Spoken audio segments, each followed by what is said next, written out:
This is me. What the hell am I doing on this screen? Welcome to Norm Max Show. Host Rob Norm. We're going to try to do this debate I was supposed to do last week. Is going to be today, I think, at 7 p.m. Now, I think I know the name of the person now. Adam Kahn that I'm debating. I literally have never seen even 10 seconds of their work. I'm aware that they have debated against like Christian nationalism. That's all I know.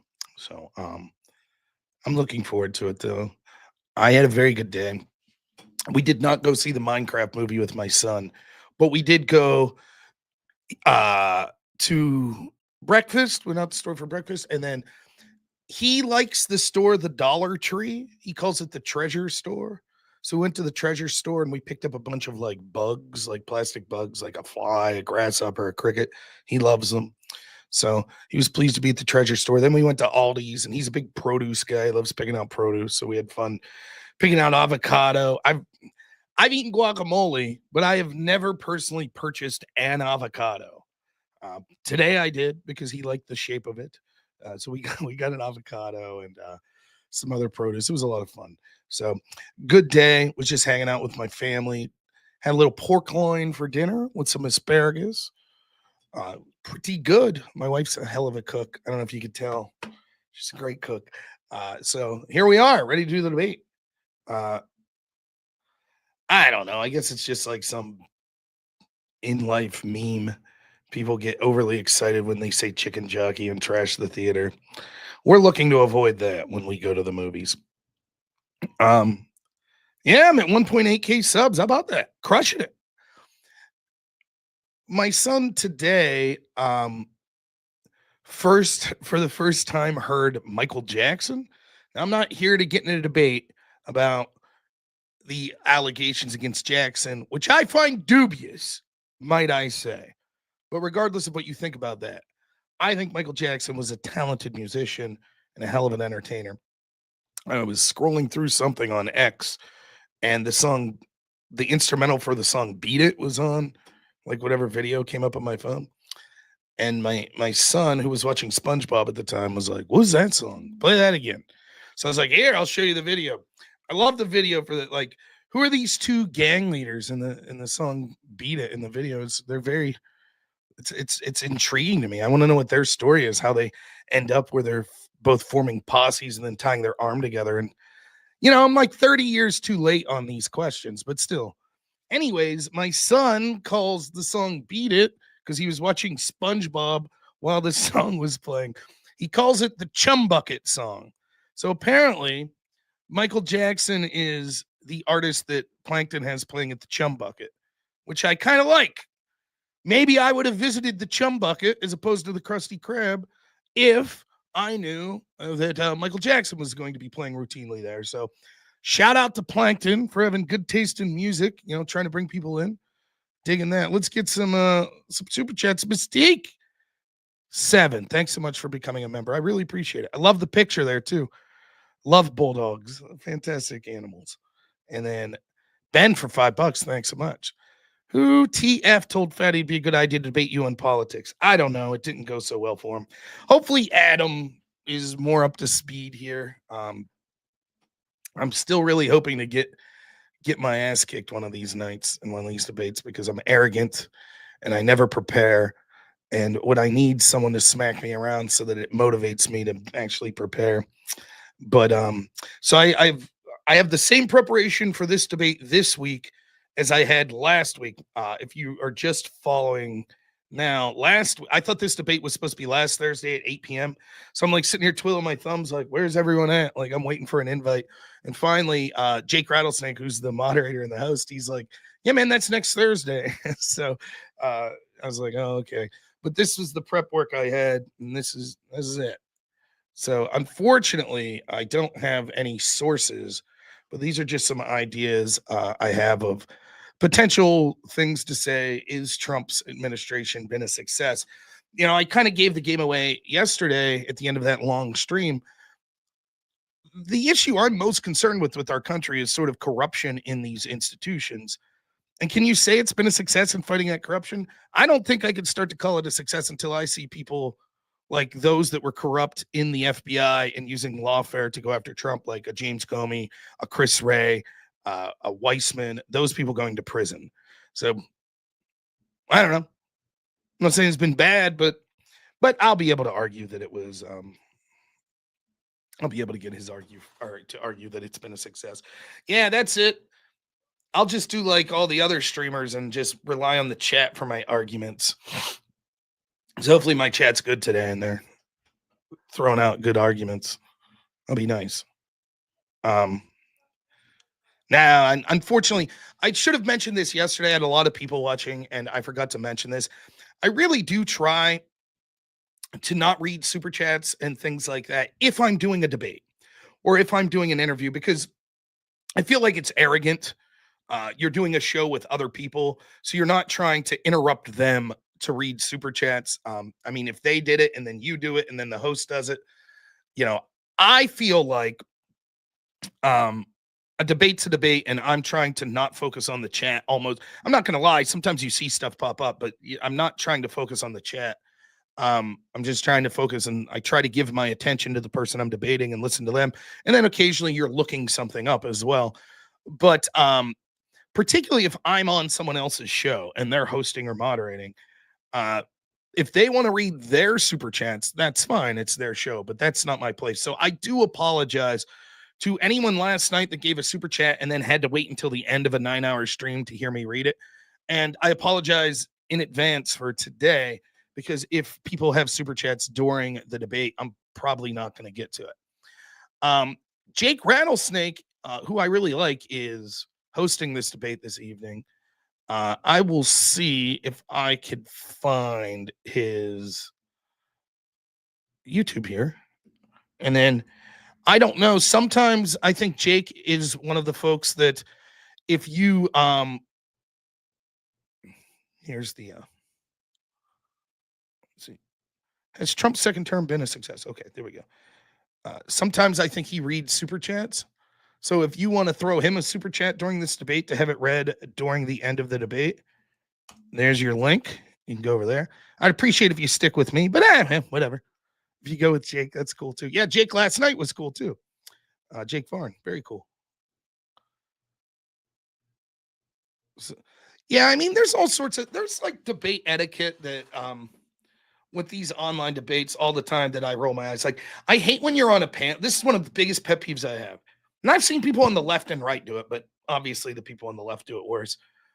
Like, you'll have a panel of 5, 6 people, and I'm trying to listen to whoever's talking. I'm like, okay.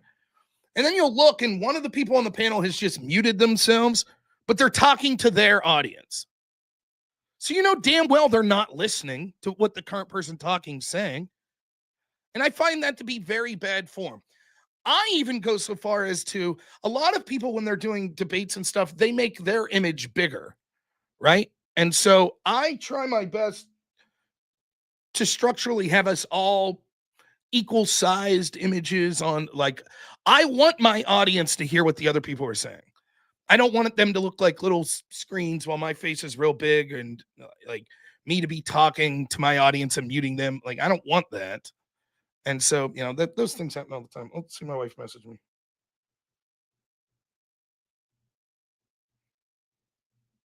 Uh-oh. I'm in trouble. My wife was doing dishes and I came upstairs and didn't tell her. And apparently Hank found the paper towels and became a mummy and wrapped himself in paper. So I just got the text saying, good job. So can my head get bigger? Maybe. Might be smaller, bigger, smaller, bigger. Wow. Technology, man. Who am I running from? Louis Joyston? You? Hey, I'll probably do a call-in show tomorrow. You call right in.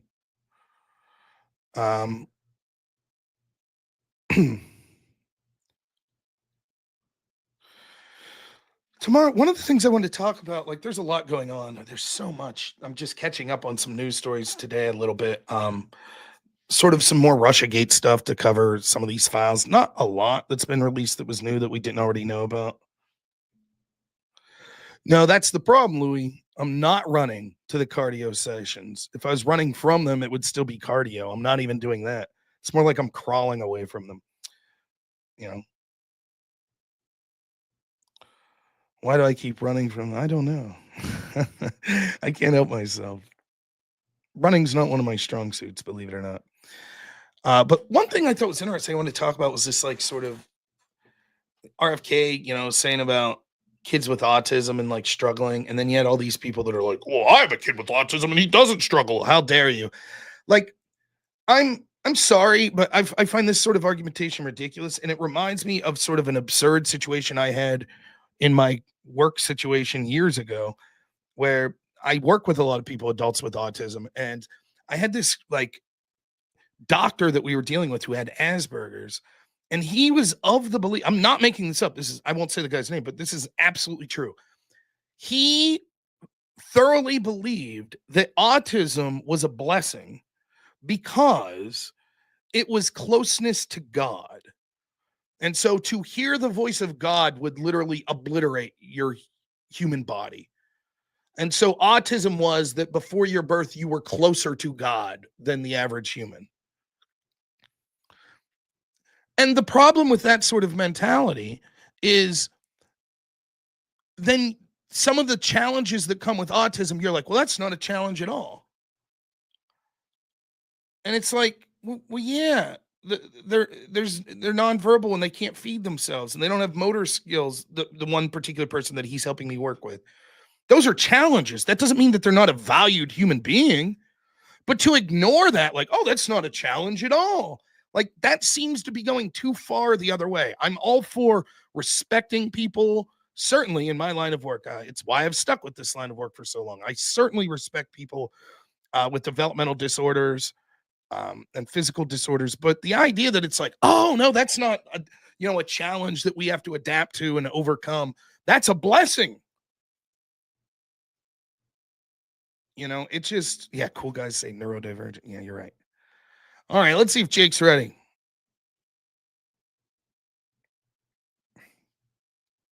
Get this set up here. I'm backstage. Please tell me I didn't screw this up again because no one's backstage and we're supposed to start in 4 minutes. I'm going to be absolutely livid. Hey, fellas, are you able to do an hour earlier tomorrow at 7 p.m.? Sure, works for me. Yep, sounds good to me. Perfect. See you then. Link for the stream. Sends the link. Okay.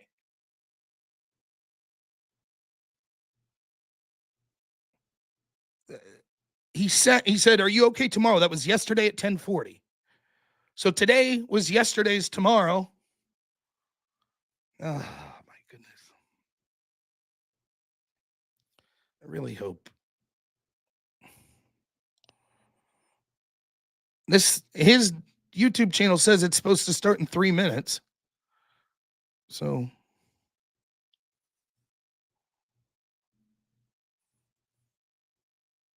I don't know.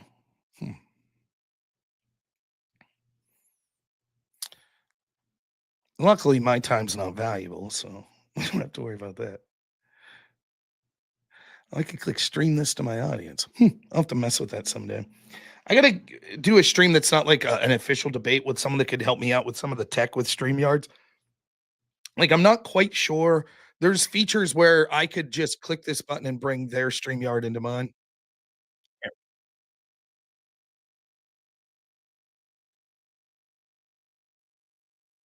Yes. Familiar with the format of the channel, so I reckon we're pretty much ready to rock and roll. I'll jump into an intro, and then we'll go opening statements, and then so Rob, you've got the affirmative, so you'll go first, and then you'll get last word as well. How long did you want for opening statements? 5 minutes. Okay, and I think you sent this. We're planning on like 2 hours maximum of the actual debate, and then maybe super chats and questions and stuff afterwards. Yeah, have any of you guys got a hard out? No. No, I'm free. Yeah. It just sometimes it So- affects what you want to argue, knowing how much time you have. Okay, So, yep, that's all. gotcha. Yep. So it'll be about 90 minutes of open dialogue. We can go longer than that if we want, and then we'll dive into some super chats. And if I don't know, there might be somebody watching who will want to jump in and debate as well. But only if you guys are cool with that. Yeah, It's fine. Yep. No Yeah, problem. Awesome. Alrighty, fellas. Well, with that, then we will go live.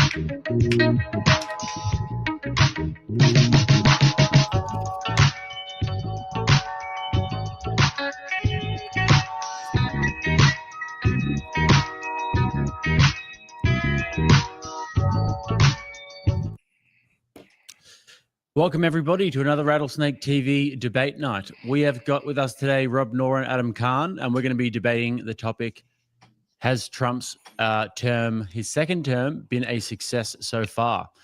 It's good to see you both. We'll get some quick intros as to who you are for those of you guys who are seeing you the first time, and we'll start off with you, Rob. Yeah, my name's Rob Noor. I am a populist conservative. I lives in rural Pennsylvania. I've lived in the same area within 20 miles my whole life. Did policy debate in college, ran for Congress here in Pennsylvania, and stream is a hobby. My full-time job is doing home health care with adults with disabilities. Love debating, so I'm really looking forward tonight, and I always appreciate doing a show with Jake. Adam, my first time meeting you, so I'm looking forward to it. I think it's going to be a lot of fun. Yeah. Always a pleasure, never a chore, Rob. And Adam, good to see you again. Thanks for coming back on the channel. Thanks for having me. Tell us a bit about yourself. Yeah, I'm Adam Khan. I'd call myself probably a progressive, but with political labels, it's always a little bit tough to pick the right one. I do political commentary mainly on TikTok, starting to move a little bit more to YouTube, and I've been in a few Jubilee videos and a couple more coming out in a few months. Awesome. And all of the links for these gentlemen will be below. So, guys, we're going to do opening statements. That'll be 5 minutes each on the clock for these fellas, and then we're going to get into open dialogue for at least about 90 minutes or so. These guys can take it wherever they please. If you would like to send some super chats and grease my palms, you're more than welcome to do so. And the super chats will be put on screen as we go. And with that, gentlemen, let's get ready to rumble. And now, for the thousands in attendance, let's get ready to rumble! Rob, the floor is yours. All 5 right. minutes on the clock. Thanks so much. I appreciate it. So, should be a good debate this evening. The question is, has the beginning here of Trump's term been a success? Now, it's very difficult to be able to determine this early into an administration how things will end up.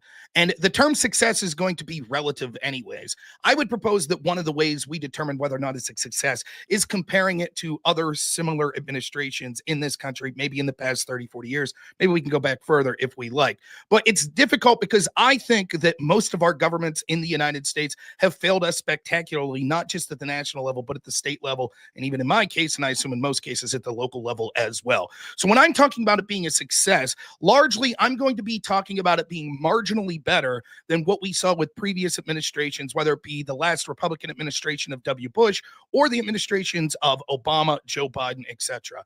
I think that to be completely honest, the one area that I want to see more that's most important to me that I will need to see before I say for me and what I want this is a success is I want to see corruption outed in our institutions. It is my belief that globalists are running our country, that the real power is bureaucracies behind the scenes, that they stay in perpetuity, individual politicians leave, they're unaccountable, and that's where the real power lies. They use lawfare to go after people they don't like. Chuck Schumer told us that you can't criticize groups like the FBI, even if you're the president of the United States, because they will be corrupting going after you. And therefore, until that is usurped, the people, whether they be progressive, populist, Christian, whatever you want, whatever label, they will not have a voice, and instead we will be ruled by the whims of unelected bureaucrats that continually enrich themselves, the wealthy class, and it put into sort of our society what I think are terrible policies that are secularist, that lead to our culture going in a bad way.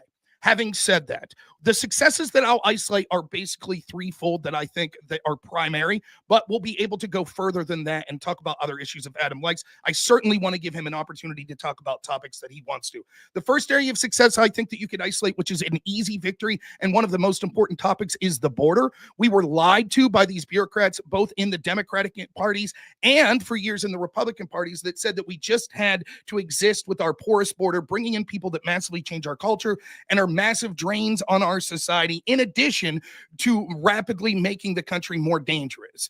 We're told over and over that all the academics, which again fall into those institutionalists that are bureaucrats, like our bureaucrats that are unaccountable, they all tell us how great all of these illegals are. And yet every time we send them anywhere, the people in those communities clamor for them to get out.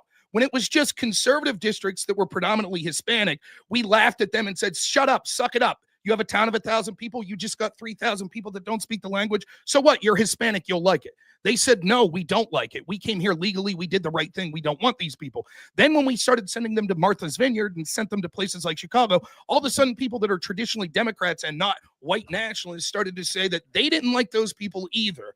So you can see that the studies are a lie that talk about how great they are. And the fact that we had to have a bipartisan bill after 3 years of the Biden administration allowing millions to flow through the border, and him saying that there wasn't a crisis, bragging that his first day in office that he rescinded executive orders that massively restricted the amount of illegal immigration that was occurring. We saw that he finally, in an election year, saw that it was a huge loss for him and the American people had had enough. So he pushes for this bipartisan bill that would have had so many problems, but at the minimum would have allowed 4,000 people a day enshrined into coming before it would have went into effect and the government could have done anything. To which the Democrats who want those people here anyways would say, oh, you signed off on it. It was bipartisan. Those people are legal. Now you can't kick them out. And so the fact that all it took was changing a president to lower that number, where we had millions coming across the border to historic lows, where we're looking at like some 3,000 a month as opposed to tens of thousands in some days that we're coming across, is a huge victory. If we don't solve that problem, our country will radically change. The second area that I could say that Trump is a success is that he understands that the dollar being the world reserve currency, the massive debt that we're building up, and the hollowing out of manufacturing in the United States and relying on countries like China is not sustainable. This country will cease to exist as a world power or as the sole world power, and we will have to rely on China, which a progressive like Adam should find appalling, because their record on human rights is going to be far worse than the United States. They are positioning to be the world superpower because they control manufacturing, and through manipulation, tariffs, and other trade barriers, and the fact that so much manufacturing occurs there, the United States is quickly going to have to rely on them, not just for guns, steel, ammunition, but actually for the medical products that we need if a virus is released from a place like China. Oh, by the way, it was. Pay no heed to the fact that the former president's son bragged about working for the, and I'm quoting now, spy chief of China. So doing that and trying to have a tariff policy that makes the United States manufacturing is one of the most important things he could do. The last thing I'll say, and maybe the most important, is Trump's administration, for no other reason, has been a success because it has pissed off the worst people. And it has showed us culturally that we're tired of things like the trans agenda. We're tired of these scumbag secularists that push all of this crap on our children, that push all of these terrible policies that make our country so terrible. They're losing and taking fat L after fat L. Democrats' approval rating at this point is at historic lows. Some polls have them as low as 21%. And that's occurring in a time where Trump's trying to radically change policy that's leading to short-term shifts in the stock market. So if anything, you would expect people to be flocking to the Democratic Party, but they have been outed as so disgusting, it's so anti-American, it's so secularist that people are no longer swallowing the crap. The days of screaming racism, the days of screaming that white people are evil, Christians are evil, we need to have drag shows for children are over. Oh, sorry, I didn't know. Right. But yeah, that's it. That's my opening statement. Sorry. You got 6 minutes on the clock, Adam. Rob Sure, went a little bit over, so go for it. Yeah, probably not going to take up the full 6 minutes. I agree with Rob that the sort of key question here is how do we even define success in the first place, because that sets the parameters of what matters and what doesn't matter. I would take a little bit different of a look at it, in the sense that I would judge success based on what is sort of the reason someone got elected, and then what did they do within the powers that they have to effectuate that type of change. I'm not opposed to talking about previous administrations.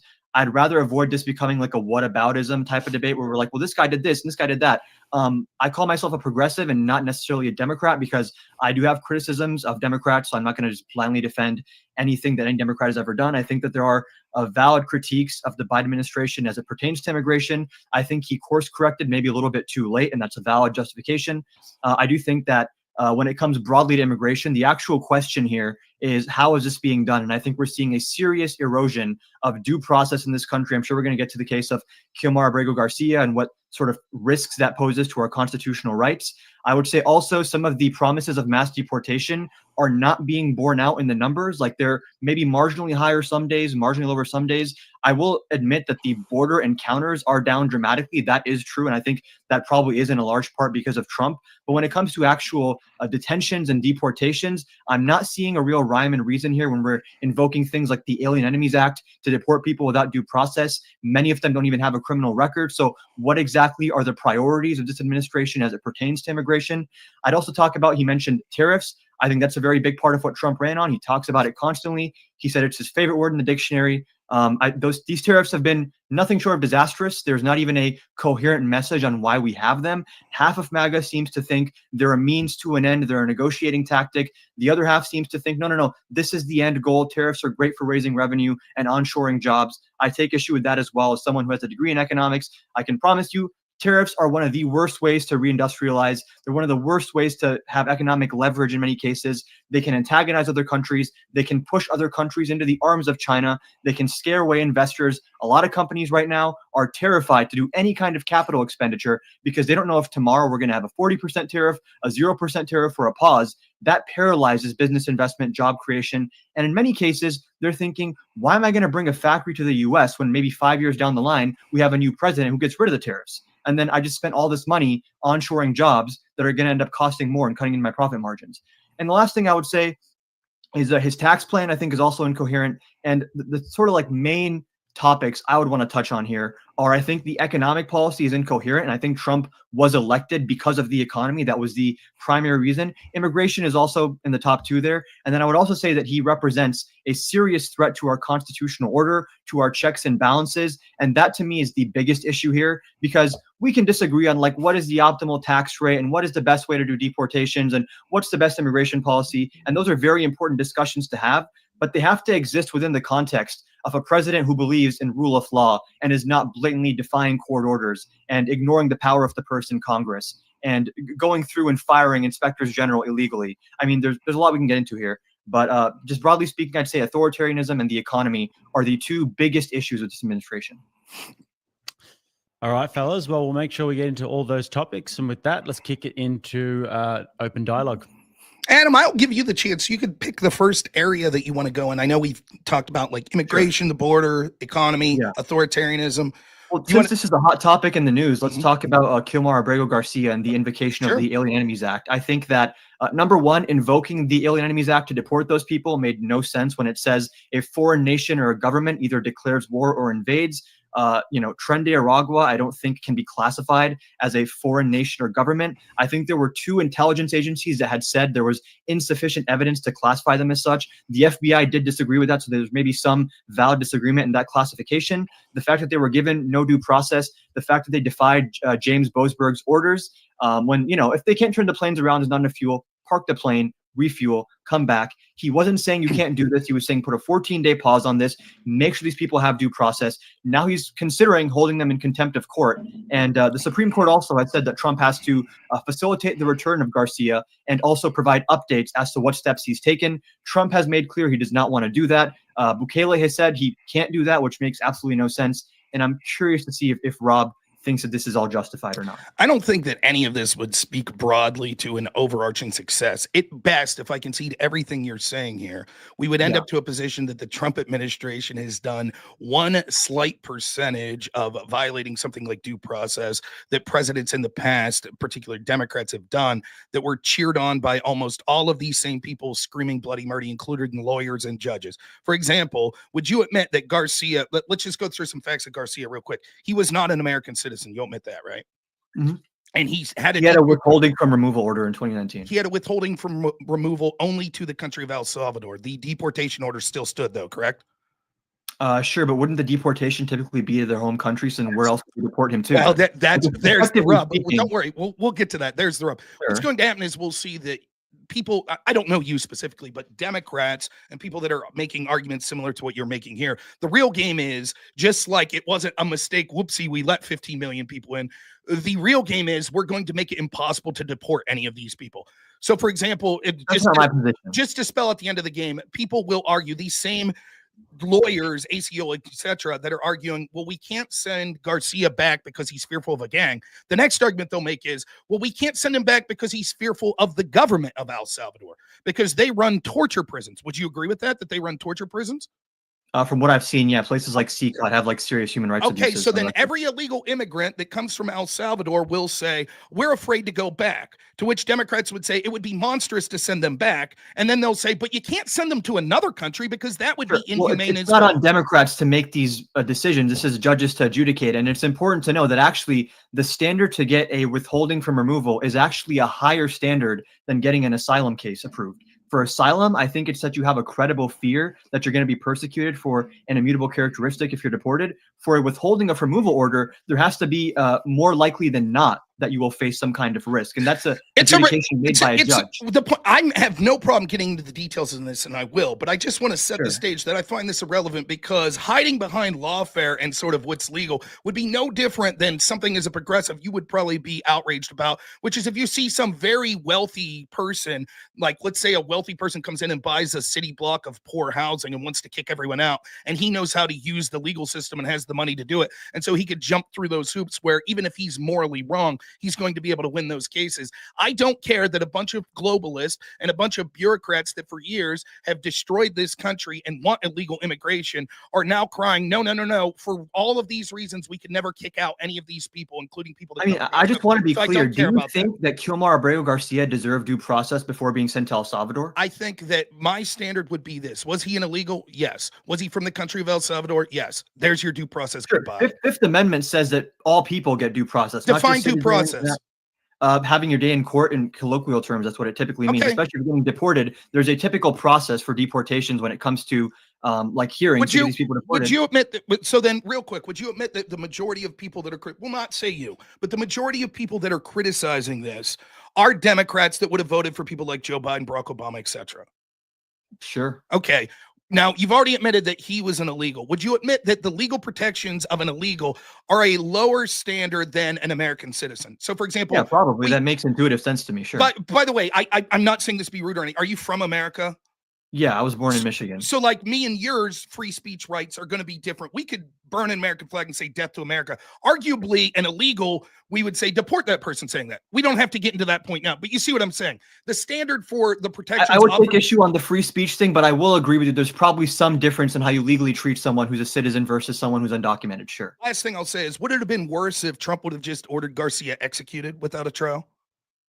Yeah. Well, Barack Obama ordered the execution of an American citizen. Yeah, I oppose that. I think that was really bad. Okay, but all the Democrats, which you already admitted, that are now screaming bloody murder, including judges like Boasberg, they didn't say shit then.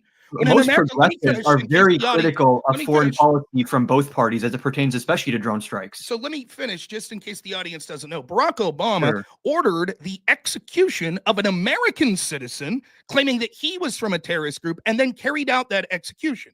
And all of these Democrats that are saying, oh my God, Trump is going to be so destructive. It's so bad for our country. He's such a unique threat because he's anti-constitutionalist. My question is, how can you say this is worse off for the country if Trump is just continuing the status quo that we saw from the Democrat hero who did much worse? Distinction that when it comes to the killing of Anwar al-Awlaki, I think that was his name, that there was no court order telling Obama, you can't do this. I think he consulted White House lawyers.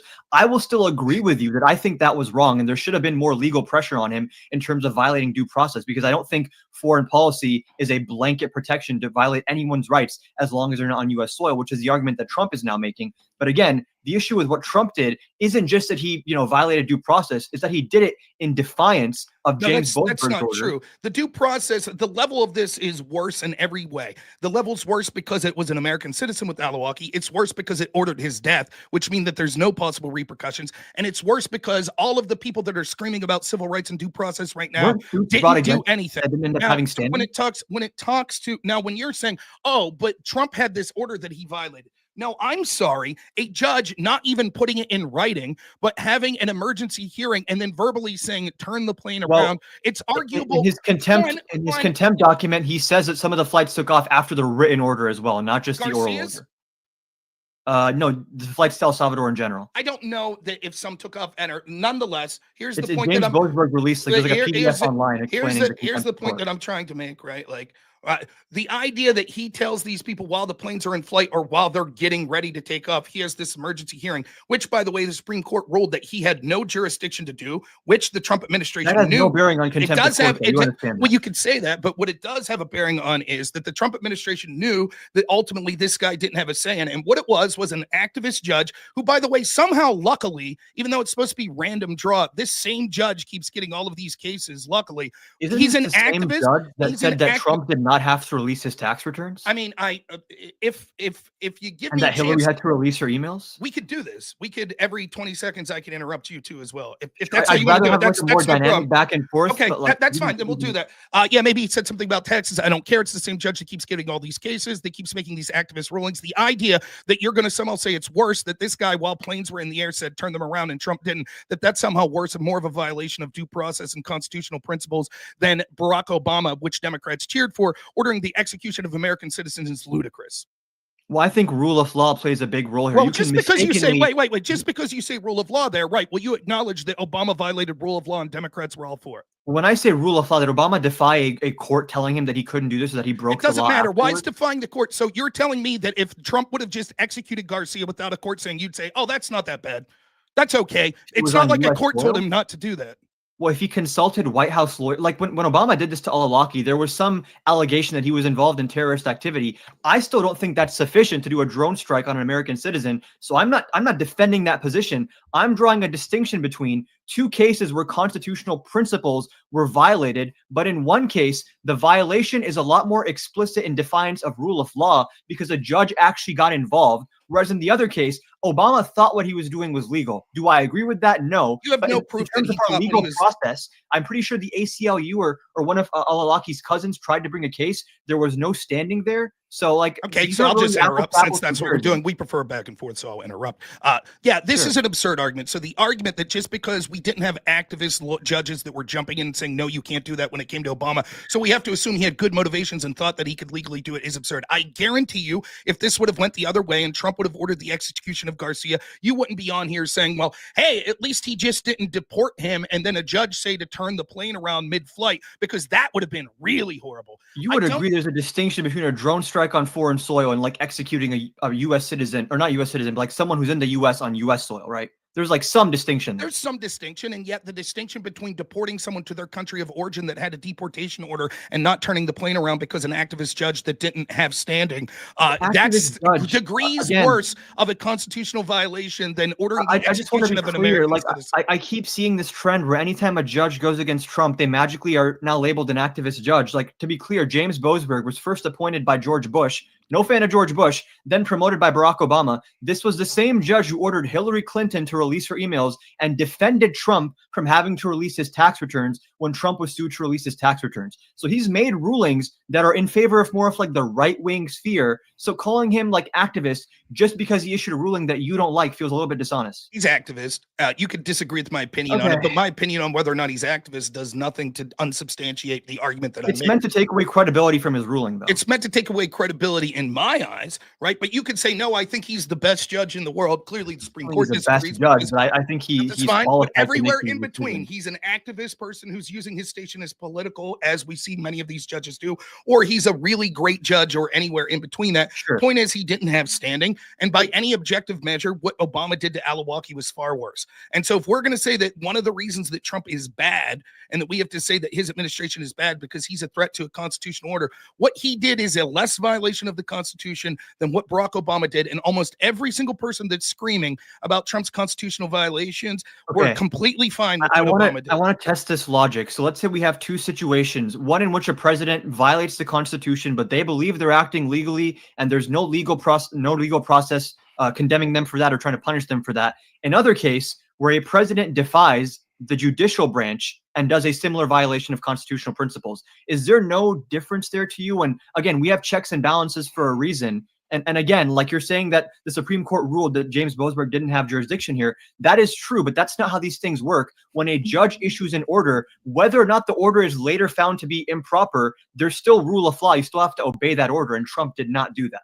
So you asked me if there's a difference in this hypothetical that doesn't accurately represent what we talk. Yes, there is a difference in that. So if in one case, what you asked is, in one case you say, if someone does something they think's legal versus if someone does something that a judge expressly told them they can't, is the second worse than the first? Yes. Now let me ask you some questions. Yes, no, only, please. The same sort of questions you asked me. If a president orders someone be deported that's an illegal, is that worse than ordering they be executed? Yes or no? Which one's worse? No. Okay, the execution's worse. Next, if a president orders some sort of harsh punishment without due process to an American citizen, is that worse than ordering that sort of harsh punishment to an illegal? Say that again, sorry? If a president orders some sort of harsh punishment, deportation, execution to an American citizen without due process, is that worse than him doing it to an illegal? From a constitutional perspective, I mean, they both would equally violate the Fifth Amendment. That's outrageous. So if that's the case, then the Fifth Amendment says all persons, not all citizens, not all visa people. Like it's outrage. It's an outrage, right? Because American citizens are offered stronger protections. There is legal arguments as to whether all of the protections, for example, in our Bill of Rights apply. Uses the word citizen in some cases, like having the right to vote and other things, running for president. There's other cases where it does not use the word citizen. So just to be clear, that would mean that anytime the United States, like military, bombs someone and it kills a civilian, right? That's murder. That those people, that they had the rights and protection that any American citizen would have of due process. So ordering the execution of Alawaki is the same as ordering the execution of Soleimani. Hold on. I just want to be clear. You're saying that if the U.S. carries out a military strike in a different country where there's collateral damage of a U.S. citizen? No, U.S. It doesn't matter if there's a U.S. citizen. All people have equal rights under the United States Constitution, according to people that are on under U.S. jurisdiction, like on U.S. soil. No. Wait. So our Constitution doesn't apply to people living in Yemen or something. So the Fifth Amendment says people. It doesn't say people living in the jurisdiction of the United States. What's the Constitution of the United States? Correct. Right? And so therefore, when it's talking about the protections offered, therefore, it's clearly that there's a higher standard for people that are citizens of this country than elsewise. That's why, for example, that's why the INA, and I could, in some cases, go ahead, yeah. That's why, for example, the INA says that we could deport people not because they've committed crimes, right? So, for example, with free speech, me and you have the right, if we wanted to say, yay, Hamas, death to America. We could say that. We wouldn't legally be allowed to go sent to jail for that because the First Amendment protects us. However, those same protections aren't afforded to someone who's an illegal, or to someone who is here legally as a visitor, like a student visa. There is no law that says that you can't deport them. The INA says that you're able to deport them for things such as anti-American beliefs or rhetoric, and I don't have the specifics in front of me, but there's all sorts of things that you would never be able to do to an American citizen. You would acknowledge that you can't deport an American citizen for saying death to America, right? Yeah, Trump has opened up the door to do something like that, but we can get to that in a second. But again, like you would agree that the Constitution in some cases specifically uses the word citizen when referring to things. That's true. In other cases, it uses the word people. And I believe in the First Amendment, it just says that the government cannot abridge or prevent the exercise of certain rights. There's not even really a subject specified in that. And again, you're saying, like, what about someone in another country? I think obviously the Constitution applies to people that are under U.S. jurisdiction because it has to do with how U.S. government conducts itself in regards to. But even people. Still, like the way that our legal system plays out, you can see that this isn't how it's applied in every day. For example, are you aware of like FISA court? Yeah, this is for like wiretapping. Okay, so for example, right, one of the reasons that the sort of corruption against Trump was so bad was they got FISA warrants against Trump's team, Carter Page, a U.S. citizen, right? One of the arguments that people made was you don't need to get FISA warrants for people that are foreign nationals. Now, if someone say that we want to spy on, Leslie Smith, who's a Russian national, and she's in the United States legally doing business, she has a green card, etc., but she's a citizen of Russia. You would say that the United States government would not be allowed to spy on her because while she's on U.S. soil, even though she's a Russian national, we're not allowed to spy on her because she's. I do have a lot of issues with the surveillance state. So, I mean, this is an issue where, like, I'd say the government has done like a lot of overreach, especially after 9/11. Okay, I would agree. I would agree with that. But if it was as simple as you said, is hey, the language clearly doesn't say citizens; it says people, and that would be open. As I was saying earlier, you kind of cut me off earlier. There's obviously case law here, where in some specific cases, like for example, I believe if you cross the border illegally and they catch you within 100 miles, you can be deported without a day in court. So there's case law here in terms of situations, because no right is absolute. I agree with you on that. The court always is going to draw some distinction, some line where it's like, okay, at this point, we have to make distinctions. We have to have different treatment for different statuses. But again, like this is getting so far away from the initial point of Kilmar Abrego Garcia and Fifth Amendment rights, where again, the issue that I have here is, and tell me where you disagree with this hypothetical. What would prevent someone like Trump from snatching up me, a U.S. citizen, and just quickly getting me to CCOT before a judge finds out? The judge says, hey, you have to bring him back. He says, sorry, this is now foreign policy. You have no jurisdiction over this. What prevents that from happening? You're an American citizen that's not from El Salvador. Sure, but Trump's argument here is that you cannot compel me in how to conduct foreign affairs, and that's true. Negotiating the release of this person, whether that's true. The citizen makes no difference. So we've already established that there's nothing worse. That actually the things were worse under previous Democratic administration, and those that are screaming the loudest were perfectly fine with that. Now let's talk about the specifics of ordering the execution of an American citizen with no due process is horribly worse for. I think that execution is much more of a gray area where I would still agree with you it was a violation of due process. So I'm not saying I disagree, but that's a lot more complicated, and there's a lot more case law that goes into that, because again, the intersection of foreign policy and jurisprudence is a complicated area. What I'm bringing up to you is that Trump is using this same type of argument, though we both agree you agree that Anwar al-Awlaki should not have been killed, right? Correct. Well, okay, yes. Yeah. I think that they should have attempted to have sort of a hearing ad abstention. So someone they should have had some sort of hearing. Another thing, a good faith effort should have been made to give him some kind of due process. An area of agreement maybe we have was, I always thought that a lot of the terrorists that we kept right in these facilities, like in Guantanamo Bay, I have no problem with having a harsher standard at foreign nationals that we're accusing of terrorists. Maybe they have a military trial as opposed to a jury of peers. But I think it's absurd to just lock these people away for 10 years and say like, hey, we're never even going to have a trial at all. So but this is what I'm saying. Like what you're putting is a unique threat to Donald Trump. In many ways, it's just continuing the status quo. The only difference is no one cared when it was enemies of the bureaucratic state. They said, whatever, screw their rights. We don't care. But now these people that are most likely an MS-13 member that is one of these illegals that were brought in by all these bureaucracies. It's not that all of a sudden these bureaucracies that were fine with al-Awlaki, that were fine with Guantanamo Bay, that they've grown a heart and now they care about due process. It's because that they know how to use the system to get the desired outcomes. Knowing that you're violating the law makes a difference in your culpability in violating it? No, I don't in this unique situation, because I think that in knowing the law, they would have disagreed with that judgment and thought it was clear that there was no jurisdiction and they already had planes in the air and weren't obligated to turn them around. The sort of point that I'm making is, my assumption is, and tell me if you disagree, that if a court had intervened and somehow told Obama you can't do this drone strike, I don't think Obama would have done it. And I think that when there's willful defiance of the law, we're talking about an entire different order of magnitude in terms of the threat that represents to our constitutional republic. I would say that actually the opposite is true. The fact that Obama did this and no judge spoke up shows how far afoul we've ran of constitutional principles. A judge can't just speak up in a vacuum. Someone would have to bring a case with standing. People tried. The ACLU and others did, and they said there was no standing. So in other words, to execute an American citizen without any due process whatsoever, well, he's dead, so there's no one left. Well, his son's alive. Oh, they killed him like 2 weeks later. I'm pretty sure I'm pretty sure the current case law allows for what happened. I'm sorry, I don't believe it. Now, if we could talk specifically about Garcia and the issue we're talking here, right? Like, so the idea that, let's not get it twisted, he was most likely MS-13. That's sort of irrelevant to my calculus. He was an El Salvadorian national. He did come in 2011. He was here for years. He never claimed asylum. He never claimed that he was fearful to go back until he was picked up. Then once he tried to claim asylum and that fell, only then did he say, I feel threatened to go back to El Salvador. His claim was, just real quick, and you could intervene if you think I'm wrong on any of these facts. He came in 2011. His claim is when he was 16 in 2011, he felt from a rival gang, which is interesting language.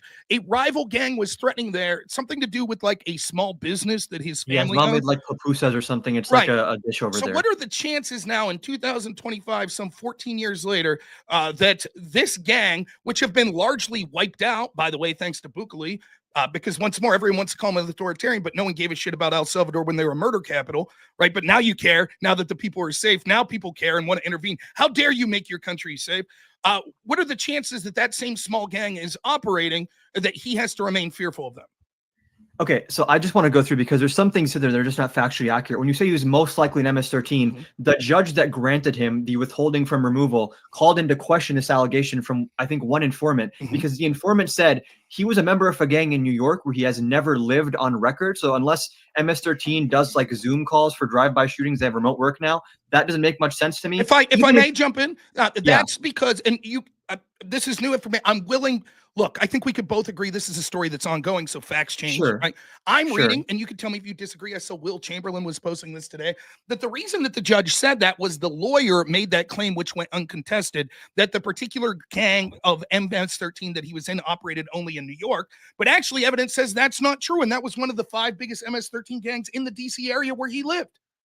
My understanding is the allegation was that he was part of the New York chapter of the MS-13 gang. Again, I don't have the court document on hand right now, so I guess people that are watching can go look that up. But the point that I want to make is, again, you say he didn't get asylum, but again, getting a withholding from removal order is actually a much higher standard than getting asylum. And a judge has to adjudicate that you don't represent some kind of threat. He was checking in with ICE every single year. He had work permits. So like, this is someone who is following the rules. I agree. It's weird that he from 2011 to 2019 did not seek these statuses. I agree with that. But again, when a judge makes that determination, the standard of evidence is actually much higher than for asylum. I think that the threat that is posed by this rationale that would basically say that some 15 million people that we should deport, that every one of them needs to be given a trial if they utter the words, I don't feel safe in my country. Most of them will lose their case. They may lose, but how long would it be due process to give them to prepare for their case? Well, it's going to take longer now that Trump is like firing immigration judges in mass. Okay, right? Let's say that he hadn't, then how long would it have taken? We'd still need to hire a lot more because we have like a backlog of 3 million cases. So it'd be years and years and years if we had 15 million more cases that were added on top of that. Well, it depends. Some people, you have to first have an even credible fear to go to a case in the first place. I think that was something that was in the bipartisan border bill that would have actually raised the standard to even get a hearing in the first place and would give immigration officers more authority to turn you back without necessarily having due process. But like, I agree that like there's a big issue with people waiting years and years to see a judge. And then in the meantime, there's overcrowding in cities like New York. That's a valid concern. Part of the reason why Trump won. But the way you address that is, again, by hiring a lot more immigration judges and doing an overhaul of the system. Now, you might think, do we want to give these 15 million people status? Well, my understanding is 70% of asylum cases are rejected. So we're talking about a much smaller number that actually get to stay here after they get their day in court. Yeah, but it will take forever for them to get the day in court. And the you hire enough judges. I don't even think like, so what do we, quadruple the amount of judges? Quintuple? Where are we getting them from? I mean, there's probably going to be some kind of analysis you can do to get the exact number. I would know the exact number, but firing them is probably moving in the wrong direction, right? I think that the ICE judges that allowed the invasion to occur, we probably don't need them as well. How many have Trump fired, by the way? I don't know the number off the top of my head. There's articles about this online. I think in Texas, he laid off 12 different judges. And again, even laying off a couple at a point when we have a backlog of 3 million cases, it's like, why are we moving in that direction at all? I would have to see the evidence. I can't take it at face value that he's firing. Would you agree that we should hire more immigration judges as a broad rule? No, I think that a broad rule, what we should do is Congress should pass a law that says that we accept 0 asylum claims, and everyone that's made any sort of asylum claim or I'm afraid to go back to my country claim should be immediately removed. At least there, I would say rule of law wise, sure, Congress passed a law. Fair enough. I disagree politically, but at least there's some process being followed. That's not what's happening right now, though. That's the issue. So I just want to make it clear, like it's not like this guy was just some family man that came here that was fearful that did everything right. Like there's a lot of things about this particular case. And again, like just before we get to the final part on this, I just want to stress this point. He had a deportation order that was never revoked. Well, the Yeah, withholding just quickly, of guys, I removal want to contrasts wrap that, this yeah. up and then want to move on to tariffs after this, if possible. Sure. So Yeah, no, last sure. points on this, Yeah. and then we'll move on to that. So I then just want if to I get to could go, my one I have core one more issue point here. I want to get to on this as well. Yeah. but go Sure. ahead. My one core issue here with all of this is that my main issue with Kilmar Abrego Garcia being deported and those other 200 something people that were sent to El Salvador is there is zero limiting principle that would prevent the Trump administration from doing this exact same thing to citizens. He's already talking about sending our homegrowns to El Salvador, which I hope you would agree is fucking insane. Not if But they even if pass the that's law. not the case, if that's not the case, what Trump is doing here is saying, as long as I get you off of U.S. soil before a court finds out, it falls under the blanket term of foreign policy, and then you have no more rights anymore. Okay, so I think I've made my point that this was a person that should have been deported. And I think that if we delved into it deeper, we'd find out that you would be against deporting him to another country as well. And that you would probably also, and even if you wouldn't, this is going to be the overarching Democrat Can you argument. address my issue here? With Yes, the actual, yes, I'm getting okay. to that. But this was the final point I wanted to make. Then I'll address Okay. your issue, right? Okay. And then I think you'd also see that they'll make this claim about El Salvador, Venezuela, and a lot of other countries where we have these alleged gang members coming from, that actually those countries aren't safe anyways. So all of these people have a credible fear. And so they're going to hold this out. And so the worst people that we'd want to deport are going to be held here the actual longest, because we'll say, oh, you can't send them back to their country because they're I think we fearful should there. probably raise the standard for asylum, but that's a separate Okay. conversation. Now, to your point specifically, it's interesting because you talk about separation of power, rule of law, and things like that. Actually, the criticism you have where sort of, well, Trump, this judge said that Trump must facilitate their return, and he's claiming that that's foreign policy. Yeah, that's actually absolutely true. Like, let's say, do you think the court had the power to tell Trump, you must do everything to bring him back? Should we go to war with El Salvador? No, I think there's reasonable limitations because I'm not disputing that there's some foreign policy overlap here. But again, Trump is paying Bukele to hold these people. Did he could just make a phone call. He could just make a phone call and say, hey, can you let this guy out? And he'd let him out. I don't know that that's true. He's a citizen of El Salvador. Trump is paying them to hold these people, though. Show me the check he sent to hold Garcia. I don't have the check with me, but a Democrat senator just went to El Salvador and spoke to the vice president, and the vice president of Bukele said the reason we're holding these people is because the Trump administration is paying us to do so. It's hearsay from someone that has a political axe to grind anyways. It may or may not be true. I mean, I I've don't seen care. other It reports is a Sure, I guess citizen. if you want to It is a citizen of El Salvador. Once they're take in for that granted country, for a second, and maybe you can fact check me later. Just take for granted that Trump is paying them to hold these people. he's paying Is them it to from hold members of the gang Trey Daragawa. I don't know that he paid. You tell me, Transgender? isn't this what happened? This person was never accused of being in that gang. They were sending these people from the Alien Enemies Act from the Transgender gang to El Salvador. They were paying for those. They had an extra seat. They saw, oh, this is an illegal from El Salvador that's alleged to be an MS-13 member. We'll send him. I'm not sure. It was sure. an administrative error, right? Yes, I'm not sure that this person was deported under the Alien Enemy Act. Was he? My understanding is that he was, because he was on those same flights that were sent to El Salvador that James Boasberg ruled on. That's my understanding. Okay, I don't know that that's true, but if that's the case, that sort of changes the calculus of our conversation, because at that point, if you could make the argument, and I know you disagree with the overarching theme of this, but if you make the argument that MS-13 is sort of a hostile foreign gang that was sent by a foreign country, then any sort of revocation of deportation order would be revoked. For example, if you have, I forget what the exact term is, I think you used it. The order he had that said you can't be deported back to withholding of removal, withholding of removal, that's automatically revoked if it's ruled that you're a terrorist or in some sort of criminal gang. The order correct? is granted based on a risk assessment as well. But it doesn't matter if we say that Trump legally applied the Alien Enemy Act and he's allowed to declare who is that. That's a separate issue. Sure, but also a judge has to decide whether he's legally even invoking that act or not, right? Well, okay, but then who's Boasberg to argue to turn the plane around before that's been adjudicated? He's just saying pause it for 14 days so we can adjudicate it, because in some cases there's irreparable harm here. Sometimes when you're trying to pause an action from the government, when a court does that, it's because if you don't pause it, there's going to be irreparable harm. As we're now seeing, they're saying, well, too late. He's in CCOT now. Can't get him back. I think that I've made my case clear. I'm willing to move on. This person, I'm sorry, just real quick. What would prevent this from happening to a U.S. citizen? because you're a U.S. citizen, so you can't be deported to this But country. if It'd be they do easy it for you really to prove. quickly before a judge finds out, and then they say, well, it's foreign policy now. He's out of the country. What prevents that? Because you would be able to prove that you're an American citizen. Question for you. I answered. But a court would what's have to no prevent jurisdiction then. prevent the president from ordering your execution as an American citizen? The courts? Did it work for Alawaki? No, because again, this is the overlap what I of thought. foreign Thank policy. You're making my point. No, I'm not. The point I'm trying to make is your criticism was already the status When quo. You're presidents saying use if we foreign allow a policy as president an without due excuse to process override constitutional rights, the- it's very dangerous. your argument you're making is if we allow a president to take a harsh penalty on someone that would get them off the soil of the United States so they couldn't defend themselves without due process, what's to stop them from doing that to you? Well, if we allowed a president to execute an American citizen without due process, what's to stop them from doing that to you? Because again, this goes back to the distinction between a drone strike and a deportation without due a drone process. strike's worse. All right, fellas, never a Okay. good time to move on. But Rob, the people have spoken. They want to hear you pronounce the gang, the TDA gang again. Sure. It reminds me of that scene from Office Space, right? Where the Samir, he's like, Samir, Mir, not going to work here anymore. Like I said, I don't give a shit how to pronounce these violent gangsters. Get them out of our country. If you are somehow allowed to stay, learn to speak the language and start giving your same names like Bob and Jim and Jake. Shit like that. We're tired of all these garbage names. Just call them heathen terrorists that they are. Is Bob like a top tier name for you? What's that? Bob? Is Bob a top I tier hate name? being called. Well, I don't hate. I don't like being called Bob, but I like normal names. Like I like my gangs called Bloods and Crips. That I could pronounce. So Okay. I'm thinking about doing a public shaming ritual with Andrew Wilson at some stage, maybe next time we have a show, where I get him to pronounce a lot of different Latin people's names because he's so bad at pronouncing Latin names, but it is always interesting.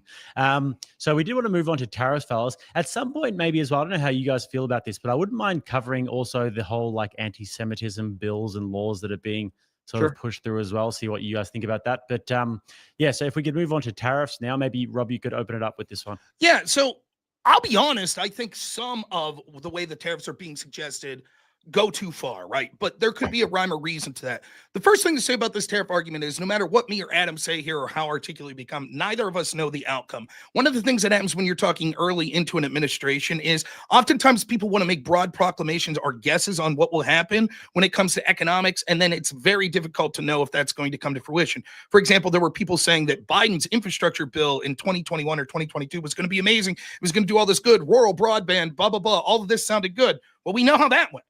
No one was connected to the rural broadband despite $47 billion spent to it, etc. So it's difficult to make declarative statements about whether or not this will end up. So one of us might look like a fool. If I say the tariffs are great and Adam says they're terrible, 3 years from now, we could go back and look at this and see who's more right. I think that in a principle, I would prefer more of a free trade world with some sort of protectionist barriers for each country, like limited though. Don't want anything super crazy. However, I think that the reason that I applaud Trump's and his efforts, even if they're not successful, is the status quo is not sustainable. We rely on China for so much now of our general manufacturing and general way of life, such as steel, such as ammunition, if we ever go to war with China, such as production of simple pharmaceuticals like antibiotics. We rely on China for all of this. The wealth disparity in the United States has been ballooning. The manufacturing in this country from people that I have the most affinity for, blue collar workers in rural America, has been screwed. They were given a false bill of hope that, trust us, if we hollow out manufacturing, you guys are going to get awesome jobs in other areas. And instead, what we get is inflation and importation of illegals and others that do jobs. If you look at all the job reports under Biden, you can see that almost all of these jobs were going to foreign-born people. And the people that live in this country are getting worse and worse off as they're being shamed as they're somehow part of the problem. So at least Trump's trying to have a strategy that will, one, either result in countries coming back because they'll be fearful that tariffs mean that they can't have access to the U.S. market unless they build here, or second, and what I think is actually going on, is that he's trying to get better negotiated deals, particularly with our allies, but other countries, to have better deals so that their tariff rates are lowered and their other trade blocks are lowered, and to helpfully encircle China to encourage them to be more in a relationship with the United States going forward than with China. There's a third area of discussion we could get to, Adam, that's more complicated that I'll admit I'm not the best to have, but I can fumble through it if you like, that has to do with, I think there's a possibility that Trump's trying to get us off the U.S. as the world reserve currency and get us back to more of a gold standard. And there's a solid argument to be had that tariffs are the first step in encouraging a purchase of gold, which we now see gold flowing into the United States to have that sort of currency back, which will stop the sort of massive debt spiral that we're in. None of it's sustainable, though. Would you agree with that at least, Adam, that the status quo is not sustainable? Economically, broadly speaking, sure, but that can mean very different things to different people. So again, I think when you want to overturn the status quo, the question is what you're doing actually better than the status quo, because it can be worse, even if the status quo is bad. Just real quick point, you said on the Biden infrastructure bill, The issue with that infrastructure bill is that they're being really slow at spending the money. Not that they've spent it and nothing's happened. It's just that these states sometimes have to jump through so many hoops to get the funds to even start building. That's an issue. Thank God Trump's rolling back regulations as well. If it's building regulation, I'll give him credit for that. I don't know what specific regulations he's doing, but zoning laws are fucked in this country in pretty much every state, except like some red states actually that do build more stuff. So when we talk about tariffs, again, my main issue with these tariffs is, number one, and I want to ask you, Rob, because I always get a different answer to this question. In your mind, are these tariffs a means to an end, or are they the end goal in and of themselves? I think they're a means to an end. And I think you have a valid criticism of there that seems like Trump speaks out of both sides of his mouth, or his team does. But let me ask you a question, like to counter this, right?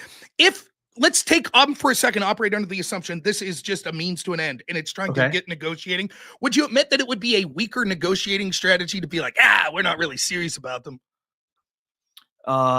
Yeah, probably, sure. So I think that if it is a negotiating tactic, this is exactly how Trump would want it to play out. He wants people like Navarro out there saying, no, the end goal is tariffs. The end goal is to have zero trade deficit. Sure. And then he wants Scott Bessent out there saying that the tariff threats come off as very credible now when people have seen like, oh shit, if bond yields start to go up, Trump's going to freak out and just pause them. So like, if anything, like when he faces sufficient pressure, now there's a pause on the tariffs. And the funniest thing about that was, what's her name? Carolyn Levitt was saying, I clearly didn't read The Art of the Deal. This was always part of the plan. And then Trump does a thing 10 minutes later saying like, yeah, I did this because people were getting scared and I wanted to calm their fears a little bit. So it's funny how there's like so much chaos and even the messaging on these tariffs. You bring up China. I think it's valid to say China is probably geopolitically our biggest adversary. There does need to be trade policy that takes that into account.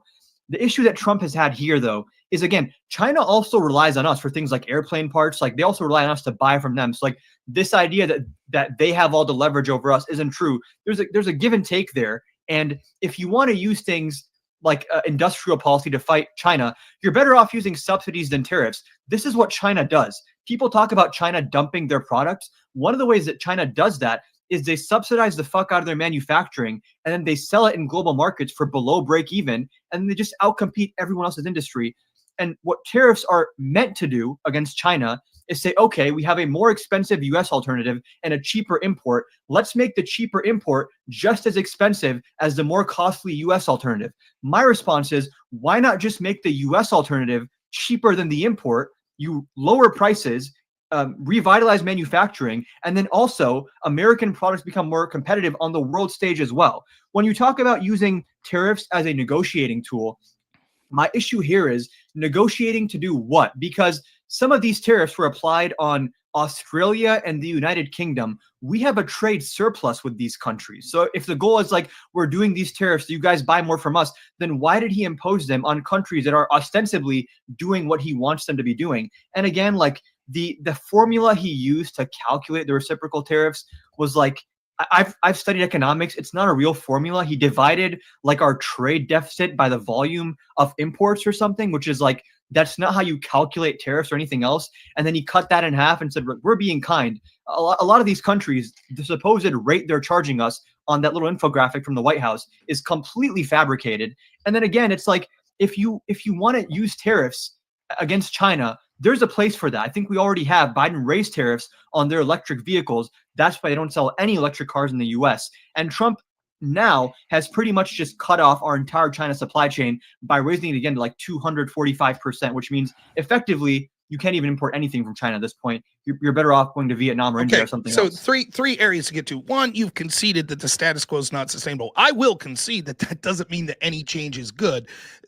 One thing that there's a misnomer, like, sometimes people think that this is the worst things could ever get. That's not true. World history will tell you things could get much worse very fast. We're not in a recession or depression, yeah. Well, arguably we've been in a recession for a while under Biden, and they were manipulating the data. Nonetheless, that's not even what I'm talking about. There are things far worse than a recession, which I'm sure you would agree. But I think that if we realize that the status quo is not sustainable, and we're asking ourselves whether or not Trump's administration is a success, at least he is doing something that has a chance to improve us from the status quo. There is zero chance that a Kamala Harris presidency would have done that. It would have been a continuation of the puppets that were running the human vegetable Joe Biden, now running Kamala Harris, who's never taken a stance. Do you support the TIPS Act? I'm curious.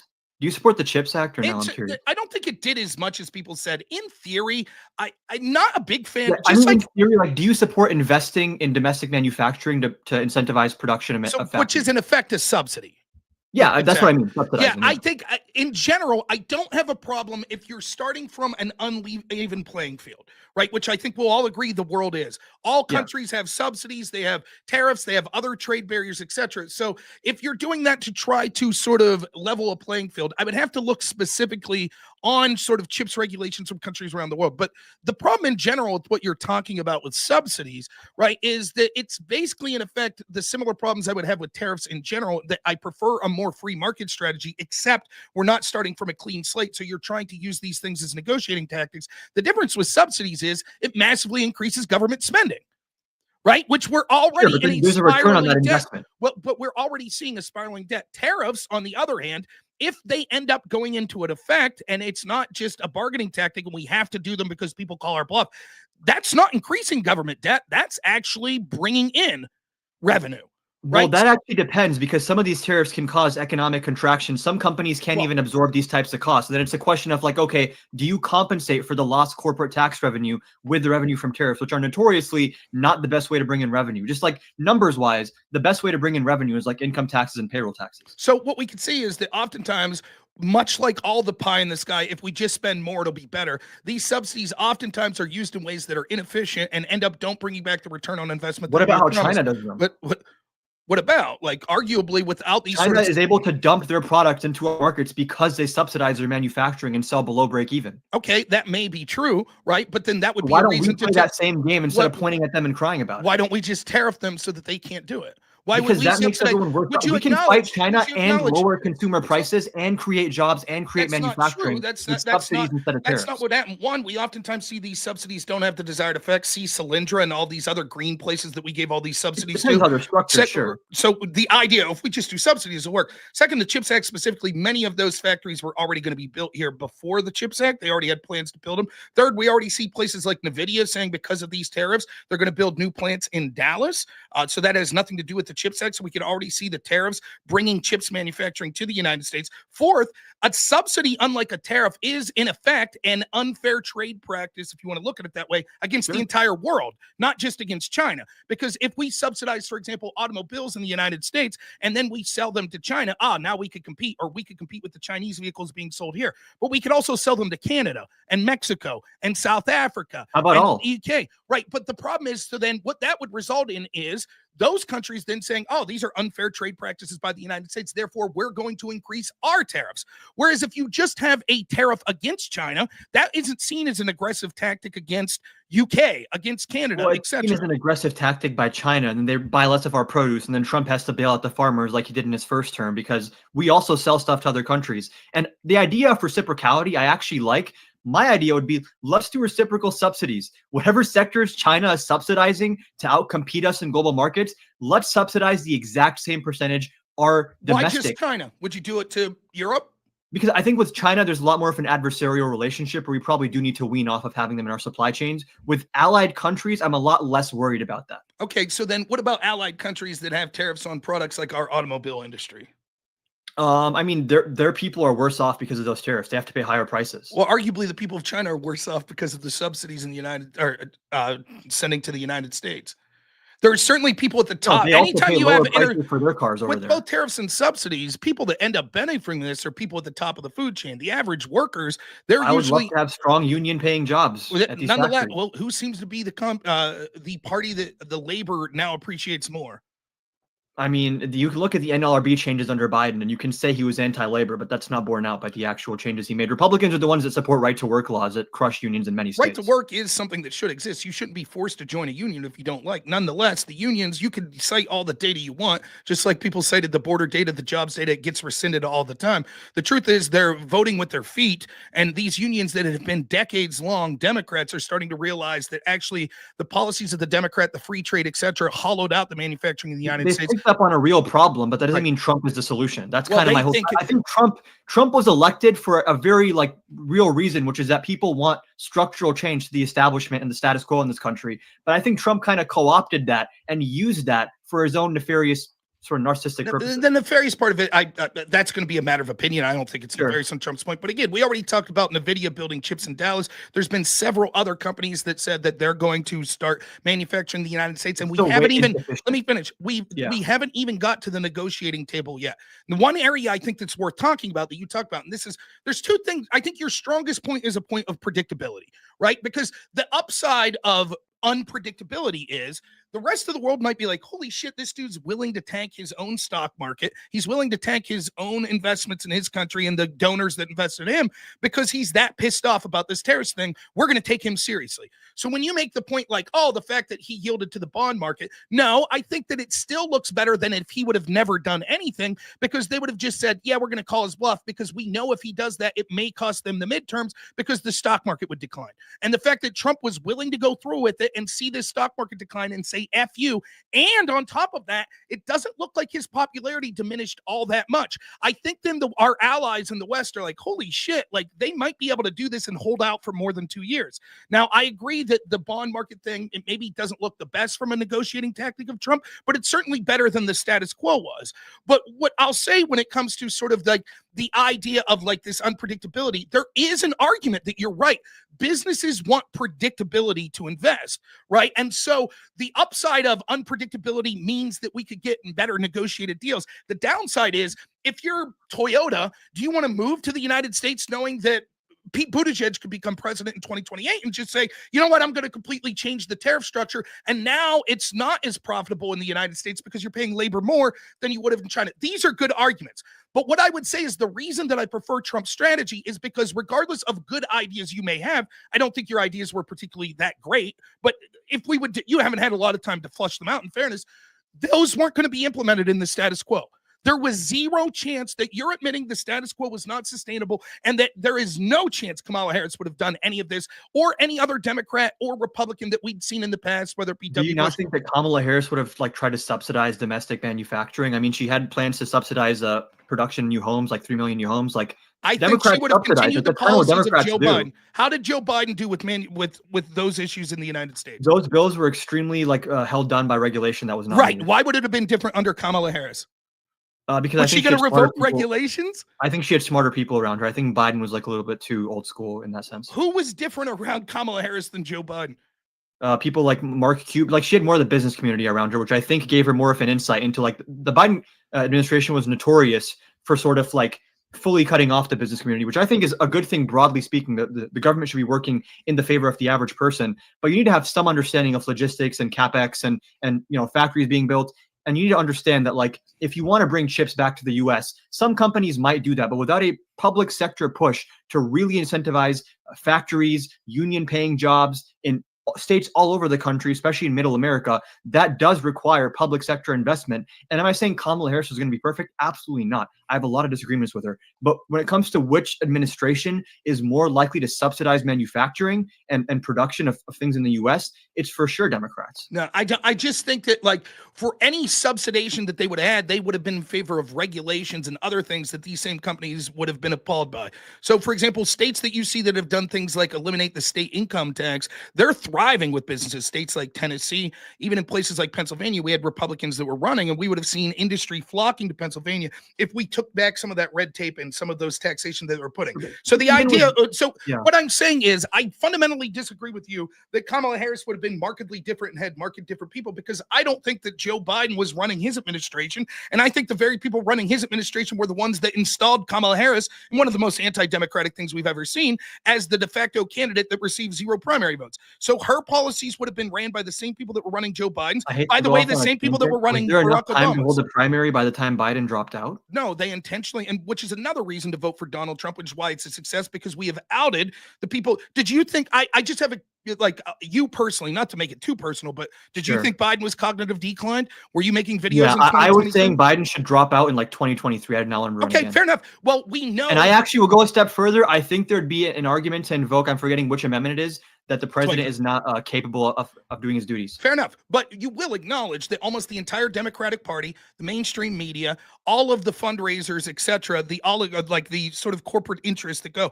they all saw what me and you saw, because we don't have any special access. access, and all of Yeah. them had closer access to Biden. They lied. Yeah, They Biden lied. No, wait. definitely Let lied. me finish. They lied to the American people up until their hand was forced because they tried to call Trump's bluff and say, we're going to have ridiculous terms for this debate between Biden and Trump. It's going to be far earlier. It's going to be set in a network that we know will be biased. I totally agree with you on this specific point. Okay, but then when you say, well, they didn't have time for a primary, but that was intentional.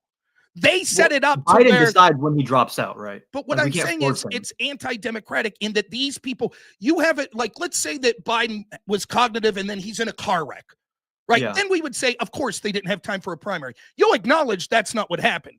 The people that knew Biden wasn't capable, but lied to the American people for years. And then when, unfortunately for them, they were exposed on the national stage, they said, oh shit. So that's why there wasn't a primary. The Democrat, I'm not a Democrat, so I don't care. But if you're a Democrat, you did not have a voice. You did not get to pick. And the reason wasn't because some terrible ailment befallen Joe Biden. It's because the people running the Biden administration, the mainstream media, almost everyone in the political people class like Ron Klain, like Biden's very inner circle, I think, kept him shielded even from other people in the White House, to the extent that I think most Democrats were just under a false impression of what Biden's ability was. I think it was a very small group of people that actually saw consistently behind the scenes him like falling asleep and struggling to speak to other world leaders. Then how did you know in 2023? Oh, I just thought he was like not going to win re-election. That's why I wanted him to drop out. So wait, you wanted to invoke the 25th Amendment because you thought he wouldn't win the election? No. In 2023, I made a YouTube video saying he'd lose the election, but now knowing what I know, I think invoking the 25th would have made sense as well. So you were unable to see through publicly available evidence, like in 2023, that Biden was. I thought he was slowing down a lot, but I think you'd have to admit that debate with Trump was a different order of magnitude in terms of how bad he looked. I've never seen him look that bad. I don't think. Well, he certainly looked worst there, but that was a because. Lot worse. But there were things that I watched that debate with apolitical friends of mine, and they're like, "What the fuck happened?" I've like never seen him do this. But here's the point, right? Like the point is, the reason that he looked worse there was because they held him from the cameras over and over. But in the little brief spirits you saw of him, like the Easter Bunny having to usher him away at the egg roll because he's so confused, or constantly like when he's in front of world leaders, them having to usher him off the stage, it was evident to anyone watching. Furthermore, if you want to take it a step further and say, well, it was only an inner circle, well, that's not true, because the entirety of the mainstream press knew. Now they're all writing books about it. Oh, we knew in 2022. All of the fundraisers knew. They all knew, and they lied, which is another reason when I said my third most important reason for voting for Trump, why he was a success, was because it exposed the actual least democratic, anti-constitutional scumbags that are the bureaucrats that are actually running this country. My argument for my political stance is as follows. What does it mean to be a populist to me? The irony is, as a progressive, I bet if me and you weren't debating and we just had like a conversation, we're probably going to agree on a surprising lot, because I bet, like me, you think that the current system basically screws over the average person, right? That there's a lot that goes on. We already had agreements about the Patriot Act, sort of Alawaki, things of that nature. Like all I would say to what you just said is I think that the Republicans are way, way more corrupt than Democrats. It does not excuse the Democrats at all. But again, in an election, saying that like this corruption in the high levels of the DNC or this covering for Biden was sufficient reason to vote for someone who has an entirely different policy agenda, I don't think makes much sense. Well, I'm not saying that it should be a reason to vote if you disagree with this policy agenda. Clearly that. You may pick a known liar over someone who's being transparent, but you hate their policies. Of course, that's a possibility. But what I'm saying is, until we out the people that are unaccountable and really run the country and lie to the American people like this, which is against the spirit of the entire Constitution and what this project of our government's supposed to be, the only chance of doing that was through a vote of Donald Trump. And now, because he won, right, or maybe correlation as opposed to causation that he won, people don't trust these scumbags anymore. That's the large reason why the Democrats are in the hole. That's why the media is in the hole, because we were gaslit. We're gaslit about Russia collusion. We're gaslit Democrats about are in the hole because a lot of Democratic voters think that they're extremely weak. That's like a big part of why their approval rating is so low. All right, fellas, I think that it's about time we moved on the topic. A few of the popular ones that the chat wants to hear about is Trump's gender policies. And then I would like to get into the anti-Semitism stuff at some point, and if we can, the global reserve currency as well. I also want to talk about corruption real quick, because that's a point I think is important to discuss, but we can maybe. Well, it's sort of what the first topic was, but I have no problem. I'm happy to talk about corruption. It's my favorite. I just wanted to ask you about the Eric Adams thing. I don't know if you're familiar with what happened. Yeah, what happened with Eric Adams is... Let's go into that for a little bit, then we'll move into some gender Can we stuff. agree 5 minutes on sort of the idea of corruption around Eric Adams? Yep. Sure. Yep. Eric Adams thing, I think there's many reasons. We've heard over and over that it's perfectly fine for the FBI and the DOJ to selectively prosecute. For all we know, Eric Adams was cooperating with them in things they thought were policy important. We were told over and over that that's completely legitimate when we saw the two-tier justice system that protected the enemies of Donald Trump, who and then engaged in taking opposition research from them and weaponizing law enforcement in ways that this country's never seen. The corruption that we saw, the fact that we're going to talk about Eric Adams as an example of corruption, while literally the FBI was illegally spying on Trump's team, knowing that the information was coming from Hillary Clinton. Are you talking about Crossfire Hurricane? That's part of what I'm talking about. Relying on a suspected Russian spy under the accusation that Trump was colluding with Russia. Meanwhile, our FBI and Hillary's team were actually colluding with Russians in order to spread disinformation to illegally spy on his team. Yeah, I would say that that corruption's far worse than the Eric Adams thing. Real quick on Operation Crossfire Hurricane, I believe there was an Inspector General report of the DOJ that happened under Trump where they said mistakes were made, but they were not politically motivated. And getting to Eric Adams, the issue that I have here is a Trump-appointed U.S. District Attorney, Danielle Sassoon, resigned over this. Appointed by Trump in his second term. She is a staunch conservative. I think she's in the Federalist Society. Her and Hagen Scotton, these are die-hard Trump supporters appointed by Trump as district attorneys. And she says in her resignation letter, I attended a meeting on January 31st with Mr. Beauvais, Adams' counsel, and members of my office. Adams' attorneys repeatedly urged what amounted to a quid pro quo, indicating that Adams would be in a position to assist with the department's enforcement priorities only if the indictment were dismissed. Mr. Beauvais admonished a member of my team who took notes during this meeting and directed the collection of those notes at the meeting's conclusion. This is like cartoonish levels of corruption that are so bad that a Trump supporter is resigning over this. I don't give a shit. Trump supporters like John Bolton, Trump supporters like Jeff Sessions, these were people that were so-called Trump supporters picked that by were Trump in his second term. I don't care. I don't care. Just because George Bush, on the validity let me finish. Just because George Bush or Donald Trump appointed someone so they're a Republican, we have to take their word at face value. That's not an argument to me because I've seen Trump. One of his weak suits is he appoints a bunch of people that are bad, right? So that's not really an argument that I take weight into. Secondly, let's say that the worst is true. Okay, so then what happened here? Trump wanted to deport illegals, so he wanted Eric Adams there. So he said, hey, we won't prosecute you if you help us deport illegals. He wanted access to Rikers specifically. I don't care. That pales in comparison to what the Democrats have done that are now complaining about this, that weaponize the entire legal system to go after Donald Trump, including those in New York. I don't give a shit. I'm tired of listening to people talk about these little drops and that, oh my God, this is corruption. This is corruption when they were silent or they actively participated in the blatant corruption that we saw against Trump for 8 years and Trump supporters. I don't care. I'm guessing that all the indictments for corruption too. What's that? Are you want to go through them one by one? I'd be happy.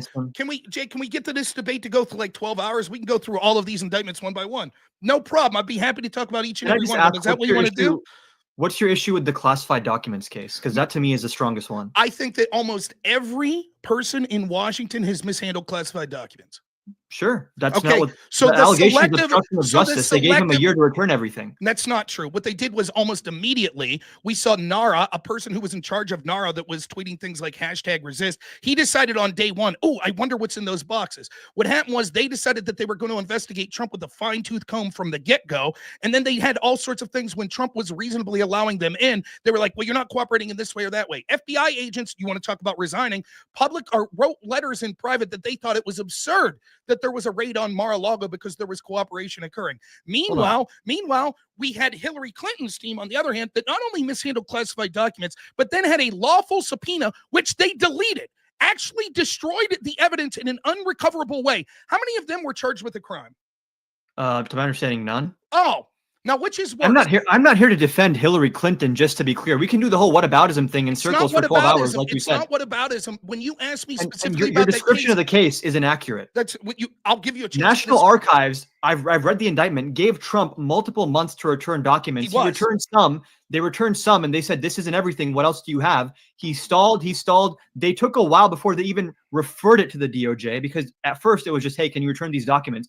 Even then, my understanding is the DOJ gave Trump multiple opportunities to return these documents, and not pursue any kind of criminal indictment. This only became a matter of obstruction of justice when there was security camera footage and text messages found of people that work for Trump saying, he said, like, hide this box over here, or like, don't show this person this, as they're actively being investigated. The reason Mar-a-Lago was raided was because Trump refused to comply with subpoenas and actually turn over these documents. And again, Trump is on tape. He is on tape, recorded, showing people these attack plans on Iran and saying verbatim, if I was still president, I could have declassified these, but I'm not president anymore, so I can't be showing you this. Like, so Adam conveniently, I don't know if you didn't understand or you're intentionally misrepresenting. My argument is this is a crime that almost everyone commits, and there's selective prosecution, which is antithetical to the entire foundation of our legal system. Please. Yes, this is a crime that's committed all the time, and it's antithetical to sort of have selective prosecution. Please, let me finish. Please. Yeah. I sit there, right?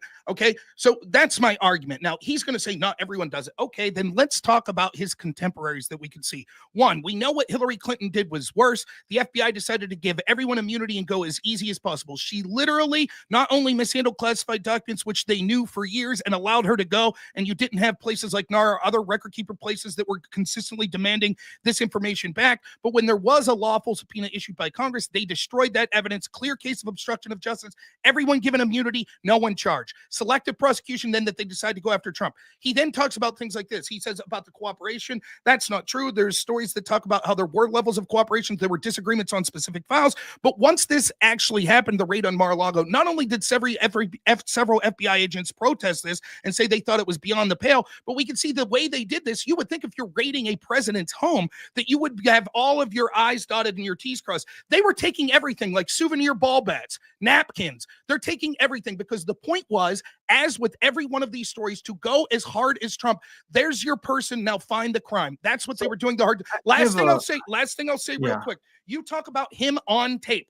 After that procedure, it was Biden's DOJ that actually issued the orders to go after Trump. We now know that Biden himself not only committed the same crime and improperly handled classified documents, not only held it for far longer, including his time as a senator, not only was that as a senator something he would have never been allowed to take home, unlike Trump, but he actually admitted, you ready for this? On tape, this is probably classified and I'm not allowed to show it to you, but here, go ahead and read it. He literally did the exact same thing as Trump and then had his DOJ prosecute Trump. It's selective prosecution all throughout. The kind of mishandling classified information isn't that a big deal. However, the selective prosecution to try to influence politics. The issue with the classified documents case is not just mishandling classified material. You're half right that probably every government official to some extent mishandles it. The issue is that he did not really cooperate with the government in returning them. The main charge there is obstruction of justice, not just, and the way we know this is the case. Did Hillary's team cooperate? Hold on. The documents that Trump returned are not part of the indictment. He wasn't actually charged for those because it turns out when you comply and return the documents, you're not going to get charged, even though he technically could have been charged for mishandling. They didn't charge him for that stuff in the areas where he complied. And I want to ask you a broader question. Is it just like any time that Trump is indicted, it's like a political witch hunt, but then anytime a Democrat, like Eric Adams was indicted, Bob Menendez, like Democrats also face legal consequences for breaking the law. When it comes to Hillary Clinton, I would agree with you, actually. Like, I think these people should be held to account to a much greater degree, but I don't explain all of these discrepancies with some kind of like evil political deep state agenda as much as just there's different prosecutorial discretion and different judges in different cases. And there's the word. Every time I debate someone on this, they will write everything away as prosecutor discretion. So my answer, so let's take that to the logical. My answer when it comes to Eric Adams is prosecutor discretion. They have discretion to not pursue people, therefore no problem. It's why do you automatically assume it's legally? Yeah, they dropped the charges. Sure. Cool. So it's just prosecutor discretion. So what's this topic even about? Conduct. Secondly, did Hillary Clinton's team comply? With what specifically? When they were asked to return evidence. No. Did they eventually get the evidence that they requested of Trump? With the classified documents case? I mean, they raided Mar-a-Lago and took it. So they got it. Did they ever get it from Hillary? Not to my understanding, no. I mean, I also want to say I'm not super familiar with the Hillary case. Like 2016 was a while ago at this point, but I'm taking your word that you're not misrepresenting anything. I'm familiar with sort of the talking points. Oh, prosecutor discretion. Oh, it was a long time ago. The point I'm trying to make is I don't think it's particularly. I don't think it's. There's all of these crimes that they're going after Trump for that he may have committed them. Right. My estimation is 90 to 95% of people at the national level of politics have committed all sorts of crimes. For example, I ran for Congress. I'll be honest with you. Some of the laws understanding campaign donations, you could Be run careful. afoul. Don't incriminate yourself. No, I took $0, so it didn't matter. But just Okay. looking into, that's one of the reasons I intentionally took $0, because as a layman, right? But you could easily run afoul of those without intending whatsoever. It doesn't mean you didn't commit a crime. The problem is they decided from day one, as Chuck Schumer said, we're going to go after this guy because he's criticizing us. So in all of these states, you had people like Letitia James, people like Fannie Willis, you had people like Alvin Bragg, you had people like James Comey at the FBI, you had the people at NARA. All of them constantly are like, we investigate Trump more, investigate Trump more. They illegally spied on him. Meanwhile, when we have apples to apples comparisons, okay, in 2016, he's running against Hillary Clinton. She mishandles classified documents. She destroys them, or her team destroys them. Well, no problem. We're not going to charge any. Legal cases are almost never actually going to be apples to apples. I think that does a lot of heavy lifting for your argument. The point that I'm trying to make here is, like, for example, I believe it was a judge in a red state that struck down Biden's student loan forgiveness before it went to the Supreme Court. And I wasn't out here saying, like, the Republican judges, the activist judges are coming after Biden. I think, like, respecting rule of law, even when it goes against people that I might support or policies that I might like, is important to do. And a trend that I notice with, I don't want to speak about you because I'm not very familiar with your content, but people who are Trump adjacent,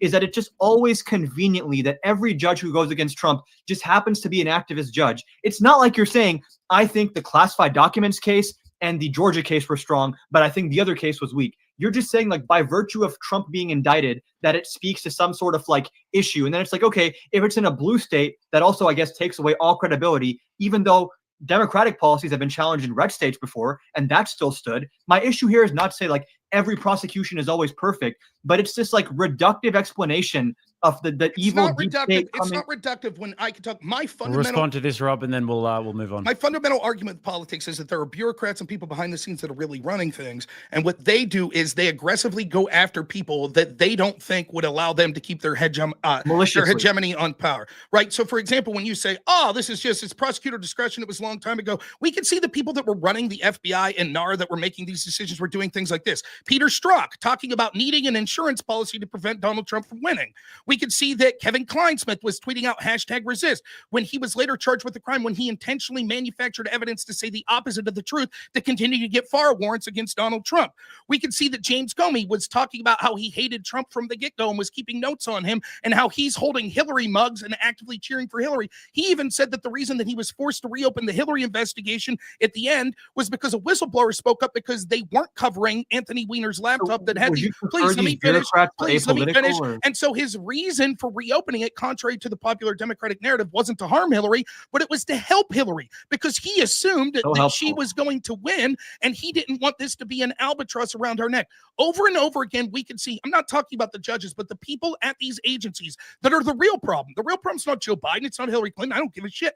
The real problem is, like Chuck Schumer said, we have the most powerful law enforcement agency in the history of the world, in the FBI, that Chuck Schumer, the opposition to Donald Trump, said Trump can't criticize them or they'll find 6 ways from Sunday. And now for more than 8 years, they've done exactly that.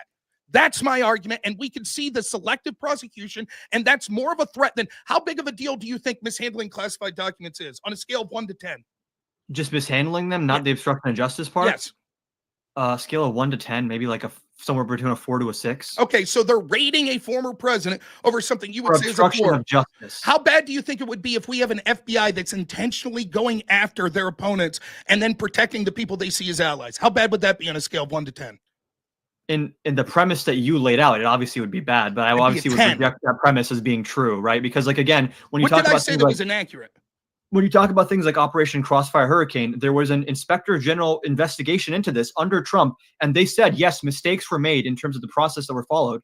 But again, the issue that I have with what you're saying is, you're misrepresenting what they said. He said in the summary of that, it's not even a problem of changing policy. Until the culture at the FBI is radically changed, no change in policy will matter. That's as scathing of an indictment as you could get. That's from the Durham report. That's from the Durham report. Right, and that Inspector General report in 2019 said there was no political motivation. That's not what that said either. What it said was that they were unable to prove a political motivation. He was asked, if you want to go through this real quick. Shouldn't you be able to prove it? No, right? Because the Inspector General was asked, he had a 4-hour hearing, right? And he was asked specifically on this question. How do you explain? He said the absolute worst thing that he saw in the FISA abuse was as follows. That the FBI kept saying, we've talked to the primary subsource one, a man that would be a suspected Russian spy named Igor Dashenko. right? They got 2 warrants without talking to the subsource. The 3rd warrant, they went to the FISA court and said, we talked to Igor Dushenko and we think he told the truth. So then they got a 3rd FISA warrant. The inspector general goes, what was so appalling about this was, you know what he told the truth about? He said, wait a minute, that was all bar talk. I don't have proof of any of this. Wait. Correct me if I'm wrong. Didn't the FBI investigation into this start because of a tip from an Australian official about like George Papadopoulos? Well, supposedly now we're seeing evidence that actually Brennan was saying in notes that actually they were telling in July before this started, they were saying that Hillary Clinton had a plan to tie Trump to Russia. It And that was start in going to be July. part of our, right. But at the end of July, I believe the official start date was July 31st. We will Okay. find out if evidence is released that they actually started the investigation before then. Nonetheless, yes, if you want to go into the story of Alexander Downer, we can. Irrelevant I to don't what wanna I'm get talking, caught up on this, irrelevant but- to what I'm talking about the IG. So I'll just finish this point. Imagine that they have to tell the FISA court the truth. They say we finally talked to the guy. He told the truth, but they left out. Oh, and what he told the truth was that this whole case was bullshit. And he's like, that is unthinkable. It's unconscionable. And the Democrats that were questioning kept saying, but you didn't find every proof that it was politically motivated. And he said, no. Finally, a Republican says, other than the most grotesque incompetence that you can imagine, or corruption and political motivation, can you think of a third excuse for why this happened? He said, no. And they said, so you're not saying it's not political corruption? He said, that's not what I'm saying. My job's only to recommend charges. I can't say that it rises to the level of corruption. So you're misrepresenting. I think this comes down to just like a view of the world difference where you attribute things to malice, where I would attribute them to probably just like honest mistakes with some malice sprinkled in there as well. But what's I mean, the honest mistake of that? Good time to move it on, I'd say, fellas. Let's get into the whole gender argument. Trump, one of the more popular things that he's done with the Republican base is to be, obviously declaring that there are only 2 genders, etc. So, Adam, maybe you want to kick this one off. How do you feel about Trump's policies in that regard? Yeah, when it comes to things like sports, I mean, I would much rather have the sports organizations make these decisions based on what makes sense to them and working with sports scientists when they're looking at things like lung capacity and bone density, which are some of the bigger issues when you're talking about people that transition playing in sports of the opposite sex. Broadly speaking, like a lot of this just seems like virtue signaling stuff where he's like, there are 2 genders and I proclaim that to the world. And it's like, I guess that's like fine. The issue that I have more so is with things like not allowing trans people to serve in the military, when again, like my understanding is, if you're getting into the military, there's probably some standard you have to meet to even make it into there. So like whether or not you're trans, I don't think should have a bearing on that. Broadly speaking, when it comes to things like sports, again, I'm not a medical professional, but my assumption would be like, yeah, especially with combat sports, you probably do want to separate sexes just for safety purposes.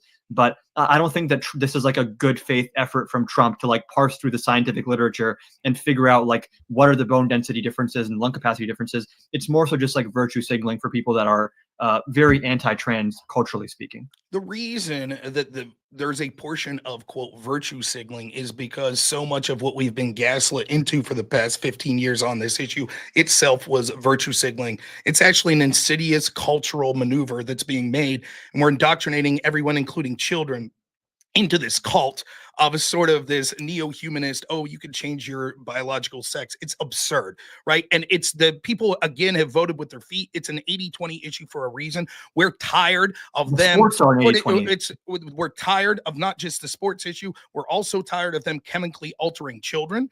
Other countries that we're told have better healthcare systems like UK have put a stop to this because they said that the evidence that's being put forth hasn't been thoroughly studied, and we should not be medically testing and chemically altering or physically altering in the times of surgery people that are not of the age of consent. It is monstrous that we're doing this. So how widespread do you think these procedures are? It doesn't matter if it only happens to one person. It's irrelevant. The point is that this is being pushed as a virtuous issue. It goes hand in hand with the sexualization of children and other people. And I'm more than happy that we're pushing against this. On the sports issue specifically, I'm interested in this point. You say it should be left up to each sports body. So even when you're talking about like MMA, do you think that the government doesn't have a role? It should just be up to, for example, UFC to say. I don't think any MMA organization would allow, like, if they are evaluating the current scientific literature. That's not the question. This is about outcomes. But you're saying that it should be up to every specific sports organization. Who can play in what category? Sure. Okay, so you would say that there's no government role. The government shouldn't be providing incentive or penalties when it comes to sports, and what sort of sports are being offered. And who in combat sports, there might be a point that you have there, but again, you'd agree there's some sports where like sex probably doesn't make a huge difference. Let's take combat sports out of it. How about baseball? I mean, I'd have to see like what the literature is. Again, this is the thing. Like we're acting like we're doctors here, discussing like specific. No. I'm not acting like I'm making a specific point I'll get to. I'm asking as a general theory. You're saying that ultimately the government shouldn't have any role in saying, hey, this is who's allowed to participate in this sport, or this is what happens in this sport or not. That's your general theory. I mean, I'm sure there's basic protections that they have to afford, but again, what do you mean by that? Explain Title IX. Were you in favor of that? Is that just like a sex-based equality? Right. So Title IX, I think it was, I can't remember, 70s, 80s, but the idea behind it was that the federal government said that they were going to withhold funding to universities unless they offered equal amounts of sports for females as males. Now, one of the net effects that this had was it actually massively decreased in many areas male sports that were offered. So take a university I went to. Let's say that it offered 14 athletic competitions or sports for men and only 2 for women. Well, if under Title IX, they decided this has to be equal, maybe they could only get up to 8 for women. So they were forced to cut back to only 8 for men, or they would run afoul of Title IX and they would lose a lot of their government funding. Are you against Title IX funding that says that each university that receives government funds must offer equal sports for males and females? If you're describing it accurately, then I'm not in favor of colleges cutting back sports. But again, it also probably depends. Let's say it also depends on like what is the actual demand for women to play different types of sports. Like, is there enough demand to create 14 different sports leagues for women? Like, I'd much rather have it go on a case-by-case basis there. Okay, but that's not what happened. It said, let's just say in theory, forget about they removed male sports even. Let's just say in theory that this law said, or Title IX said, it has to be equal sports for men and women. And they were able to find enough women's sports to equalize it. Are you in favor of that? Then sure, yeah. Why wouldn't they offer the same opportunities to both sexes if there's equal numbers of people that want to play? So you would be in favor of the federal government withholding funding to, say, like Duke University, if they offered in 2020 or 2020, they offered assuming it holds up constitutionally speaking. Like, I'm taking your word for all this. I'm not super familiar with Title IX, but what do you mean assuming that it holds up? We're asking what your opinion would be. My opinion would be, you're asking if it's justified for the federal government to withhold funds, and there's going to be certain parameters that dictate justification. Okay, well, given that, if you're somehow saying if that's constitutional, you'd be for it, and it hasn't been revoked for as long as it's been there, then why wouldn't the federal government have a say in intervening in female-only spaces?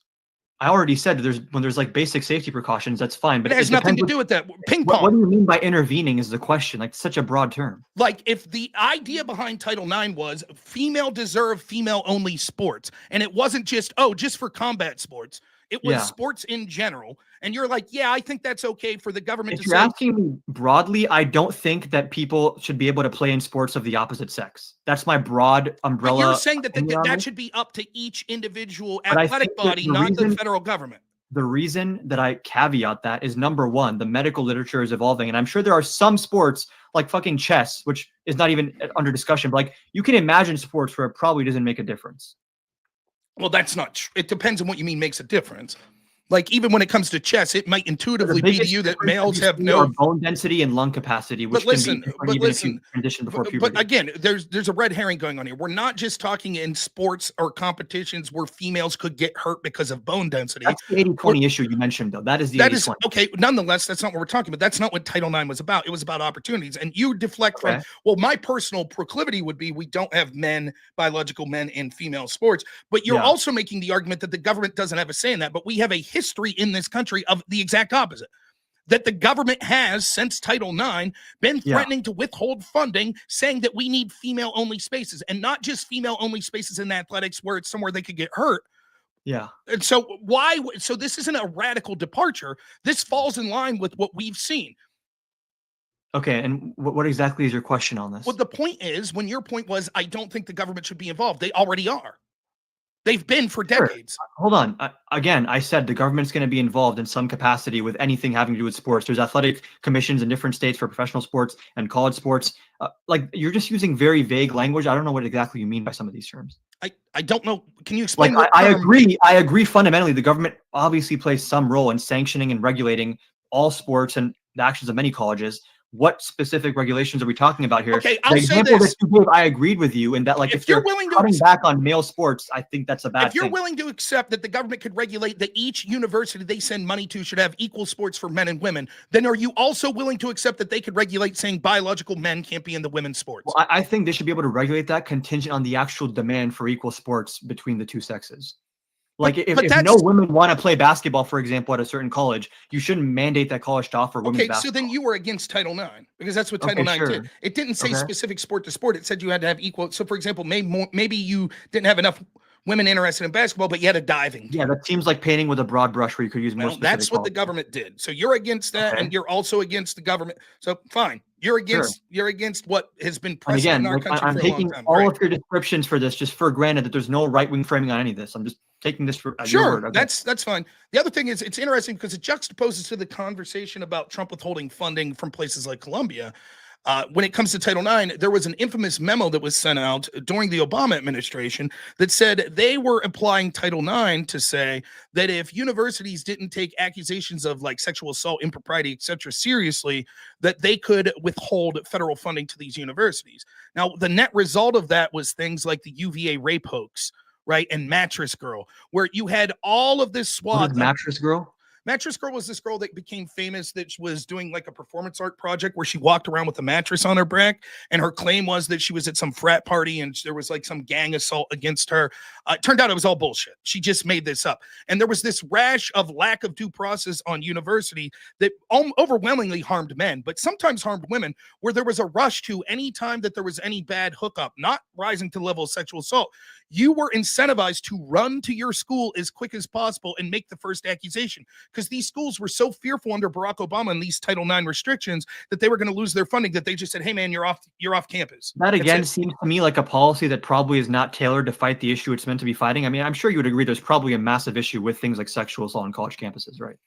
Well, any one sexual assault would be bad, and I think we should do something. So when you say massive, I don't know. This is not like meant to be a gotcha. Like you would agree we should probably try to increase like. Well, right. I'm just saying, like, the reason that I hesitate to say yes is because the numbers that were cited as sort of the reason for this was like 1 in every 3 women were raped. I don't think it's that massive, but I would say that there's certainly thousands of people that are harmed. It's definitely statistically very significant and probably higher on college campuses than other places. I don't know if that's true. There's interesting frat parties and hazing stuff. Like I can promise these are stereotypes. These are stereotypes that oftentimes are cited. I lived on the campus of University of Michigan. I can promise you some weird shit goes on at frat parties. So you saw rapes? Did you report them? I never said I saw rapes. I've heard about crazy hazing though. So when we're talking about hazing, that's not the same as sexual assault. Yeah, but I'm talking about the code of conduct on these campuses sometimes is like a little bit insane. So it wouldn't be surprising. What does hazing mean, guys? Is that something? Is that it's like initiation into frats? Like you eat like a raw goldfish, or like someone died once because they were in a car trunk on the freeway. Like a lot of weird shit you have to do to prove yourself. It's like bullying, like when you get jumped into a gang, that would be hazing.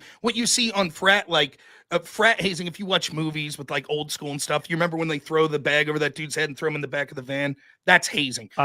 I don't see the problem with hazing myself. But there's always different initiations at different football clubs and stuff. But I guess anything that goes into crimes would be bad. Well, right. There could be hazing that's harmless.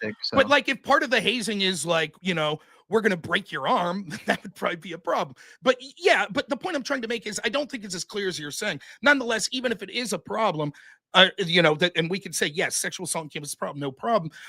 Like the way that went about it, we again saw that Democrats were more than happy to have the federal government intervene and threaten to withhold funds to universities when it came to wanting equal amount of women's sports as men. Now they're taking the opposite tack, saying that biological males should be in female sports.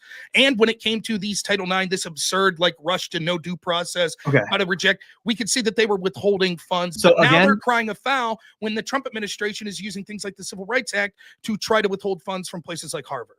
We should talk about the Harvard thing in a second, but my broad take here again is because I'm not super familiar with the Title IX stuff. I can only speak in regards to what principles I hold. The reason I'm skeptical of what you're saying is because there's been so many examples. Like I think the Vikram Swamy brought up that like the Department of Education is cutting off funding from schools that like don't allow archery or something.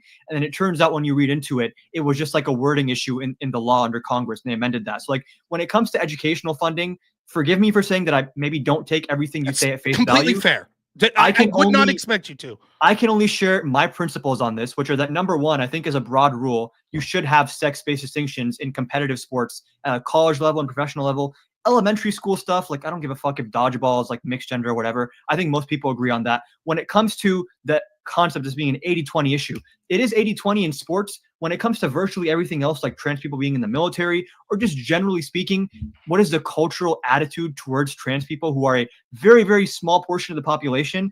And another reason I just take issue with this conversation is that, like, sure, I'm not saying it's not important, but in terms of like when we rank the top issues facing America, would this be in your top 10? Yes, because the reason that it's there is because it's not just this specific issue, though. Anytime you're talking about the mutilation of children and the sexualization of children, that's certainly a top issue. It's because it's indicative of the major problem with our country, which is that these issues are forced down people's throats that sort of causes like a morality loss and a division Do amongst you people. think It's an sex example of reassignment cultural surgeries Marxism. are forced down people's throats? Yes, I think that the acceptance of this There's an and having to extremely ignore, long I think process that the to get even acceptance, approved for that. I think the acceptance of accepting that a 3-year-old could declare that they're actually a female when they were born a biological male, and having to pretend that that's not grotesque and weird, and being told that we're should be shamed, falls in line with the same sort of arguments that white people should be shamed and Christians should be shamed I and just want to men make sure should we're be clear shamed. that when it Yes, comes to fighting things like that is hormone, important for its own sake.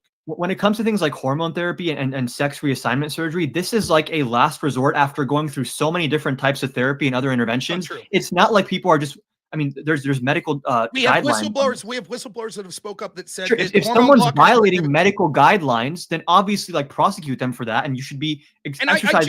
just want to clear out, like, we're now seeing a story from the New York Times just this week that's basically saying, hey, guess what? That prescribing Ritalin and Adderall to all these children, yeah, sorry, that was just a big scam to make pharmaceutical companies Hold on. money.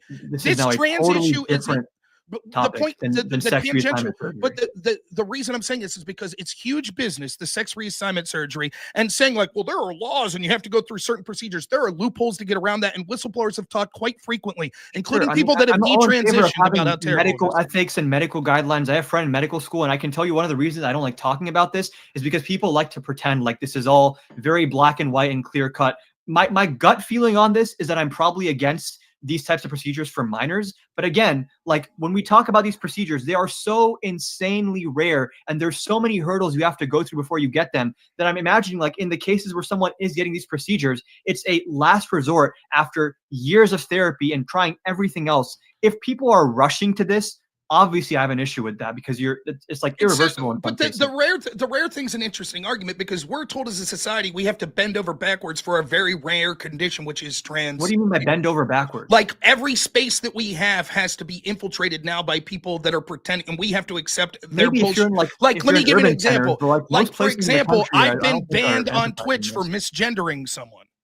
I have to accept on one of the biggest live streaming social media platforms that I have to pretend that a trans person who's a biological male is a biological female. I have to do that at work. Almost every place of employment in this country. We have DEI hires, which is a thing that's tangential to this, that we've prioritized hiring people. We've created victimhood as one of the biggest social currencies and one of the best ways to be a victimhood, particularly if you're white and a male and you can't get into that victimhood classification. What is the big issue with like if someone looks entirely like a woman, just calling them her? Like I'm trying to understand, like just on like an interpersonal level, like what's the issue? Previously, if they asked me, I would happily do that. If they demanded I do, if they demanded I do, that'd be different. The problem is it didn't just stop at the level of, hey, I'm asking you nicely to do this. It was a constant infiltration of spaces over and over again. Sure. And it's occurring simultaneously at the time where it's occurring. This sort of cultural Marxist bullshit is occurring against white people, is occurring against Christians, is occurring. And like, for example, while this is going, we're also being told, well, we have to have drag queens in children's spaces, and we have to have critical race theory being taught to children in school, and we have to teach children that actually you're not born a male or a female, like, and we have to take off birth certificates like mother and father. All of this stuff is a concerted effort. The issue that I have with the way that you're framing this conversation is we always focus so much on the fringes to talk about the broader group of transgender people, and like most transgender people are probably just like dressing differently and they want to be called by a different name and pronoun. That is the vast majority. And I always question the motives of like, why are we focusing so much time and energy? I'm fine to have the conversation as I've been having, but why are we focusing so much time and energy on the fringes of a group that by and large is like just trying to like live their life and not face discrimination? Because they are at the forefront of sort of victimhood culture and DEI has shoehorned itself into every institution in this country. Well, DEI, again, there's a lot of people that define it incorrectly. DEI typically just expands applicant pools without lowering standards. Like when Trump talked about the FAA having DEI, they just increased their applicant pools to people that did not have access to extracurriculars in school and who didn't have a long work history. DEI, in many cases, does not actually mean you're lowering standards. It just means you're broadening application pools. And that's sort of like not DEI, the equity. What does equity mean? Depends on who you ask. Okay, well, traditionally, what it ends up meaning in practice is Fairness. equal outcome. And this is another thing that happens over and over. What happens is we're told, no, this isn't happening, like the border. And then when we find out it is happening, they're like, yeah, it happened, but it was a good thing. So I could tell you, we can go through the list. We can go through the list. Hired on People lower like, standards, I oppose that. right. So we could go through a list of someone like Christopher Rufo has put together that shows that universities, that shows that many major corporations, their DEI has resulted in hiring people not based on merit, but based on these categories. I'm quoting But the FAA. anecdotally, I can tell you, and I'm sure that almost everyone in this chat could back this up if you don't want to look at studies. You personally know companies, maybe I'm working for one right now, that has quotas, that says that we need certain people. I have a friend that works for a government defense contractor that's telling me that it's fucking laughable that they're basically being said that everyone in a supervisory position or higher by 2030 has to be someone from a minority class. Race-based hiring quotas literally unconstitutional? No, well, I think that they should be, but I think that they're applied in many ways. Affirmative action was struck down by the courts, and I see a big conflation between DEI and affirmative action in many cases. And again, when I bring up them not lowering standards, I'm quoting from the FAA website, which is sort of the zeitgeist that brought this into the public conversation, is Trump saying these crashes are happening because of FAA DEI. When you actually read the DEI guidelines, they just expanded the applicant pool. They did not lower standards. I don't believe that they're being accurate in most of the institutions like this. And I personally know, and there's stories that have been reported that we could see actual proof of it, of DEI prioritizing hiring people based on race, based on other minority I oppose status. that. If you can find me specific cases, I will stand with you in opposing that. I just don't think that that's the norm. Well, you mentioned Harvard. Will you admit that Harvard's application processes should have been unconstitutional based on the fact they were prioritizing people of color? Yeah, I oppose affirmative action. Okay, so the fact that occurred and it's now unconstitutional. What's that? It's now unconstitutional. Okay. It has been for a while. So I just like, if it's happening, then sure. Like if there's, do you think it ceased to happen now? In large part, probably, yeah. I think that you're full of it. I think that it just ignores the reality. I think that if you're a large Harvard company, thing, you might not put down like, oh yeah, we're only hiring a black person. But when that black person comes in, or when that trans person comes in, or where that woman comes in, or where that Muslim comes in, you're like, this will look really good if we could tout 30% of our supervisory forces people that are minorities. Do you think that they are then assuming that I'm taking this for granted, your premise, that they're then saying, okay, this guy has a lower SAT score, we're still going to take him? In Harvard? Just in general, or in universities? I think that probably occurs. Still? Yes. Now, Okay, I haven't seen the data, but the data or court cases on that, if it does occur, I will agree that I think that's bad. I don't think it should play a role. Most recent data that I've seen, I think, was circa 2023. I could be wrong. I'd have to pull up the study, by the way, I appreciate this debate. I'm having a lot of fun. Neither of us have been pulling up big studies, and I think not just you shouldn't trust me and I shouldn't trust you, but the audience should try to do their own research as well, because sometimes we're citing things, right? But we're given sort of the benefit of the doubt. I believe it was 2023 is the most recent data I saw on that. Yeah. That was actually, it's Asian Americans. It's like that their SAT score has to be so many points higher on average to get into the institution. And then when you filter down, you get to whites, then you get to Hispanics, and then you get to blacks. It's like the average applicant for a university like Harvard that's black is like a 1380 SAT score. The question there, though, is like, are they indexing based on race, or does that just happen to be the distribution because they're indexing based on like socioeconomic background, which you'd agree that's fair to take into account, right? I don't have a problem taking in socioeconomic background, but I think that it's clear. I think that it's clear. Well, what about if someone's a foreign exchange student? They maybe bring like a different cultural attitude from a different country. I don't understand the question. What like, about could that be sort of like a one-up on someone's application that they come from somewhere that's like foreign and maybe they bring like a different cultural perspective with that as well? I don't think we should prioritize things like that. No. I think socioeconomics a little different. And I think even in there that it should be very tight, that it's still put through a merit system that they have. Like, it's like anything, like let's take it out into like a firefighter because it's easier for people to understand. There should be a minimum standard for getting into being a firefighter. Is it okay if we say, well, if you meet that minimum standard and this guy met that minimum standard, but you're from a poorer neighborhood, that will hire you? It's debatable. I would say most of the time, no. But at university, it makes more sense why you'd want to try to prioritize people. But you still have to meet that minimum standard. As someone who applied for undergrad in 2019, which I believe might have actually been before affirmative action was struck down by the courts, I can promise you need really good stats to get into a lot of these schools. Like I went to University of Michigan, and like if you're applying with like a 1200 SAT, it doesn't matter what skin color you are, you're not getting in. So that's more anecdotal, I'll admit, but that's being involved in the process. Let's move it on to the anti-Semitism debate now. This is an interesting one. Just before we get there, guys, if you are watching and you haven't smashed that like button, then I would appreciate you doing that, getting this out far and wide. We are just over halfway to the grift goal, guys. So any sort of kangaroo coins that will go towards the Mrs. Rattlesnake Fund would be fantastic. So we're going to move on to the anti-Semitism debate now. And this is an interesting one because from the left, you have a lot of protests happening on campus at the moment in terms of the cause in Gaza. And then from the right, you've got a fair bit of pushback happening as well in terms of people thinking that Donald Trump is too focused on anti-Semitism as a cause. So I'm interested to hear both perspectives here. Maybe, Rob, you want to kick this one off and how you feel about this particular debate. I don't know. I'm not a big fan of, I'm not for hate speech laws, and I'm going to throw Adam a bone here. I think that one of the chagrins I have of the Trump administration, I understand people could argue that it's not this case, but my gut feeling and look at the preponderance of circumstantial evidence is they're putting a double standard to the criticism of Israel and people that want to criticize Israel versus maybe if you wanted to criticize France or hell, even the United States.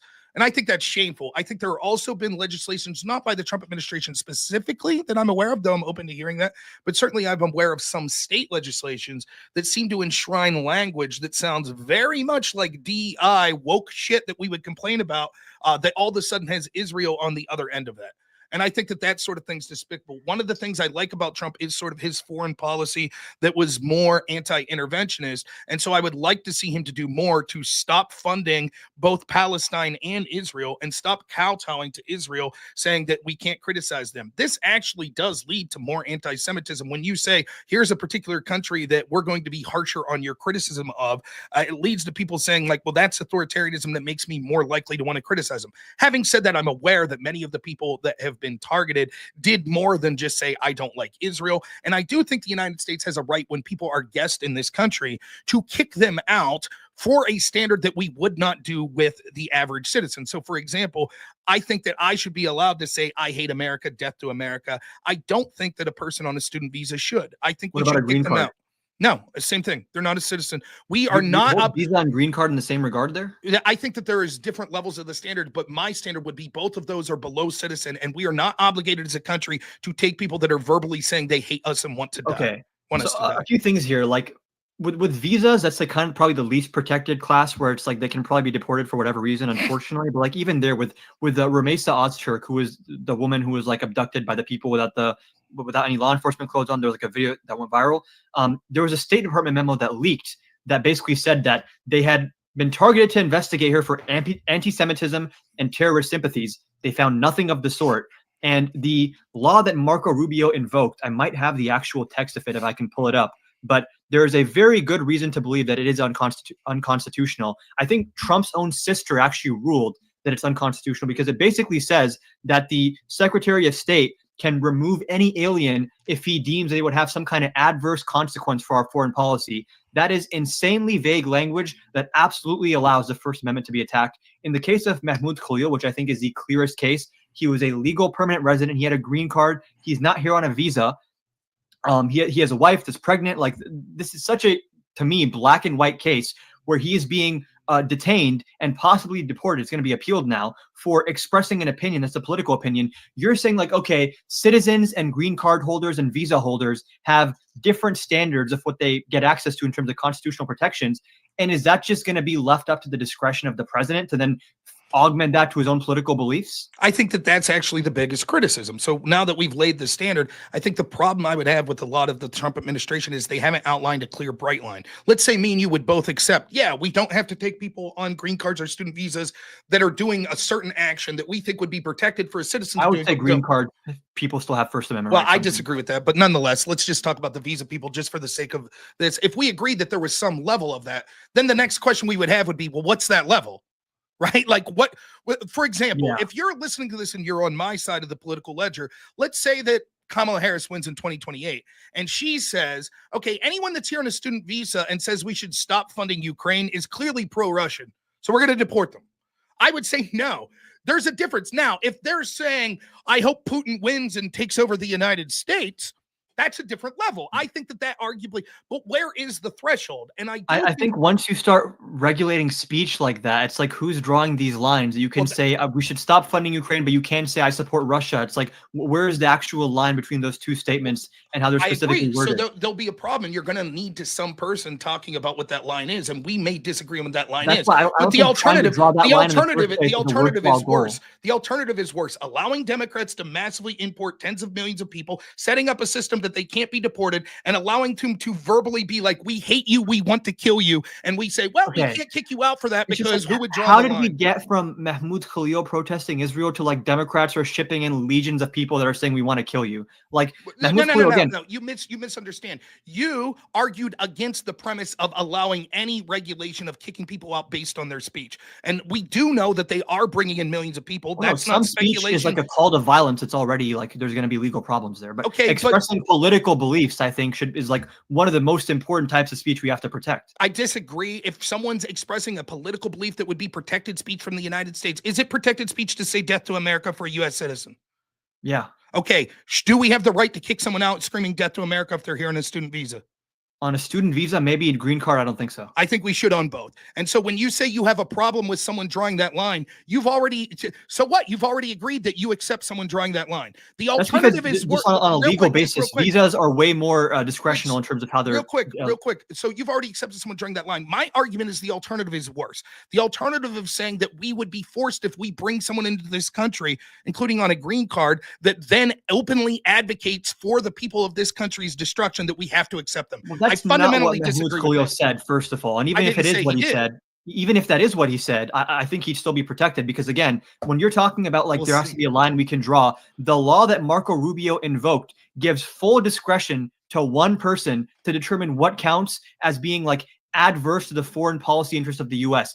Who determines what the foreign policy interests are? Who determines what's adverse? What is the threshold you have to meet? One issue with this is that people are not given proper notice. When someone comes in on a visa or a green card, it's not like they're given a rubric of like, if you say this, you're going to get kicked out. How can you start holding people to account for speech violations when they aren't even given a rubric of what they are and are not allowed to say? Okay, so but you already said you would be okay with that with people on student visas. Wouldn't the same argument on the visa? I would disagree with the discretion of Rubio, but I think legally he probably has a stronger case here. But so I would still disagree. So then, what we're arguing, there is a law in the books that says what Rubio said. Now it's going to go to probably the Supreme Court to determine whether or not that's constitutional. When I'm arguing from is, I think that they'll say that the courts, I think, will say they're going to be closer to me than you. That's my prediction. That ultimately they'll say think that law is constitutional. I think that yes. I think that ultimately what the courts will say is that what Trump's team needs to do is have a more clear, bright line, and specifically what they're saying is the type of behavior. But ultimately, this law is constitutional, and the executive has the right to kick guests of this country out if they are giving sentiments that we think is detrimental to a certain level of the United States, like praising a terrorist. Exact wording of this law, because it just like to me is like. But what if you're wrong? What if they? So we're arguing. You're arguing the legality. I'm arguing the morality. If the court rules that you're wrong then. You would have to say, well, when there's overlap though between the morality and legality, like I think in the case of a green card, that's where I have a very strong opinion on. This is like a they're very still a guest. They're not a citizen. We have no obligation. They're a lawful permanent resident of the United States. Doesn't matter. They are a guest of the United States. We are under no obligation to accept guests that are openly advocating for our destruction. Yeah, he's not committing crimes. There's like certain boxes he has to check. One of those boxes, it's not like when you get a green card, you're told like, hey man, don't be mean to Israel. I don't care. Like they're told. What kind of system is that? I think that it's a system that is not. That system is better than so the system. Insanely arbitrary. What you can now say is like grounds to remove. But that arbitrary nature and maybe trying to get hammering down on specifically what that is better than the alternative, which is once someone says whatever they need to say to get a green card, they could literally stand on the street and say, "I support ISIS, death to America," and we have to say, "Well, shucks, there's nothing we can do." You're making is the argument that people that oppose the First Amendment make, just broadly speaking, and the issue I have with it is like this is a very slippery slope. Once you start saying that there are certain words and certain ideas that once you convey them, it's grounds to remove you and revoke your green card, it's free reign for the Secretary of State to just apply that to whoever they want. Again, you already fall into that same argument because you said you would accept some level of this on student visas. So the counter argument, Mahmoud Khalil to me is the clearest case here. I don't care. So then I'll say this. I'll come at this from the more left-wing perspective. What? You accept that on visas? That's a slippery slope. Next thing you know, they'll be saying it about green card holders and American citizens. See? So how's the slippery slope argument not to apply to you as well? My argument is it is a less legal. A visa is by definition conditional and temporary. Okay. A green card is you have lawful permanent resident status in the U.S. Nonetheless, and then there's certain things you have to do to maintain that. You have to check in. But again, what I'm saying here is like, even if you want to make this case that you're making, are people put on notice about what they are and are not allowed to say? Or is it just like they have to hope and pray? I don't say the wrong thing on Twitter today. I don't know if you heard me. I said, I think that ultimately what the court's likely to say is that you have to give some clear bright lines, right? So you would have to say like openly advocating for the following terrorist organizations, openly calling for the death of American citizens, openly calling for the destruction of the United States country. There's probably, I think the court will say there are certain like precursors that you have to give so that people are aware of this. But the world you're advocating where is far worse, which would be that like I don't know how to make this any clearer. You're literally advocating for a world where you say what you need to do to become a green card holder, and then you could literally say, I support ISIS, death to America, and we are not allowed to remove you from the country. That's insane. Number one, extreme example, but even if I take that for granted that this extreme example takes place, how exactly is this when you apply for a green card? There's like a very rigorous process. If you're like some undercover ISIS sympathizer, they probably would figure that out and not even approve your green card in the first place. Like, it's not like people are just coming in, they're getting a green card based on like one statement that they make. Well, again, so you're saying that if let's say that you hate the American government and you're applying to come here, right? Yeah. Are you going to tell? What if you say, I hate the American government because we don't have universal health care? Like, is that the same as saying I want everyone to die? You feel they're systemically racist and the history of slavery means that they stole this country from indigenous folks and from black people? Okay? You can say that if you have a green card. Okay. Are you so do you think that you were applying for a green card, you would say, here's my beliefs on the United States. I hate them. I think they stole the land from the Native Americans. I think they need to give it back. I think they're systemically racist. I think we need radical changes to this country. How many people do you think that would actually believe that, would admit that in a green card hearing? I mean, it wouldn't come up in a green card hearing. Right. So then when you say, oh, well, they're back here and they're saying death to America, blah, blah, blah, that would have came up in a green card hearing. How many people that tweet out death to America are actually like doing something about it? It's just like Twitter trolls. It doesn't matter. The principle is that we should not have to accept people as guests in this country that hate us. Hate us is a very, very ill-defined term. That's the issue I have here. But you could say that. We could disagree on what hate us means, but the what principle if you say still that stands. If you don't support the sitting administration, who is the active government, you hate America? Get out. If you don't support Biden or Trump or... Again, I don't know how many times I have to repeat this. I think there's an argument to be made that there's going to be a problem with the threshold of this, and there need to be clear, bright lines that are outlined. I'm saying that a threshold existing in the first place is grounds for abuse. The principle still applies that as a principle, we should not be forced to accept people that hate us and want to destroy our way of life. We should not have to accept those people. You saying no, threshold existing in the first place is the issue. Let me finish. You saying no, we have to accept those people, because if we don't, someone could have a slippery slope and take it too far. I disagree. I think the harm of the slippery slope harm that you're talking about is a less significant harm than being forced to take people that are openly stating they hate us. If there is grounds to believe someone represents an actual threat to national security through speech they are expressing, that is not the same thing as expressing that you just don't like America. It doesn't have to be. It doesn't have to be. I disagree. You keep saying that I'm not hearing your argument and that you think there should be a threshold. I'm saying the very existence of a threshold is rife for abuse based on who the Secretary of State is. And even in the case of visas, where I've said they have more justification, my point there is that revoking a visa has a much lower burden of proof to revoke the visa. I'm still not saying it would be adequate, I think. Like, let me ask you, if the Secretary of State says, I want to revoke this guy's visa because he says chocolate ice cream sucks ass, I love vanilla ice cream, would that be justified to you? No. Okay, so you agree there's some free speech protection. I don't know how to. Yes, there is clearly a threshold that could go too far, right? That we clearly shouldn't be allowed to arbitrarily kick someone out for any reason, like saying I prefer vanilla ice cream. That we're actually referring to in real life that exist, like Rumeysa Ozturk. I'll patiently wait for you to finish, and then I'll make my point. Yeah, Rumeysa Ozturk, who is the one the video went viral for getting abducted. The State Department, at the behest of Trump and Rubio, investigated her and found no evidence of anti-Semitism or terrorist sympathies. So would you agree that she should not be deported? I don't know. It would depend on what the ultimate conclusion is. It would If you depend on take what for she was. granted what I just told you. If it turns out that she's like, literally, I was just saying, hey, I want to go to my class. I never said anything. She wrote an op-ed saying that we shouldn't fund Israel or something along those lines. No, I don't think that that would be reason to deport her if that's all she did. Okay. I don't believe you that that's all they're claiming that she did. Fair enough. I don't believe it. Nonetheless, the point is, I'm talking about the principle that we shouldn't be forced to take people that are guests in this country that are openly advocating for their hatred of this country, right? You keep making this slippery slope argument as your only argument, an argument that you fall victim to. Because every single thing that you said, I could literally approach it more from the left and say, do you think that someone on a student visa should be kicked out for saying I like vanilla ice cream? Yes or no?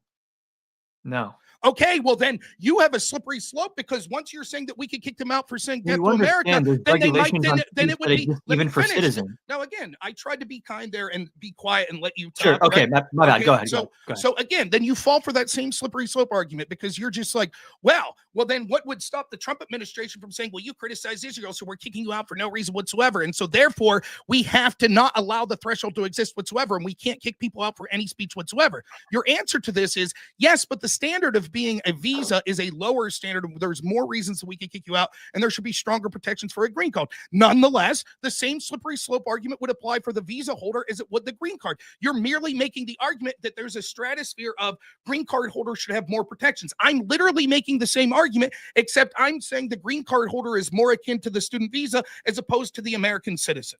Yeah, the threshold that I'm talking about is a similar threshold that exists for citizens, though. You're talking about a threshold on expressing opinions. I'm talking about the gray area where speech can become incitement to violence, or there's even case law on like people providing aid to foreign terrorist organizations, whether that counts as free speech or not. Like there are some very bright lines when it comes to legitimate national security. The issue that I have, and this actually goes back to how we started this debate, which is that the Trump administration is using these blanket terms of national security and foreign policy to attack civil liberties. And this is one case where that civil liberty is free speech. There's other cases where it's the Fifth Amendment, but do you just not on a macro level see an issue with using these types of justifications to not to say, if you say I want to fund ISIS or I want to destroy America, there's a lot more of a clear risk or call to action there versus someone saying I don't like Israel or even I like Hamas. Right. What I'm saying is I do have a problem with the way that Trump's been applying this, and I think that it's overly being used aggressively to criticize Israel. Unconstitutional? I don't know. It would have to determine what the facts are because the problem is my gut feeling is that they're probably going to go to the courts and the court's going to say you need to have more specific bright lines, and some of these individual people might not meet those bright lines and therefore they won't be deported. But I think the courts will ultimately rule that they have the right, that these laws that were cited by Rubio you're complaining about in practice are constitutional. Now, what I'm saying here specifically, though, is there's a fundamental disagreement on the principle of whether or not we should say that we aren't forced to allow guests in this country that are openly espousing hatred against the people of this country. What that hatred could be will be argued differently, and the threshold will be argued differently. Can people take that too far? Sure, of course. But I think that the principle should exist, that there is a certain level that we say this doesn't exist or it shouldn't be allowed. You say, well, you're saying the green card holder is more akin to the citizen. I'm just making the opposite argument. They're a guest. They're more akin to the visa holder. That's it. The only disagreement we have here is you're talking about slippery slope, this, that, and the other when it comes to the green card, but not the visa holder. I'm saying that just like you don't apply it to the visa holder, I don't apply that argument to the green card holder. Well, even with the visa holder, I said it's like they can't get deported for like not liking ice cream. I'm saying the Secretary of State. I say the same with the green card holder. No, I understand. The Secretary of State, just like statutorily, has more discretion in the revocation of visas than green cards. That's the only point. I think that I'll be borne out. I think the Supreme Court's going to agree with me more on you than this. Having said that, I still stand by my opening statement and criticism here that I think that I have problems with the fact that the bright line's not being espoused by the Trump administration. And my gut feeling says that I think that this is being used to protect Israel, which I feel is despicable. And furthermore, the last thing I'll say about this, though, is I'm not saying you specifically. I work a lot and I haven't had a chance to look into a lot of these cases specifically, but I am aware that people constantly say, like with Khalil, all he did was say like, hey, Israel's bad. But then I hear people saying, no, he lied in his visa. He like involved in protests that locked people out of certain buildings. He didn't lie harassed on his student visa. Jewish. So I don't know what the truth is on that. So So I when can you tell say, you- so just real quick, and I'm Yeah. certainly you can say what you want about this. I can't dispute you. I'm admitting I haven't looked into the facts. Sure. But when you say about other cases like, oh, this poor girl, it's the same as this Garcia guy, where constantly the people whose agenda is to never remove anyone, they're going to paint every single person that's removed as this angel that did nothing wrong. There's another side of the argument in almost every one of these. Okay. When it comes to Khalil lying on his visa application, this is a completely phony allegation that people are making, because basically he did a very short-term unpaid volunteering role for the UN, and he didn't list it. He didn't list it in his work experience, which why would you list like unpaid volunteering under your job experience on your visa application? That is a supposed lie that he told, where you wouldn't be expected to divulge that unless you're directly asked about it. And then secondly, when it comes to this is just the agenda of the people that want to bring in all the people and they're going to do whatever. Like, I obviously want to deport people that come in and commit crimes. People that have even come in recently illegally, I want to deport them as well. But regardless, even if you find the most heinous criminal on earth, all I'm arguing is that there are rules and regulations and procedures and processes that are enshrined by our Constitution and our norms in this country that once you start disobeying them, once you pass that Rubicon, we're in a totally different world now. And the entire macro argument that I'm making about Trump here is that he is using things that might facially seem like, oh, well, national security is important. People can't hate our country. Foreign policy is important. He uses these blanket justifications, but the actual actions he is taking under them represent, in my opinion, an existential threat to civil liberties, not just for visa holders, not just for green card holders, but for U.S. citizens as well. It rings hollow to me when we just saw an information that wanted an administration that wanted disinformation panels that was using their agencies and funding NGOs to fight against free speech online, including doing things like censoring me for Trump opinions is on literally this. suing like a pollster for a poll he didn't like. I don't care. The glass ceiling's Why do been you just broken. not care when Trump's the one doing it? The reason is because we accepted that the government has the right to do things like this. And when people like me were on the victimhood side of it, we were told, shut up, it's not happening. Or if it is happening, it's a good thing. And now as soon as the shoe's on the other foot, it's, oh my God, this is an existential crisis. I agree with you. I think a lot of the Trump speech thing is revolted by like this revenge. Like we were fucked over for so long. Now we have to get them back with the exact same thing they did to us. Again, like also with Harvard, like he's pulling funding that goes to medical research, to one of the top medical research facilities in the country. And one of the demands that the government made to them is that we get to audit your courses and your professors to make sure that you have the right ideological balance. Is that not anti-free speech? No, I think that first off, I think the U.S. government, do you think that the U.S. government, if anytime they fund something, it shouldn't be politically partisan that's skewed to favoring one side and ideology over another? Say it again. Do you think the government, my tax dollar is going to pay, that our government should have a right to make sure that the money that they're financing isn't politically partisan to an extreme level of one side or another? Partisan implies like party, so sure. Yeah. But like when we're talking about like this professor is too liberal for me, that gets into some very dicey territory. The problem is what we can see with all of this government funding, whether it be through not all, but a vast majority of it, when it comes to like USAID, money going to NGOs. Oh my God, we should talk about Doge more. Sure. Money going to sort of academia, money going to media outlets like NPR, etc. It's almost all universally going to left-wing ideologues. Like, for example, we saw the head of, was it PBS or NPR? I think it was the head of NPR. She testified in front of Congress the other day, and she said, there's no ideological left-wing splint to NPR. And they were like, 90 out of the 90 people that you employ are registered Democrat and donate to Democrats. And she's lying to us and the American people. It's how many MAGA people are like applying to work at NPR? Right? This idea that we're constantly told, like, well, no, there's no evidence. Like, what do you mean that Harvard would be too ideologically favoring the Democrats? It's bullshit. We all know it. You know it, and I know it. Okay, so saying people are culturally progressive is different than saying they're partisan. And again, like when you bring up the NPR example, how many like blood red MAGA Republicans are applying to work with Steve Inskeep at NPR? Like there's like a correlation causation that's happening right, here. And the correlation or the causation. How many hard right conservatives are applying to work on Harvard's campus? The causation, right? Two things to say about this. It's causation, right? The NPR is built up over years and years and years. You can see that Jonathan Haidt, who is a left winger, who I believe at least used to be a registered Democrat, I don't know. He runs something called Heterodux Academy. He's talked about this at university. Yes, it was always like back in the day, a 60-40 liberal to conservative sort of the faculty when you saw at these universities. Now we see not only is it like 96% in many of these Ivy Leagues left versus right, but the left have become far more radically left. The same is true of media outlets, right? We can see in places like NPR, we can see that it used to have somewhat of a left-wing spin that was within the realm of acceptability. Now it's radically left-wing and radically pro-Democrat. And the argument that like, oh, it's a violation of their free speech to say like, wait a minute, if we're going to force American tax dollars, which the majority of them at this point voted for the party that you're antithetical to, we have a right to ensure that that money is going for things that are beneficial to the country as a whole and not to attack the ideology of the people that are the majority of this country.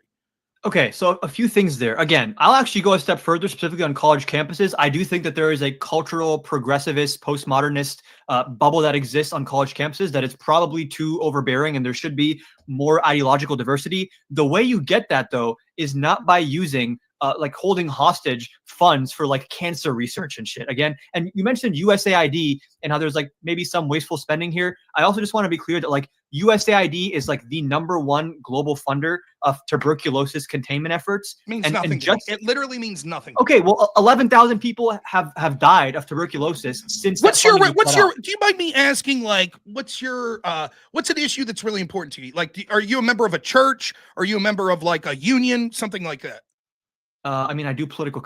Socialist is important to me. Okay, let's say you're in a union, just for the sake of simplicity. Sure. Of this argument. I actually was in a union. What if I said this? Like, hey, listen, U.S. government funding is going to go through USAID, and 10% of that's going to fight HIV, and 90% is going to busting up unions. And then when you say, wait a minute, I don't like that, I'd say, oh, why are you against HIV funding? That's despicable. Can't you see the problem? Distinction that you're against the part that's going to bust up unions and you're in favor of the money? No, because the problem is the way that this money's ran in these bureaucracies, they shift this money around all the time. For example, money that was spent that was geared for like humanitarian aid in like Thailand or something like that was actually rerouted by NGOs to create in Cuba a version of Twitter called Zunzania. Right. And the idea was fraud going on again. Prosecute the fraud. So I haven't seen any prosecutions or indictments on fraud right now. It has nothing to do with prosecuting the fraud. It has everything to do that this money is being earmarked for causes that are antithetical to huge swaths of this country, what I happen to be part of. Let me ask you this. Would you be perfectly fine then if we continue to fund HIV, but take every single dollar that goes to academic universities and send it to Hillsdale and Liberty, and take every single dollar that goes to media outlets and send it to Breitbart and Newsmax? Would you say that's okay as long as we're still funding HIV? No, because these colleges that we're funding are doing like some of the most cutting edge research in technology and medicine. And I promise you, like Hillsdale is not competing with like Harvard or UMich on like medical technology. Once we start funding them for years, they may be.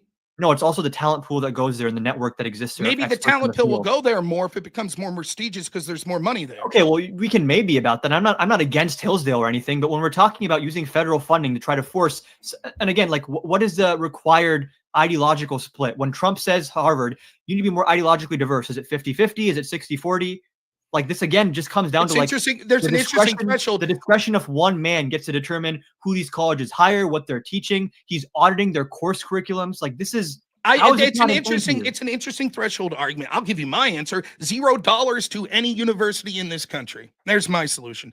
These are Marxist breeding grounds. These are Marxist breeding grounds that are creating a tier of citizens that think that I and people that I value most are a blight. Also cutting edge of research. Please let me finish. They think that people like me in rural America are a blight. They say that we cling to our guns and Bibles. I no longer want to fund the enemy. They should be forced to lose their tax dollars and live off their billion-dollar endowments that they could continue to fund. Why won't they take their endowment to fund this important cancer research? Why won't they if it's so important? I mean, I don't know what their budgeting is. I can't tell you what they spend all their money on. They have double-digit billions in endowments. Okay. So why aren't they using that for the cancer research? I'm sure some of it is being used for the I don't know what their specific endowment is being used for. Sounds good. They'll use their endowment for the cancer research. As long as they have some budget left, like no harm done. Right. Because the money's things are earmarked for different things. And again, it seems like you want to engineer culture through government policy. That's exactly what the status quo was before Trump. Engineering culture through government policy and sending all this money. Governments preventing colleges from hiring conservatives? No, but they were intentionally funding universities that weren't doing that. Does this policy not have a chilling effect that would prevent Harvard from hiring progressive professors now? Good. That's what the Okay, so status then quo you're has just been. saying like, okay, it's a good thing that it's happening. Okay. Well, I think that it'll have a I just status think quo, that's and bad. it'll have the policy, hopefully, if it's accepted. By the way, I don't know that. I would have to read specifically. The things I was reading on it, it was like, we want to open up your books and make sure that your admissions policies are no longer violating the Civil Rights Act and things like that. Admissions was part of it. Part of it was also professors and curriculums of what they're teaching, Right, which to because me is a massive overstep. I don't think so, because I think that we have the right. For example, if there were allegations that federal dollars were going to Hillsdale, which by the way, they're not. Hillsdale is one of the colleges that doesn't take federal funds. But if there are allegations it was going there and part of their curriculum was white supremacy, do you think our tax dollars should go there?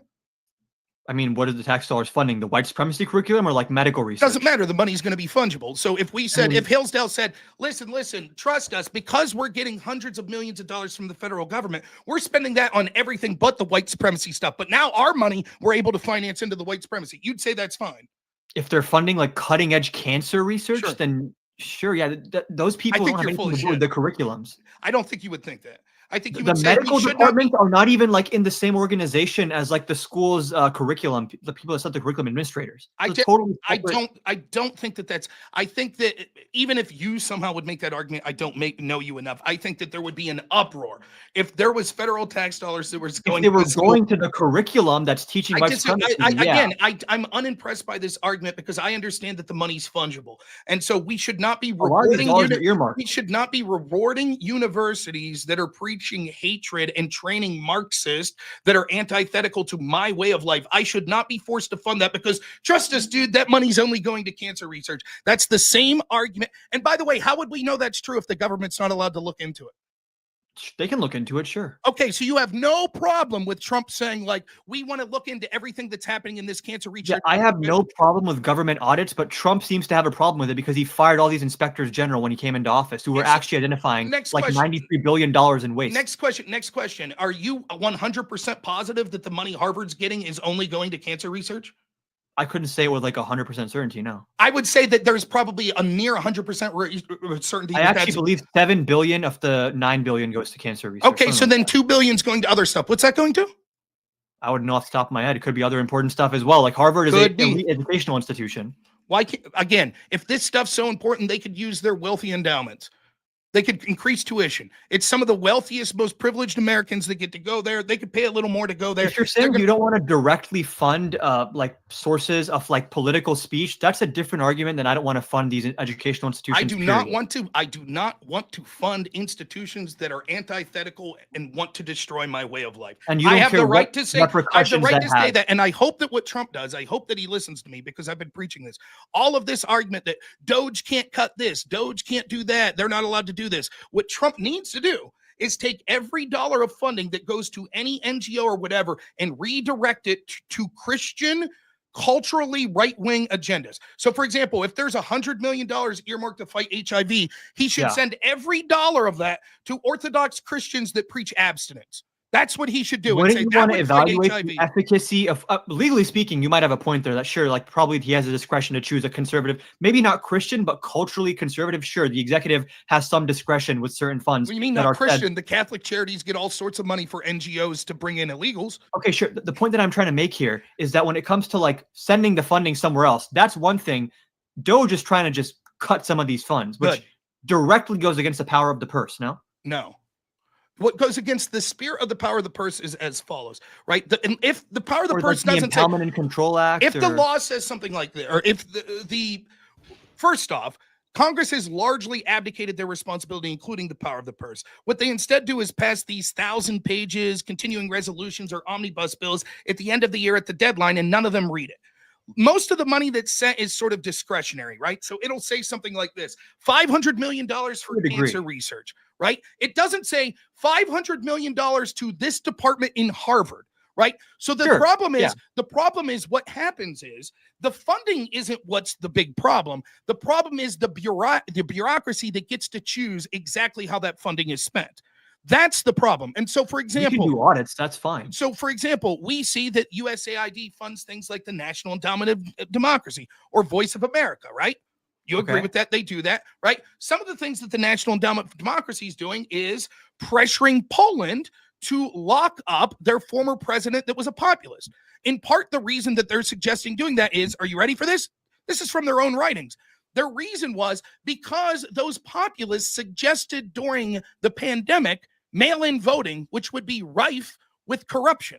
In other words, our money is going to a government institution that is saying that Poland should lock up populist right-wingers because they wanted mail-in voting. Meanwhile, back home, NGOs pressured social media companies to shut up people in this country that wanted mail-in voting or that were against mail-in voting. That's the sort of shit that I'm talking about. And when we try to revoke that and say, this is such like ridiculous, it's literally completely financing 180-degree antithetical to my interest. The argument I'm giving is, but what about HIV? What about cancer research? Okay. I'm sorry, I'm not persuaded.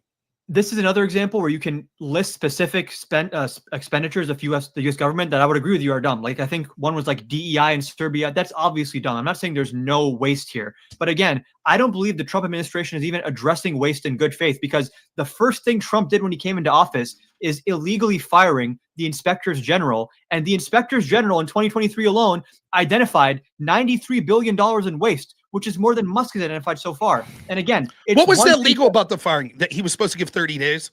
30-day notice to Congress. I don't give a shit.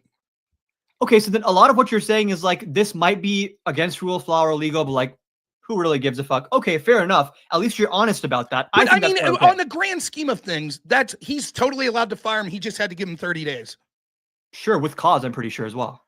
Is there any evidence? Also, by the way, but he didn't even replace them. So it's like, what was the point of this? Well, because he felt that person wasn't doing their job and articulating waste. Then why didn't he fire them with cause or like investigate their performance? People are losing government jobs that are like top performers in their agencies. I don't care, right? Again, I'll go back to the debt spending. The debt spending was unsustainable. We, for years, have had this debt spiraling out of control. Change the budget, not on the executive branch to fire people. Please, let me finish. So we've had this spiraling out of control. And then when we finally get someone in there, it's like, this shit needs to stop. We need to do something. People go, oh, there were other ways to do it. We could have did this and that. No, the truth is the people in the status quo in the Republican and the Democratic Party were going to continue this massive out of control spending, which would have led to things like inflation, which directly hurts the poor and working class. You're not arguing for law and order if you're supporting Democrats, because they've been more blatant violations of law and order, including pressuring social media companies to censor over the course of this conversation. I have not blindly defended a single Democrat, whereas every time I've brought an instance to you of Trump breaking the law, you're like, who really gives a fuck? I don't like the libs. That's not true, right? I've talked about when there were things that I thought that were warranted that maybe were against the law or that I thought were directionally. But again, if you remember the topic of this debate, and I know we've run afoul, which I don't give a shit because I've had a lot of fun, and I hope that Jake and the audience has enjoyed it as well. But the original topic of whether or not Trump's been a success, a little unfair to me because we seem to be talking topics that are more skewed to criticisms of Trump, but no problem. But again, if you go back to that idea, if it's comparative to previous things, you're making a bunch of criticisms about Trump, about like authoritarianism and stuff that's basically baked into the status quo, that we've seen Democrats do more direct abuses. Kudos to you for saying, hey, I didn't support those Democrat abuses anyways. But I think the benefit of Trump, that the status quo was not sustainable, right? That he's taking actions that I think are beneficial when I talk about things like ending DEI, when I talked about the border security, when I talked about things like, actually trying to do something about the massive spending and, the status quo not being sustainable. I don't think you're winning on any of those arguments. Taxing and spending, but I mean, I just think that you're making arguments that are just like Trump's bad, like Obama was. No. All right, how are we going for time, fellas? Do you guys need to be out at any point soon? Because there was one last topic I wanted to get into. How you guys going? I'm good to go. I'm fine. I'm having a good time. I think that the global reserve currency is an interesting one because from both sides, there's an interesting point to be made here. Like from the Republican side, the people who support tariffs and Trump's policies in that regard, they could say that it's going to strengthen the economy, strengthen the GDP, and it's going to strengthen the US dollar eventually. But from the left, you guys could say that it's actually weakening the US's stance on the global stage. China might take over, etc. So in terms of the global reserve currency and the effects of Trump's policy on the US and its global standing, where do you guys stand on that? And I'll kick it to Adam first for this one. Yeah, I think like there are certain actions you can take that might threaten your global reserve currency status, although it's much harder than some people think to actually get off the US dollar as a global reserve currency. Like it would be a very, very long, drawn out process. Like certain contracts are already signed, certain deals are already made in US dollars. So like this type of paradigm shift would probably take decades if it was to happen. I do think it's maybe more likely when you antagonize economically every other country with things like tariffs. I think Rob mentioned earlier the gold standard, which as far as I understand it, maybe I've been indoctrinated with my economics degree or something, but having a gold standard inevitably leads to deflation, because then you have a limited supply of money, and eventually it's not going to keep pace with economic growth. That's why you sort of need to have fiat currency and a Federal Reserve. But that's sort of my 2 cents on it. Well, as far as a gold standard, it would also be buttress things like cryptocurrency and things like Bitcoin, which I think would be sort of more ability to be elastic. But there's a reason that gold has always been the world reserve currency, because it's something that is finite, and it's something that doesn't have practical uses in ways that like other things like other precious metals would be able to do. So this is why gold was always sort of the reserve currency that was used. It may take a long while. I can't guarantee this would happen. And let me completely concede that I'm not an expert on this, right? But I think that I'm directionally right on this. But I fully welcome people in the chat being like, well, Rob doesn't. Dude, I'm telling you, I'm a redneck that works home healthcare. But I think that there is a fundamental problem with the United States and what their export is. What do you think the big U.S. export is, Adam? Depends to where. I think it's dollars. I think that what the United States is exporting around the world is dollars, right? And I think that fundamentally caused a problem in the United States, which was that it hollowed out the manufacturing sector, and it sort of hollowed out the middle class. And what it's done is incentivized sort of people getting into financial markets, which aren't really creating things of value. So instead of like manufacturing vehicles or manufacturing ships or manufacturing ammunition, manufacturing steel, things that we would ship around the world, we're just sending these dollars. And so now talented people back here at home, you could go to school for 8 years to be an engineer, or you could go to school for 4 years to learn how to manage a hedge fund. That hedge fund isn't creating material things. It's just switching pools of money around. As the financial sector grows and grows and grows because of this, what happens is the people that aren't in that game, that aren't playing that game, like blue collar workers, they're increasingly getting left behind. And that's why we see that as the GDP goes up and up and up, and stock market goes up and up and up, wealth disparity is also doing that. There's certainly claims that people have to wealth disparity that aren't traditionally in the blue collar. For example, you could say that people that suffered through Jim Crow, etc., like that, maybe were never part of this middle class and didn't have opportunities to get in there. But there's a large swath of people that were in that middle class that were doing things like in my state of Pennsylvania, working at steel mills, working at kilns, etc., that lost their opportunity because the United States decided that their number one export was going to be dollars. We've also then increased a situation where the United States used to be a net investor in other countries. So we owned assets, land, etc., in other countries, investments in other countries. Now it is massively gone the other way, and we have foreign nations, sometimes hostile foreign nations, that have massive investment in the United States. This is not sustainable. And you hear people like J.D. Vance, who in 2023 was talking to the Federal Reserve Chairman, talking about like, what has the United States gained?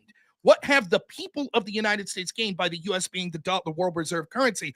He believes if this doesn't change, that we're inevitably going to get into a spiral where there will be incredible wealth from the people at the top of the United States, but the bottom will just be a poor working class that will be malleable, which will increasingly import foreigners from other countries to compete with this low-skilled labor, which will further diminish that of the life ability, what's the word I'm looking for?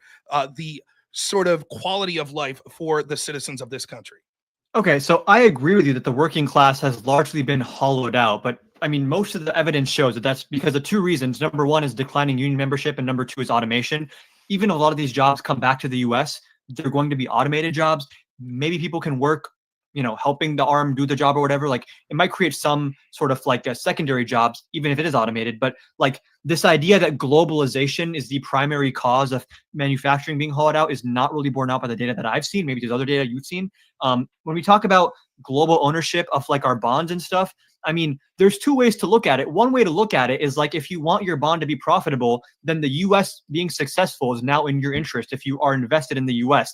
Now, I agree, when countries like China own a lot of our bonds, if this trade war continues to escalate, they could just dump a bunch of US bonds to get back at us, which would be very dangerous. So there, I think there's a fair point. When it comes to broadly our Federal Reserve, the Federal Reserve has two jobs. It's a dual mandate system. They change the federal funds rate to ensure that they balance inflation at 2% and maintain the natural unemployment rate in the country. That is what they do. If you have a gold standard, sure, gold is valuable, but I see gold the same way as crypto, more of an asset, because you do not want to have a currency that is limited in supply. Because when you have a currency that's limited in supply, you always get deflation, always, without question. Because if the currency is limited in supply and economic growth is hypothetically not limited in supply, eventually that delta gets to be too much, and you start to see horrible issues with wages, economic contraction, people refusing to invest in anything because, for example, when you have deflation, why would anyone invest in a risky stock or bond when they can just hold on to their dollars, and tomorrow the dollar's worth more now. So there's so many issues that come from having a gold standard.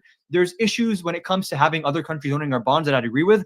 But in the context of the Trump administration and his sort of take on this, he's trying to strip away independence from the Federal Reserve, which I think is insane for any president to do that. I do not want the president of either party to be deciding federal funds rates and liquidity requirements for other banks and how much we're insuring other banks. When it comes to, like, you also mentioned, like, we have a debt crisis.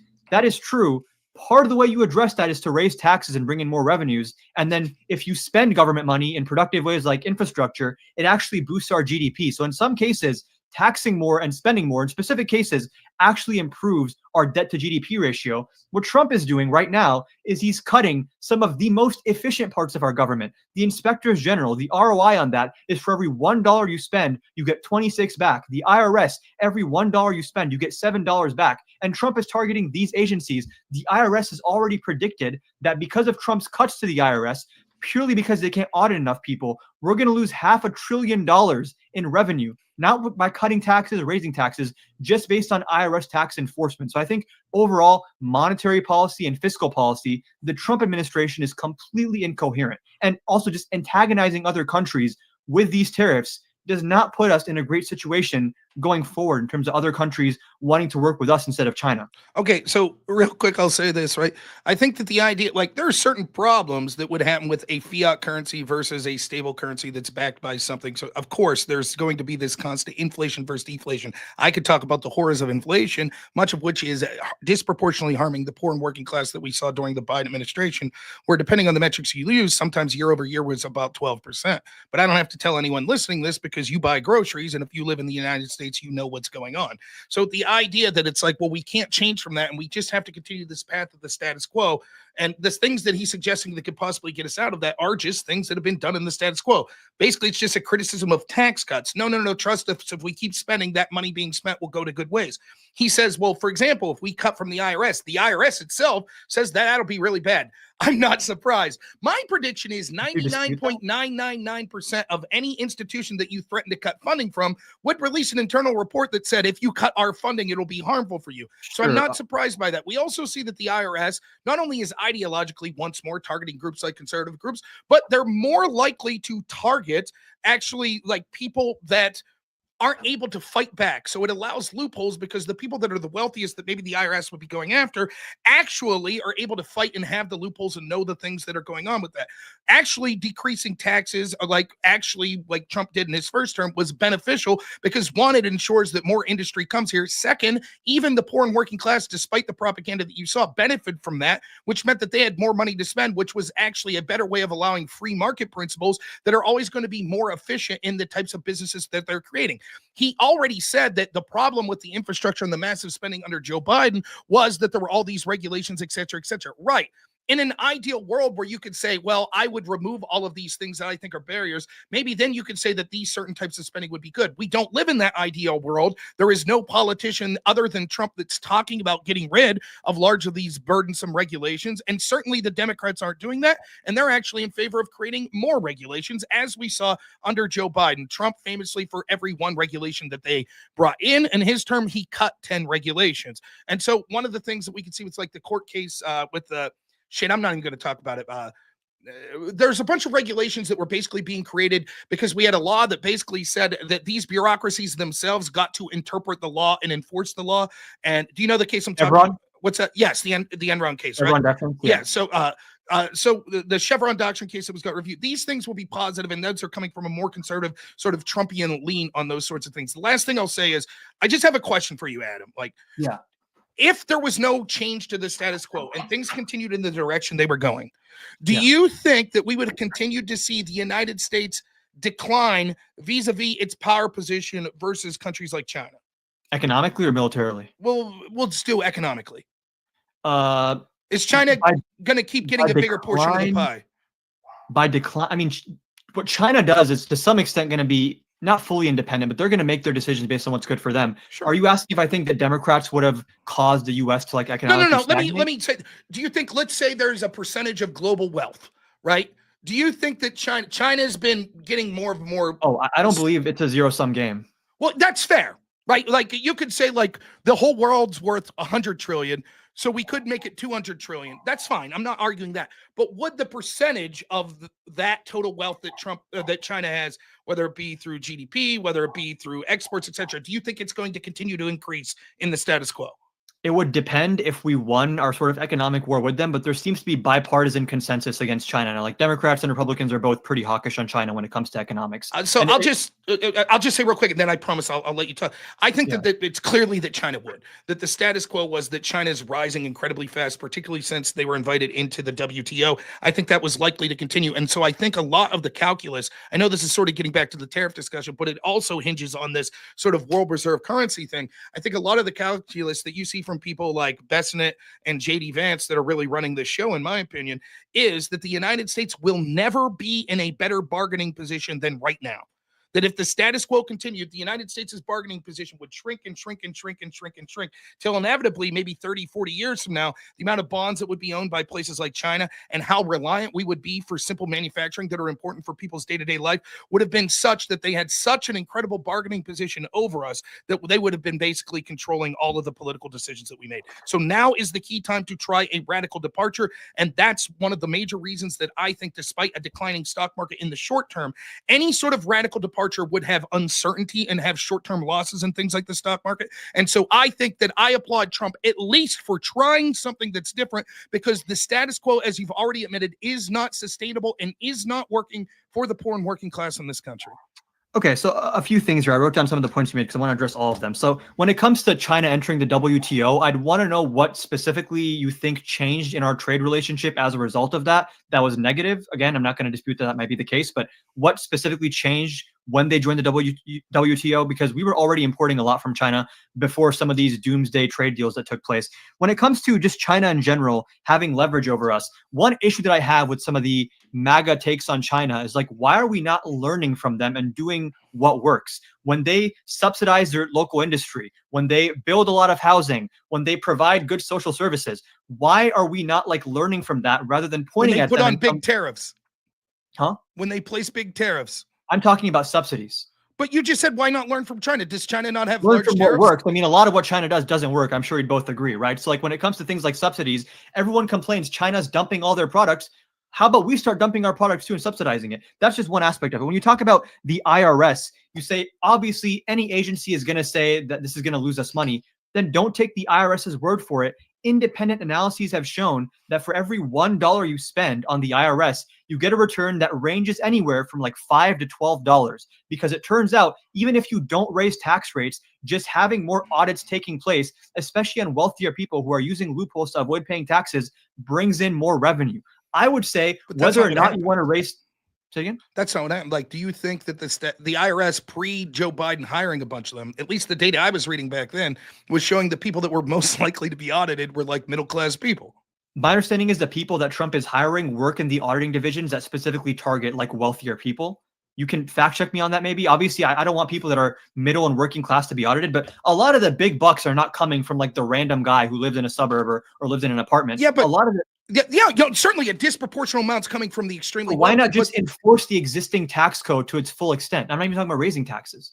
Well, it brings in revenue. Well, who says that? Right. But the problem is, right, the people that are able to find the loopholes and those are the wealthy. And I could be wrong, but my reading back when Joe Biden was suggesting hiring a bunch of new IRS agents, that the problem was that they were like, well, we need all these agents because all of these wealthy people have loopholes. But then when you looked, it's like, well, the problem is for the IRS, it's so much easier to go after the people that don't have access to those loopholes. So what happens is, if you're a good agent there, here's what's likely to happen. You could spend months and months and months on one case for a really wealthy guy, hoping that you get a windfall, or you could spend each day going after 5 people that are in the middle class, and you end up making more money by going after them because you're guaranteed to win and get that. So I mean, yes, at the top level, these people are paying more they're paying more in taxes at the top level. Yeah. That's certainly true. But when it comes to the need for an auditor, I don't think that those auditors are doing a great job going after the people at the top. Maybe you've seen different numbers than I've seen, but every single independent analysis I've seen is that when you give the IRS more funding, they go after the biggest sources of money to bring in the most money. If you want to say there's different facts and that, people can Google that and figure it out itself. There's extensively researched the returns in funding the IRS. When we talk about also, the reason I oppose tax cuts is because anytime you talk about cutting taxes, the ultimate question is is this $1 of tax cuts better spent in the public sector or the private sector? And we have numbers on this from the Committee for a Responsible Federal Budget. And also, this is just basic economics. There's something called a multiplier in economics, right? If you cut taxes, for every $1 in taxes, the multiplier is how much does that affect GDP? Same with government spending. When you look at things like corporate tax cuts, the highest end multiplier on corporate tax cuts, meaning for every $1 you spend on it, how much economic growth do you get, is 0.4. So every $1 you spend on corporate tax cuts, you get 40 cents of economic growth. Switch that over to infrastructure spending, 0.4 is the low end of the estimate, and the high end is 2.2x. I don't believe that. I think anyone those numbers are fraudulent. Sure. Anyone here who studied macroeconomics can tell you this isn't just like an empirical question. But wait a minute. You just said when we talked about... I can explain why that's the case. But just real quick, because you seem to have contradicted something you said earlier. When I brought up, for example, the Biden infrastructure bill, the $47 billion on the road, you're like, well, the problem with that was regulation. But presumably the studies you're talking about are already factoring in those regulations. Yeah, it's high impact when you're shovel ready and you're actually building it. That's when When's the last time that happened? Because hold on, that's when the money is being spent. Right now, a lot of that money is in limbo. It's not even being spent. It hasn't been divvied out to the states. Right. So what happens is a lot of times what happens, like, did you hear, who was it, Ezra Klein, that was talking about Jon Stewart about this rural broadband? Did you see that? When you said earlier Democrats aren't moving towards this, I disagree, because Ezra Klein is picking up a lot of steam with the Democratic establishment when it comes to supply side, more like funding and getting rid of regulation. So the problem is the way the Democrats have set it up with these regulations, it's not just that Ezra is saying, yep, this big pool of money is still waiting there. He's talking about millions being spent at every step that accomplish nothing. No, he's talking about the hurdles you have to jump through in terms of approvals from different interest groups. Didn't he also talk about the millions that were being spent every step of the way while that's occurring? On the regulation. Correct. So the idea that it's like, well, if we would just does that discredit the idea of infrastructure, though? Yeah, it discredits the way of infrastructure being spent and being shovel ready in the way you're talking. If we just say, the problem would be solved if we just spend $100 billion on building roads and bridges. But the problem is when we spend that money, we don't get any roads or bridges for 10 years. How's that stimulating? America has the capacity to be like leading in the world in terms of our roads and bridges and ports, internet access. Why aren't they? We spend tons of money on way too much regulatory oversight, not just on private sector. The government overregulates itself in terms of getting approvals for permits and building and having to go through a million different hurdles where the state government, local government, federal government are all working together to draw these maps. I totally agree. That's why I don't believe the data that says actually, as it is, the spending as we do it right now is so much more prudent. No, what it's saying is once that actually processes through all of these hurdles, I'm saying let's actually process that and get to that point, and that's much more. Okay, let's say, for example, that these hurdles didn't exist and it was easy to build. The entire idea here is that when you cut taxes, you have no way of knowing how many of those dollars are actually going to be spent versus saved versus repatriated somewhere else. When the government spends money on infrastructure, you know for a fact they're going to hire contractors. Those contractors then have to buy materials. There's always going to be a greater multiplier on government spending than on tax cuts, because government spending is inherently going to be accomplishing a certain goal in the immediate, let's test whereas that. tax cuts can be saved. Let's test that. How'd the PPP loans do? How'd the stimmy checks do? What do you mean, how'd they do? How'd they do? That was government spending, so that must have been a massive boon, correct? They boosted aggregate demand, sure. Okay, so what really happened was there was like hundreds of billions of dollars of fraud. Okay, and it led to one of the largest, real quick, it led to one of the largest transfers of wealth from the poor and working class to the upper class that we've seen in decades. That's what happened. Stimulus checks? What's that? Or the PPP loans? In general, the amount of government spending that occurred during the lockdowns. It's like you have to draw a distinction between the stimulus checks and the loans to big businesses, though. Well, the loans weren't just to big businesses, were they? And again, if fraud took place, I think we're on the same team here. Prosecute the fraud. Like you're bringing up, but you're sort of advocating from this utopian's perspective when you're like, yeah. The way I'm advocating from a reformist perspective. But like, for example, you say, sure, the way China, utopia, they build stuff all the time. You say like, yeah, sure. What we should do is we should just do the spending and it'll all be good. But yeah, the way it's played out as we've done that is that it doesn't work because of all these regulations. And then, the PPP loans and that government spending, that was all good, except that like 20% of it was fraud. So yeah, we should go after the fraud, but still that's good. What I'm telling you is this occurs all the time. You say just spend, give the government more power. And increasingly when we see the government spending, debt goes up, wealth disparity increases, inflation increases, poor and working class pay the brunt of it. You did the exact same thing for the tariffs where you said, sure, some of the stuff Trump did with tariffs might have been dumb, but I think ideally the tariffs can be used this way. And I took your argument at face value. I didn't hold you to account for procedural delays or hurdles that are faced in practical reality by the sitting administration. Like I've said, I'm critical of regulation that prevents infrastructure from being built. California was supposed to have high-speed rail a million years ago. They don't have anything yet. But does that mean I now don't want high-speed rail, or that I want to reform the system through which it's built? We did an interstate highway system. We had a New Deal. We've built a lot of stuff before. We have the ability to do it. China is no utopia. China has, in some cases, breathtaking, amazing infrastructure. And I think if you want to, win against China on the world stage, part of that is maybe saying we have the best roads, the best bridges, the best schools. We actually take care of our workers. We have strong unions. And a lot of that comes from government intervention and fiscal stimulus. Is there fraud? Is there overcorrection? Yes. But that is not going to exist as some kind of counterfactual to invalidate the entire theory that the government can stimulate the economy and direct economic growth to maximize public welfare. I disagree. One, I think that we could, with the insane amount of growth that we've had with the government, and the problem is we have you correct me if I'm wrong, I believe we have the largest government when it comes to people that are employed in the history of the world. Is that true? Sure. It is blown out of proportion. It's a similar problem you see at universities, where as more and more spending gets put into it, what happens is it's not that they're hiring more professors, it's they're hiring more administrators. Same thing. I agree. We have a bureaucracy problem in the country broadly, corporate and public. So what happens is, we have to look at how things apply practically. When you say, well, look, you said that about tariffs, I don't like some of the way they're applying. What I'm saying is certainly there's room to criticism. If these tariffs would go into effect, or even the way they're being suggested, we could talk about the pros and cons of it. I think that it's better than the status quo, though, because I've seen the status quo as a failure, and you concede we have no idea what the outcome of Trump's tariff plan will be. I think that it'll end up slightly better for the United States because there will be negotiated deals. I would bet money that it wouldn't, but okay, I don't know. We'll for see. Sure. I don't think it'll be as good as Trump's saying, but I think it'll be. But I'm not sitting here with 100% confidence, but I applaud him for trying something because I think the status quo wasn't. When I'm talking about the sort of spendings you're talking about, we're not talking about hypothetical. We're talking about, okay, these sorts of things have been occurring year after year after year. We spend more and more money, our government, including on things like infrastructure, and we can see the results. And the when results we actually spend it, we do great. The results aren't panning out the way. So if you're saying, no, I'm cheering for a politician that wasn't and didn't have a chance to win, and this is the politician that I want, and here are the proposed regulations, that's fine. You could make those sorts of arguments. I think that what we see, though, there is a proclivity amongst government that the more you spend, it becomes self-fulfilling and self-grows, and that means that it's going to have more and more money, more and more regulations. Yes, things were different in the 50s with the interstate highway system. We can't even build high-speed rail now, and it's going to take radical change.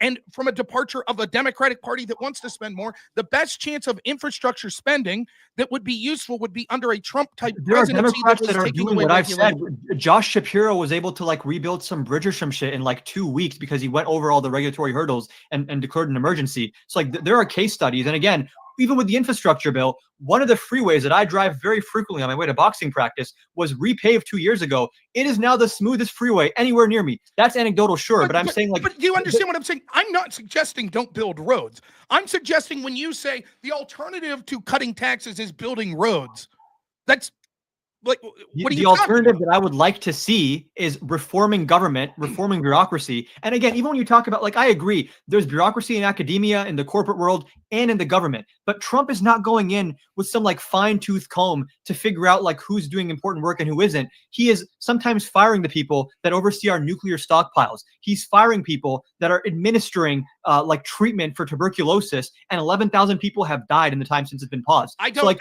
Bring up valid procedural issues, but then the solution given is instead of a scalpel, let's use a chainsaw or a hammer, running over with a bullet. It's the oldest argument in the book. No one does anything for decades. The problem gets exacerbated, and then when someone comes in and says, "We're at an emergency, we have to make radical change," these people say, "Oh, we would have done it with a scalpel." No, they wouldn't have.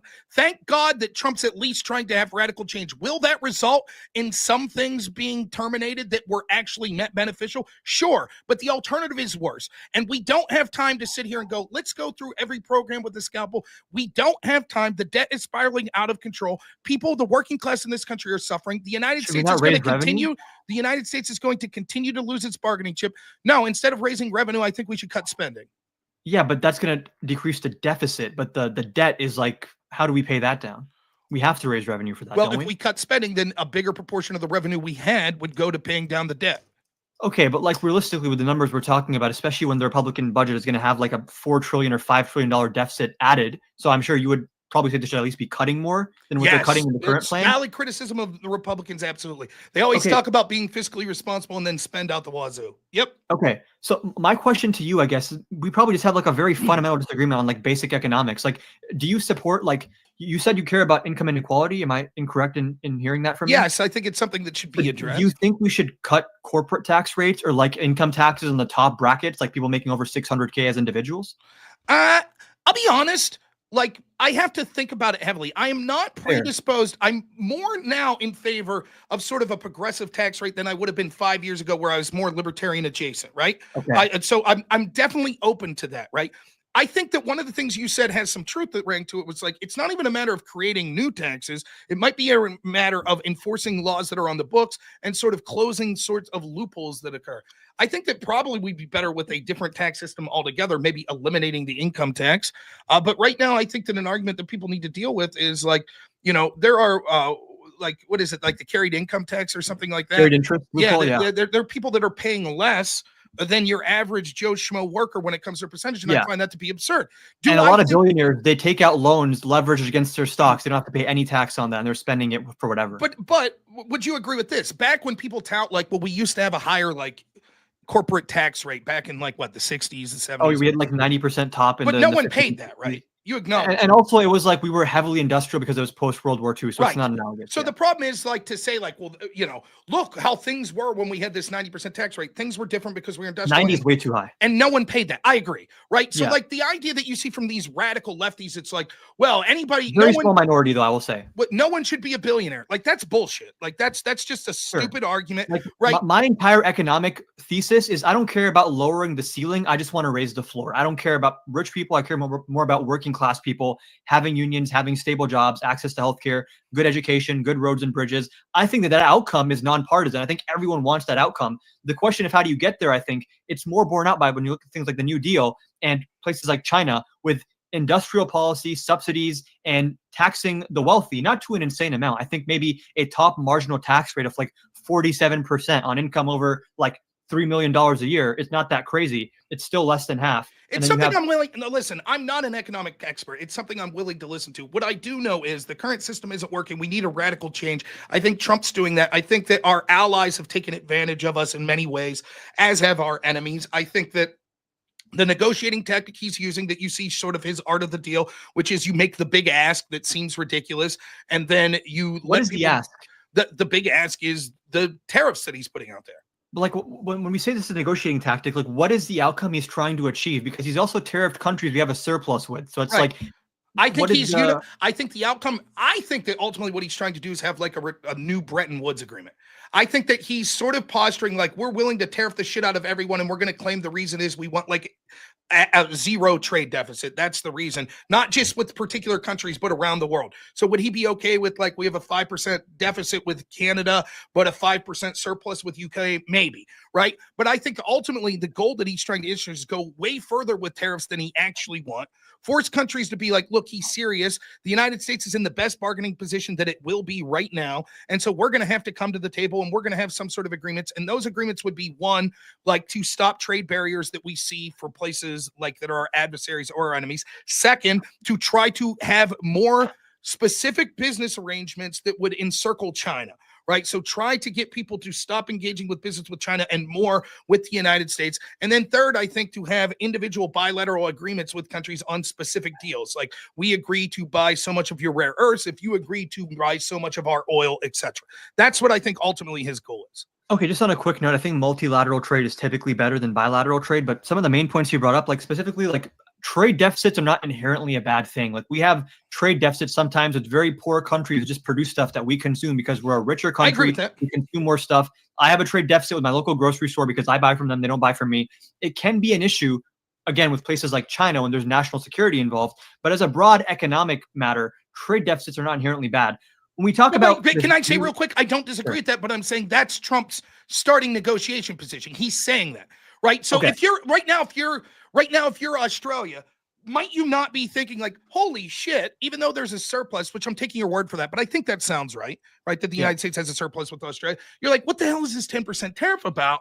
their explanation is one of two things. This guy's just fucking insane, or he's trying to have a zero trade deficit around the world, right? And if that means that, okay, but then wouldn't he give preferential treatment to countries like Australia and the UK instead of treating them with the same amount of tariff as countries that we have a deficit with? He probably would eventually, but I think that his starting negotiation tactic would be, we'll be even willing to go after you, so we need better deals. That just seems like there's no rhyme or reason behind the tariffs. And it lends credibility to the point that tariffs are actually the end goal, and we have this external revenue service. But I want to address the other 2 points you brought up. When we talk about this new Bretton Woods agreement, one thing that I worry about a lot with Trump's administration is other countries are not going to trust us anymore, because how many deals has Trump ripped up, including the USMCA that he himself negotiated in his first term? Now he's trying to get another Iran nuclear deal after ripping up Obama's, where it's like, why would any country want to agree to an economic Bretton Woods arrangement with us when they're like, okay, if he wakes up on the wrong side of the bed tomorrow,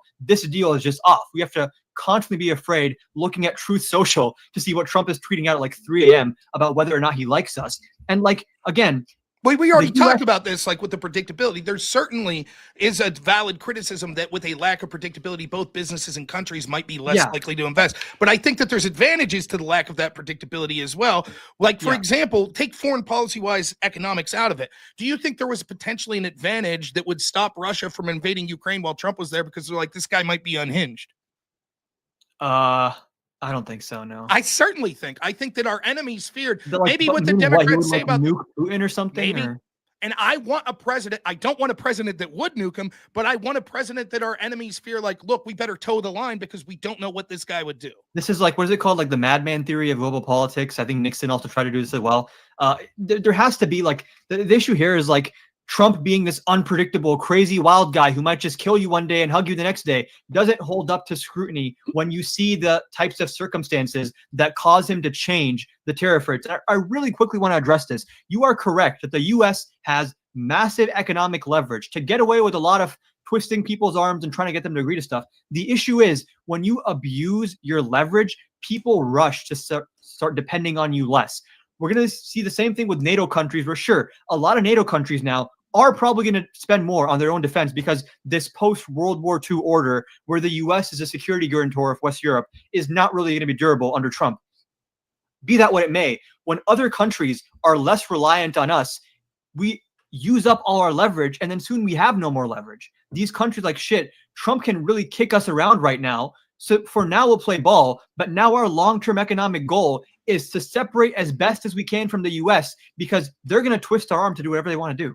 But the problem is the status quo was already them taking advantage of us. Just like there were reports under the Brennan CIA when it came to 2016, we heard all this. 17 intel agencies said that Russia interfered to help Trump. Actually, the CIA buried a report that said actually Putin wanted Hillary to win. Why? Because she's status quo and predictable, and they knew exactly what to expect for them. With Trump, it was unpredictable, which meant that they wouldn't be able to take advantage of the situation in the same way they were under Obama, where they invaded Ukraine. Under Biden, when they invaded Ukraine, they knew they could get away with it, right? So the idea, real quick, not take it away from the tariff, but the madman theory, whatever you want to call it, like the proof's in the pudding when it comes to foreign policy. Under the first administration of Trump, the world was far more peaceful than it was under Biden, who was considered the safer foreign policy expert, etc. These allies and China certainly taken advantages, and these allies have as well. Not only have we financed their defense, but they continue to do things like not only put up trade barriers and tariffs on things like our automobile industry, but even worse than that, they're going after important American businesses like X and social media. Our money is going to NGOs that are then funding places like the European Union to push for censorship of American companies, to censor disinformation, or fine them things like $1 billion. If these groups refuse to do that, then these U.S. companies refuse to do that, then what happens is they'll either be fined into oblivion or they'll be forced to remove access to those world markets, which will ensure that a competitor from another country will swallow them up. So the idea that it's like, well, they'll eventually move away from us and not rely, that would be preferable to an advantage where to a situation where they're intentionally taking advantage of our weakness. So we have the upper hand with most of these countries, though. Then why didn't Biden stop them from censoring places like X?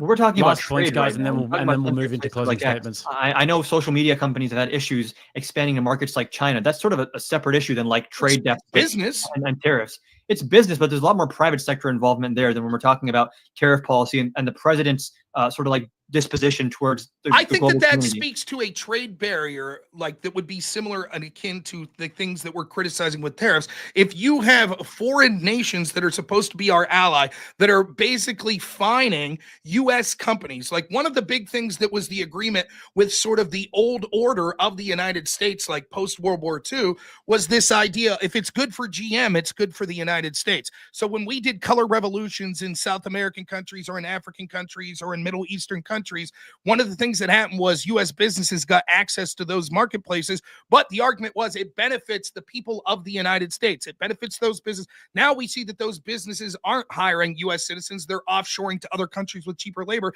And this idea of protecting U.S. business interests when it comes to businesses that are centered in the United States, like social media, there seems to be more this globalist push that it's more important to censor the internet and have control. And so presidents like Biden, and more importantly, the bureaucracies that were behind that human vegetable, went ahead and allowed funding to go to places like the EU to take advantage of U.S. companies, because the more important agenda is censoring U.S. citizens that would have a pro-populist message. So they're taking advantage of us, and that is something This again is another example of something that I just can't speak on because I don't know what specific NGOs you're referring to. If you want to give me something, I can Google later on. I'm happy to read about it. Sure. But when we're talking about this entire theory here, the point that I'm making is that when you have leverage as a global superpower that the US definitely does have, how you use that leverage dictates how durable the leverage is. And I think we're playing a very risky game where we're trying to sort of like, milk the cow dry right now and then have nothing left down the line when it might be more important. And that can be pushing, like, isn't that worrying to like Japan and South Korea were meeting with China to stand against US tariffs? Like, we are pushing a lot of people into the arms of China when earlier than that, there was a lot of capital flight from China. But now it's like, okay, if I invest in the US, if I build a factory in the US, am I going to have to pay 40% taxes on my imported materials or 10% taxes, or am I going to get an exemption? And then it also raises the question of corruption, where Eric Adams is just the tip of the iceberg here. Does it not worry you that private companies can now go to Trump and try to like win him over to get exemptions on the tariffs? Last point here, Robin, then we're going to move into closings. It certainly would be a possibility, but that possibility could be the same on anything. Certain companies could have went the opposite way and petitioned Biden for subsidies, or petitioned Biden for certain. Biden doesn't have unilateral authority for subsidies, though. That's Congress, and Trump is unilaterally putting in tariffs. Well, did Biden unilaterally put in tariffs against China? Electric car stuff you ramped up. Yeah. So then the same thing would have been the interest of the status quo. We also saw that, like, the way that, again, it's not just Congress. You're right that Congress has the power of the purse with something like subsidies, but the devil's in the details of how it goes. So we saw that Obama allies like Solyndra were getting these subsidies that then walked away with hundreds of millions of dollars without producing one electric car. So this was also baked into the status quo. Like, yes, I think you have a point on the predictability of this, but I think that because we both agreed that the status quo was not sustainable, and there were no politicians that were coming, certainly not Kamala Harris, certainly not Joe Biden, certainly not George W. Bush, that were doing anything to radically shake up the status quo, and the bargaining position of the United States is at its highest point that it will be right now, that now is the time for a radical change. If this radical change, if Trump would try to slow walk it and just have slow incremental change, he would have to ensure that people that share his vision would win in perpetuity for like the next 15 to 20 years, because as soon as we get a globalist back in there, like a Joe Biden, or more importantly, the bureaucrats that are running it, they don't give a shit, as they've shown for decades, about the working class in the United States, and they would have went back to the old order. So he needs to make radical change now, get these deals enshrined. Will it work? I don't know. I think it'll not be as good as he says, but it'll be better than we had in the status quo, which still, unfortunately, I don't think will be enough to save us in the long run. But it could be the start of radical change that would lead to that. And I think once you can see that the status quo is not sustainable, I applaud you for agreeing with that and having other ideas on how to fix that.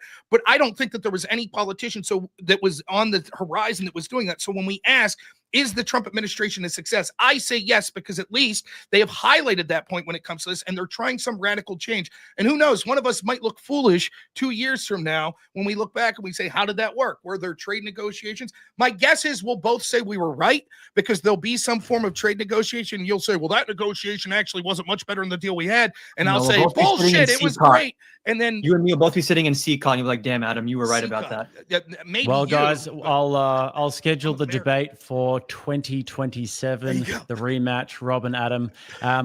Guys, this has been an absolutely fascinating debate for me to listen to, and the chat has been absolutely on fire tonight. You guys have both been on fire as well. I appreciate the good faith debate. You guys handled the interruptions really well and everything. So yeah, that was fantastic. I really enjoyed that. In the chat, guys, we've got a poll going, which is, has Trump's term been successful? We did a poll at the start as well. So after this, after the closing statements, I'm going to let you guys know the results of both of those polls. We have got about 8 super chats, I think, to go until we hit that goal. So if you guys want to help hit the goal, you can. Appreciate all of the Griff support tonight. That's been great. So Adam, normally we keep it about 2 minutes or so, but you can go a little bit over if you need closing statements. Adam, go for it. Sure. So I would say overall, when it comes to the second Trump term, obviously a lot is still an unknown. It's only been a few months, so there's going to be a lot more to talk about as time goes on. Based on what we've seen so far, I think that the number one issue that I have with this administration is the erosion of civil liberties. It's pushing the envelope little by little forward, saying like, okay, this specific person doesn't get Fifth Amendment rights. This specific person doesn't get First Amendment rights. And it becomes a slippery slope where eventually we have situations where, again, like I asked Rob about this earlier, under the Trump administration's stated position, there is absolutely nothing preventing them from sending a U.S. citizen to a foreign prison as long as they can do it before a judge finds out, because then it's just foreign policy and the judge can't do anything. Are there instances of administrations in the past abusing their power? Absolutely. Should we have held them accountable? Absolutely. Is that the exact same apples to apples comparison as Trump willfully, knowing he's breaking the law, knowing he's defying the courts, doing something? No, because I think that indicates an authoritarian disposition in how Trump views government. Trump does not like to take no for an answer. When he wants to get something done, he will pull every string at his disposal to get it done. Some people might say that's super effective governance. I would call that more so antithetical to the country and what we stand for. Same goes for the First Amendment. I think if you're on a green card, you should be able to say, I hate America, I hate Israel, I love Israel, whatever you want to say, if you have legal permanent status. And even if you have a visa, maybe if you're calling for something where you can prove in court this is a threat to national security, fine. But even there, I think once you start saying certain people don't have the access to political speech, you've opened a Rubicon, you've opened a Pandora's box that I think is very worrisome. The current regulations that we have on speech are specifically pertaining to other crimes like conspiracy or specifically calling for violence. That is an entirely different category in my eyes than regulating political speech and opinion, which to me is something we should never, ever be touching. When it comes to trade and Trump using American foreign policy might, when it comes to not just China, but also other countries and other groups like the EU. I think it's true that America does have a lot of leverage, a lot of power, but what we do with that leverage and power influences how much of it we're going to have going forward. And Trump, to me, it's like he's trying to cash out on everything right now. The US president has a very wide margin of error for the mistakes they can make, because we do have a massive economy, a massive military, a massive influence on the world stage. So there is some margin of error of mistakes you can make before it's catastrophic. And it seems to me like Trump is trying to use up that entire margin, use to the full extent possible the leverage that the US has economically, militarily. We're talking about possibly war with Iran, which I'd be against. He said he's going to strike Iran if they don't do a nuclear deal with us, which I think is insane. So sort of across the board, and I know we didn't get to talk about foreign policy a lot, but across the board, I think what Trump represents is antithetical to our Constitution, to what it means to be an American president, to our basic checks and balances, power of the purse, judicial review. And I think also, even if you put aside the abuses of power and the blatant corruption in the case of Eric Adams, the actual ideas are not very good either. And in many cases, he doesn't even know what the ideas are, because depending on which advisor he spoke to most recently, the entire rationale is going to flip on a dime. All right, so Rob, we're going to go to your closings, and then we're going to read some super chats and look at the results of the poll. Just on an idea of success, if we're comparative to the previous administration, the idea that he's talking to different advisors, I guess, is better than not being able to talk like the human vegetable that was there beforehand. But anyway, so in that, we're obviously doing better and successful compared to the previous administration on that fact.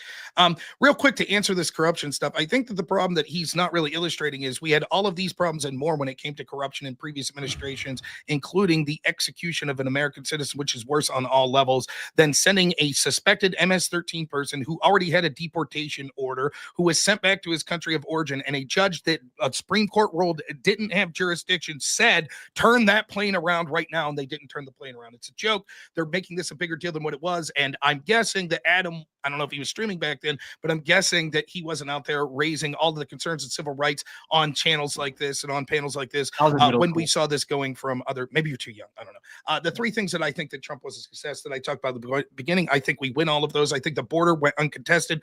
We didn't talk about a lot other than these illegal immigrants. The truth is that we can't sustain having millions of illegal immigrants coming. It's almost fully conceded by my opponent that, yeah, Trump did a great job of stopping that. Great. He just said we're not deporting the right people. One of the reasons the deportation numbers are down is because the deportation numbers previously were fudged, and when they weren't fudged, it had to do with a lot of sending people that were border crossings right then back home. If there's almost no border crossings and you can't count those numbers anymore, then it's going to look like those numbers are down. Though I agree, I hope that those numbers massively go up, and I hope the unpredictable nature of who Trump's going after will force people to self-deport. The second thing is talking about these tariffs. He concedes that the status quo is not sustainable, so we needed radical change. He's unable to provide an example of a status quo politician in this previous election or ones prior to that we're going to have some sort of radical change. I applaud him for understanding there needs to be a change, but I think the best chance of having that change is from Donald Trump. And the problem is, anytime that you're suggesting any sort of radical change, there'll be short-term shakeups, and people will say, no, we have to do this slowly. We have to do it with the scalpel. But the system itself shows that it will fight back against that because of the massive bureaucracy that likes the status quo and the massive wealth disparity and the continuing power for the elites in this country and the bureaucrats in this country. So for those reasons, I think that it'll play off that these tariffs are an effective negotiating strategy and will at least have some benefit. But even if it doesn't occur, at least when the iron was hot, when it was necessary, when it was no longer sustainable through debt and through wealth disparity and the manufacturing sector being hollowed out and having to rely on hostile countries like China for these things, Trump tied his best when the iron was hot in doing that. The last thing I'll say is it's good because we've gone against all these DEI people, all these lefties, all these progressives, exposed the Democrats for who they really are, which is why they're so unpopular right now. And the big part of that is we've gone against the bureaucracy. He talks about what's antithetical to the United States. Want to know what the founding fathers would be appalled by? The massive bureaucratic state that was actually running the country, the lawfare that was against duly elected people like Donald Trump. That's the sort of things that they would have been outraged by. So I'm not saying that you can't nitpick and say Trump should have turned that plane around. That's a threat to our constitutional order. But when the alternative was that this constitutional order was actually just bureaucrats that overran it and were hiding behind the law and saying that it was legal for them to do these things, activist judges, activist FBI, etc., that alternative is far worse to the spirit of what the founding fathers wanted. If we want to get our country back from these unelected, unaccountable bureaucrats, Trump is the best chance we have to do it right now. I applaud him. He needs to go further. And so for those reasons, I think it's a clear case that Trump has been more of a success than failure, because the only reasons he's talking about that we can see was baked into the status quo with people like Obama and Biden. All right, fellas. Well, at the start, we said with the poll, has Trump's second term been a success? 77% said yes, 9% said no, and 12% said that they were unsure. And at the final poll, it is yes, 75%, still 9% for no, and then unsure was 14%. So it looks like maybe Adam pulled a few people into the unsure camp at least, but you both did really well, I thought. So let's get into some super chats now. We're going to pump these out. The chat was absolutely clutch. Came in with the super chat goal towards the end there. Straight Ripper 93 said, "Hey Libs, you can't have an open borders and a nanny welfare state." John Dinan said, for $5, we need a super chat goal set, and we did for Jake to have a hairline transplant trip to Turkey, which is fair. John also said the snake needs his palms greased for super chats. Chat, you know what to do, and they did. Lazy Eyes sent $5. James Bradley for $20 says, been given my money to NUFC lately, but I need to support the snake up the tune. What's NUFC? Newcastle United FC, I think that is the tune. The Cut 03, $5 says, for my Australian pals grift. Thank you, sir. Jimmy Neutron said, peace to our greatest ally, I think, Australia. By the way, I'll be tariffing a portion of this money, just so you know. So. Hopefully it's effective on the world stage and tariffing Australia like that. Colum Ratch for $5 said, the idea that the Constitution extends to everyone on Earth is assassin. Asinine, illegal aliens I believe he means. Asinine, yep. Illegal aliens have no right to a trail. It's just to delay the process. Contemporary Compendium for $5 says, per constitutional attorney Robert Barnes, illegals can be booted out without due process, but they can't be imprisoned in the US without due process. You guys got anything on that one? Yeah, I think that's true. I think that's directionally true, and that's what we're going to I see. think because courts have decided that deportation doesn't count as a punishment. So if you're deported, Correct. it's not like you're being punished for doing something. Yeah. All right. John Donner for $20 said, question for Adam. How does the United States government give $6 to $20 million, 6 to 20 million illegal immigrants who came in the last 4 years alone due process before deporting them with courts already backed up? I think we probably need to hire thousands more immigration judges, and in some cases, expedite removal. Like I was saying earlier, when people are apprehended within 100 miles of the border, they can be deported immediately without having their case heard. In some cases, maybe you want to expedite due process in general and how long these hearings go for. But the idea that for the sake of convenience and because there's so many people that we're just going to do away with the Fifth Amendment doesn't make much sense to me. In that point alone, Trump's been a success because the argument is, well, because the previous administration left 12 to 15 million people, and now we have no choice but to hire a bunch of judges, do this. Thank God Trump stopped those people from coming across the border, huh? So I think that it's good that we got the people out of power that were intentionally allowing these people in. All right, last chance, by the way, guys. By the time I get to the end of this super chats, I'm going to let these gentlemen go for the evening. So last chance to get any questions in that you'd like for these fellas. So the cut for $5 says, didn't hear a peep when Obama deported 5 million illegals. David for $5 says the right of the people to keep and bear arms should not be infringed. Should illegals and foreigners be allowed to come here and buy guns? Adam? You probably should have an ID. I mean, I would also say we need probably more regulation in terms of who's able to buy a gun, like licensing or whatever, but you don't need to be a citizen to buy a gun, I think. Constitutionally, I mean, Second Amendment doesn't specify citizens, so. Rob? I would tend to agree with that. I think that I wouldn't see any sort of law that we should pass that says that a person who's here in good standing that's a green card holder shouldn't be allowed to own a firearm. Yep.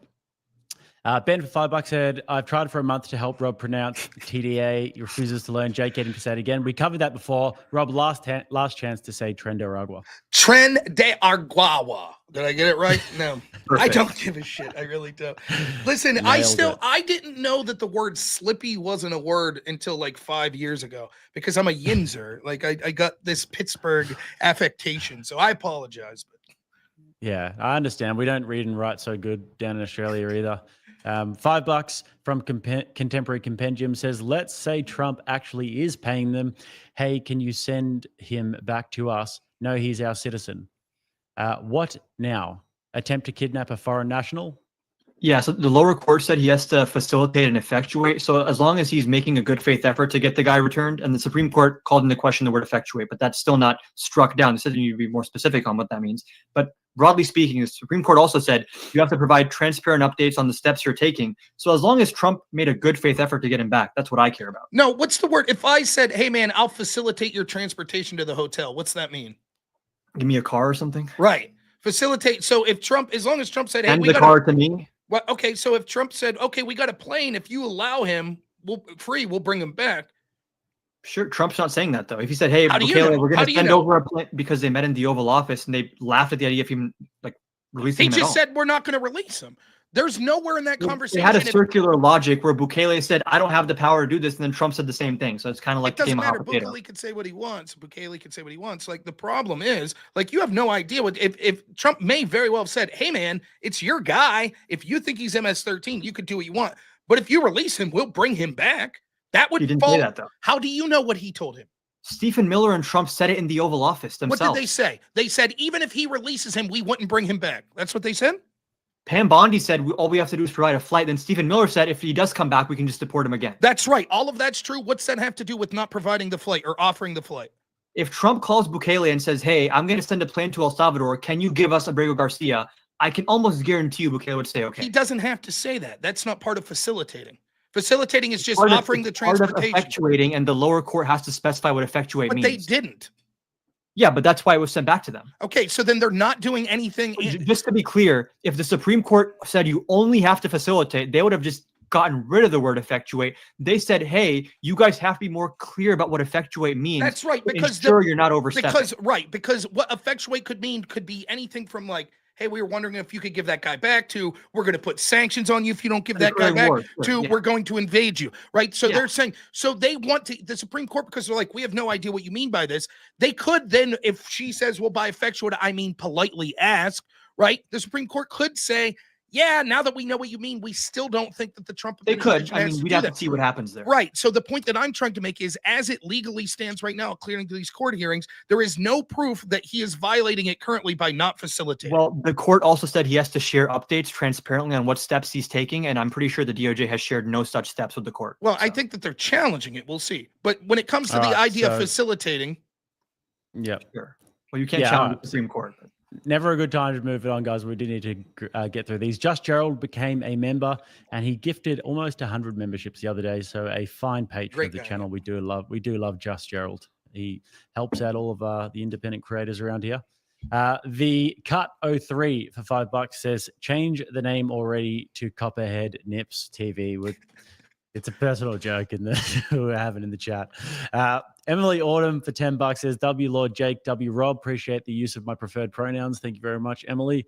The Cut for $20 said, Dem said everything Trump is now doing since the 90s. Kamala had no policies and raised corporate taxes. Obama deported 5 million illegals. Adam, how can you attack Trump doing what they were talking about with tariffs and illegals? yeah, like I've said a million times, I'm not against deportations in a broad sense. It just matters how they're done and who's being deported and under what process. When it comes to tariffs, like I also said, when there's national security reasons, like what Biden did with electric cars, there's an argument for it, but as a broad economic policy, it's pretty stupid. All right. Darth Maul became a member. Guys, I think we need about 30 more members, and then we can get some emu emojis in the chat. So we can make some more when we get about 30 members. So it's good to have a bit of a membership drive.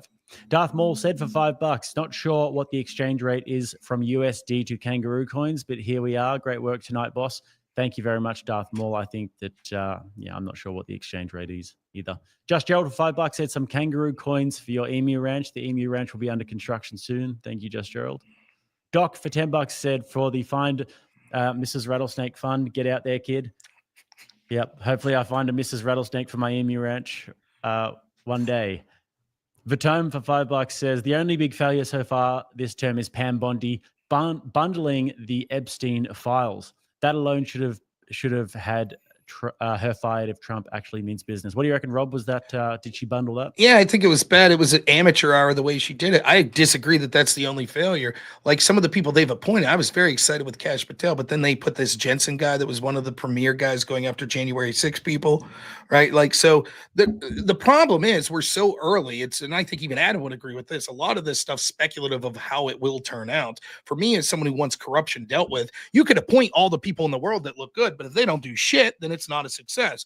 So Pam Bondi, I had questions of anyways. Kash Patel, I liked the way they hindered that Epstein file thing. Continues to be a disgrace. Fervarel for $5 says, sir, have these types of panels more often, especially with the one-on-one. Only Mr. Noor, who is a freaking beast. Yes, Mr. Noor is a beast indeed. Vatome for $10 says, question for Adam. If Harvard is a private institution that supposedly relies on money from tuition and donations, why did the federal government cut billions of dollars in funding? I am confused AF. The Trump administration made certain demands towards Harvard, and Harvard refused to comply. So they cut, I believe, around $2 billion, which is not all of the funding, but it's part of it. And then the reason we're funding these institutions is because of things like research. So, Brad for $10 says, this is a great chat. The debate is appreciated as well. It was. The chat was great tonight, guys. Everyone was on fire, and the debate was great too. Flowing Glass for $10 says, thanks for the content, Lord Rattlesnake. Thank you, Flowing Glass. Mazia Asheriris. Rob, do you want to try and pronounce Trans de Argawa, right? Like Asherias? I don't know. Shit, I'm bad at this. Marsha Asheriris. Oh my God, Transgender, Dylan Mulvaney on a Bud Light, etc. were psyops. People think executives at Bud Light just thought to put a trans, just like Republicans funded trans stuff in countries through their NGO. Just Gerald for $10 says, Normal America with Rob Noor. Coming soon to mainstream media. Vanilla ice cream is superior to chocolate. That's just an absolute heresy. That's the most ridiculous statement made during this debate today. I know. That should be the topic of the next debate, to be honest. Rob, is Normal America coming to mainstream media soon? Have you sold out? Not as an employee, for God's sakes. Like, I don't know. I would like to do some panel shows you see like on Piers Morgan and stuff like that. But no, I don't think I'll ever be working for one of them. So. You'd be good on peers, actually. Both of you guys would be. I think it'd be good in fun. that Yeah. I'd love to go on scenario. there. Yeah. Big Red Sky became a member. Elias became a member. Elias gifted a membership. John Dinan gifted 5 memberships, and Thomas O'Brien gifted 10 memberships. Bit of a membership drive there, which we love to see. The emojis in the chat. Just Joe for $20 says, shout out to Adam for remaining good faith for the entire length of the debate. Adam, you have no idea how nice it is to hear someone actually answer a question without having to pry it out over 15 painful minutes. I completely agree with that. 7 hours last night I debated someone, and it was getting pretty painful. Like, Oh, wow. I can't speak highly enough of you, Adam, as like, not only did I think that I think I win the debate. You probably thought you win the debate. That's irrelevant. It was fun to spar with someone that I thought required almost no moderation, a good back and forth. And we were actually, I think, both attempting to answer each other's points. So I thoroughly This was enjoyed fun. Yeah. Adam, how old are you? 23. Nice, man. You got a bright Ooh. future. Hope so. Yeah, we're worried about people like Adam coming up. We should need to take him out before. Yeah. Yeah. Well, bring him over to the dark side. Send cop, babies.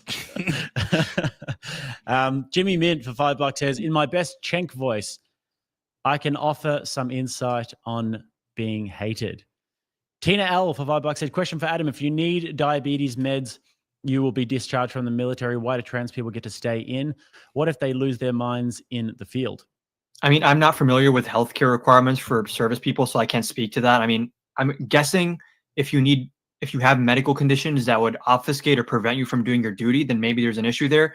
But my assumption would be that if someone transgender is in the military, they've passed some sort of threshold or qualification to be in there. If in any case, someone has a condition that prevents them from doing their job, then that's a different question. Yeah, there's two separate issues on this. A lot of trans people take certain hormones, certain drugs. You'd be surprised. I was shocked, actually. There's like, slight stigmas of the eyes, etc., precludes you from military service. So does diabetes, other things, because it's difficult to get certain amounts of medications, or it impairs your performance to some level. But the other thing is questions of mental health. There's a big discussion to have around trans and what it means, and does it include some amount of gender dysphoria? So would you say anybody who's trans that is considered gender dysphoric and takes some sort of medication, you would have no problem not allowing them to have military service because it's hard to get those sorts of drugs to them safely in the combat field? If their condition prevents them from being able to do the job, regardless of what the condition is, then sure. But I don't think that that's a given with every trans person. All right. That Brad for $10 says, to guns and Bibles, America. Doc for $5 said, this is like Rocky IV. Jake throwing the towel, Rob is going to kill him in the ring. Any Round 2's got to be a fellas? boxing match. Listen, in fairness, in that example, they're calling you Apollo Creed, who I think is the coolest Rocky character. So that's nothing to. True. Adam, how long have you been training boxing for? Since like late 2022. Okay, cool. You going to have a fight? We'll see. Right now, I just do it for fun and fitness and to get sparring rounds in. But if the opportunity ever arose, then sure. Yeah, it's good fun, man. You'll never feel so alive as if you get in the ring and have a 100% fight. agree. Yeah. It's amazing. Just Joe for $5 says, for the Emu Ranch. Thank you, sir. I appreciate all the Emu Ranch donations tonight. $5 from Darth Maul said, Kangaroo Kingdom funds have been approved. Thank you, sir. We're going to build that utopia eventually. Michael Schullermeister became a member, which we love to see. Tim Jipping for $5 said, Trump is successful because we don't have to deal with a woman president, American hero. The people have spoken. 2-0, baby, against the ladies. Tim Jipping for $20 said, for the grift. Thank you for the grift support, guys.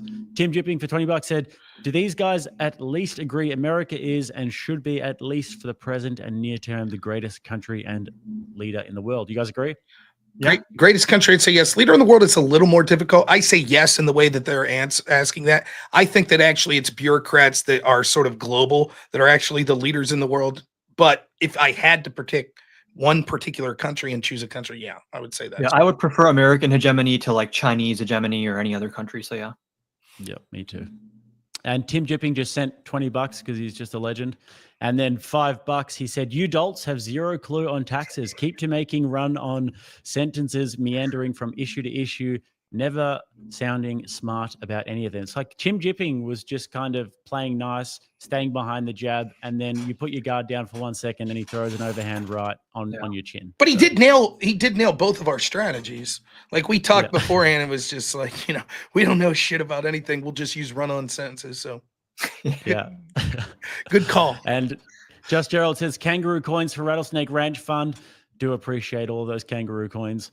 Scruffy looking turf herder said, great debate. Thanks, Jake. I thought it was a great debate as well. Tim Jipping sent $50, said, support the supers. Great entertainment. Tim, appreciate all of your patronage tonight. That is very generous of you, my friend. And then we had a super chat goal push. John sent $5. Scruffy sent 5. Tim sent 5 for the goals. John sent 5. Tim sent 5. Tim sent 5. John sent 5. Tim sent 5 goal. And then we hit the goal. And then the last one we've got here is from Straight Rippin 93. Said, hey, Adam, how much you want to bet small businesses are relieved knowing we didn't hire an army of its agents? Probably not very relieved, considering that Kamala wanted to increase the small business tax deduction from like $5,000 to $50,000. But yeah, maybe they shouldn't have did lockdowns to destroy small business. That would have been a good idea. That's another 3-hour debate in itself. I'd be happy to have it with you if you're on that side of it. All right, fellas. Well, we have got all of Rob's links down below, and we've got all of Adam's links down below. These gentlemen are both producing some fine content. Rob, always a pleasure to have you on. Thanks for coming on. Thank you. It was my pleasure. And again, I can't speak highly enough of you, Adam. Anytime you'd want to debate or just have a conversation, totally enjoyed it. Jake, anytime you need me on for anything, be happy to do it. It was a lot of fun. I hope the audience enjoyed it. I know I did. So, my pleasure. And Adam, always good to have you on as well. So I appreciate you guys. Yeah, likewise. Thanks for having me. It was a fun debate. We obviously probably didn't change anyone's minds, including each other's, but it was still fun to have the back and forth. Awesome. All right, gentlemen, we're going to stick around for a bit of a chat on the stream here, but you guys can enjoy the rest of your evening. Take care. Cool. Have a good night.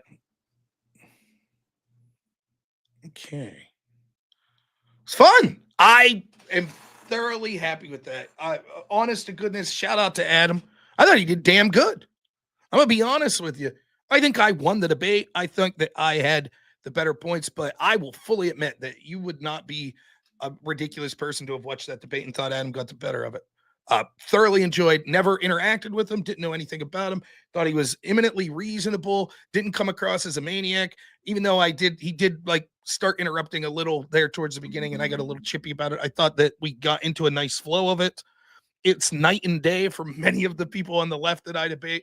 So I enjoyed it thoroughly, and I hope that my audience did as well. I thought it was a productive conversation. I thought that both of us sort of conceded areas where we thought that it was worth conceding. But yeah, he did repeat a lot of textbook from the status quo. And clearly, I'm not going to relitigate the entire debate here. I think that I won pretty much every issue on there. I think his strongest point is on the tariff stuff. Optically, just saying Trump violated a court order sounds bad, and you could keep repeating that. But I think that he's losing that point when I talk about like the fears you're talking about now were far worse under previous administration. So at this point, like you might not be happy with it, but I don't think that this means that Trump's unsuccessful. So I enjoyed it thoroughly. And I hope that you all did too. I want to get to some super chats. I massively apologize to people that are giving super chats and member donations while I'm in the middle of a debate, but I think people can understand why I don't interrupt the debate to read those out, but I do like to get to all those by the end. So Mystique, thank you so much for becoming a member. We are shouting you out for the second time. I know I already read that one because I remember your dog, but still great. Ben, for $5, thanks so much. Again, I've already read this. That's okay. Said, who the heck told Fatty it would be a good idea to debate you on politics? Yeah, compare this debate to the one with Fatty last night. John Rock for $2 says, bravo, Rob. W, let's go. Hit the like. Thank you, John. Always appreciate your support. And then Jess Gerald, who is all over the place donating. Thank you so much, Jess Gerald. 50 memberships and then another 50 memberships. Always incredibly generous in supporting me. I can't speak highly enough of you, Gerald. And I'm happy that you're supporting other independent content creators on the right as well. I think it's very important. You're doing great work, and I really appreciate it. So from the bottom of my heart, thank you. John Rock for $2 says, W, Jess Gerald, thanks for doing what most can't. Totally agree. Fervorel for $10 says, Rob, you the man. The Crossfire stuff, you killed it. Thank you. I think so too. Mr. Ubercross, 20 memberships. Thank you, man. You've donated so many times as well. It's incredibly generous of you. Love to have you on the show sometime. I know you're an attorney. It'd be great to talk to you. So hopefully we can get together at some point and talk about some things that we like, dislike, some legal matters. There's certainly a lot going on right now. Nick also gives 20 memberships. Thank you so much, Nick. Nick, I know that you donate as well. However, unfortunately for you, you have a name that's so common. Sometimes it's hard to remember as well when someone like Nick donates compared to like Mr. Ubercross, because that sticks with you more. But thank you so much, Nick. And Mr. Ubercross for another 10 memberships. Thank you so much. Carney's Ride, member for 3 months, says, good evening, Rob. Thank you so much, Carney. I appreciate it. AJ Noakes, member for 6 months, says, Rob, you won. I drank to your victory. Cheers. Thank you so much. Much appreciated. So now I thought that my performance was good. I'll be honest. I think that I could do more research on sort of some of those topics. I'm not prepared to argue the ins and outs of Khalil and exactly what he's accused of. I mentioned it there. I'm just sort of going on his good faith I'm taking on good faith his interpretation. All this guy did was say Israel's bad. I suspect that's not the case, but I tried to argue within that framework, and I hope that, it came through of such. Is there anything people had any criticisms, high points of the debates, feedback that they want to give before I get out of here? Tomorrow night, I think that I'll be streaming. I don't know. I think it'll be a 7:00 stream. I don't have any reason to think that that won't be the case. I don't know quite what we have planned, but I will not be super late into the night tomorrow night because Saturday morning is going to be my Easter with my son. So I'll definitely want to get some sleep that night. Cody Folsom for $5. Thanks so much. Says almost Friday, Rob. Just tuned in. Hope the debate went well. It did go very well. I'm very pleased with it. It's nice to have an opponent that you could actually have a back and forth with. And I thought I was very pleased with that. So that was fun.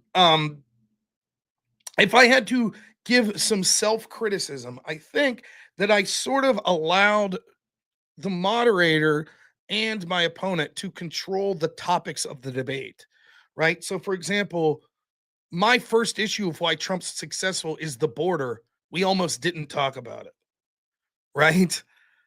My third issue was sort of the bureaucratic state. We shoehorned that in there into other topics.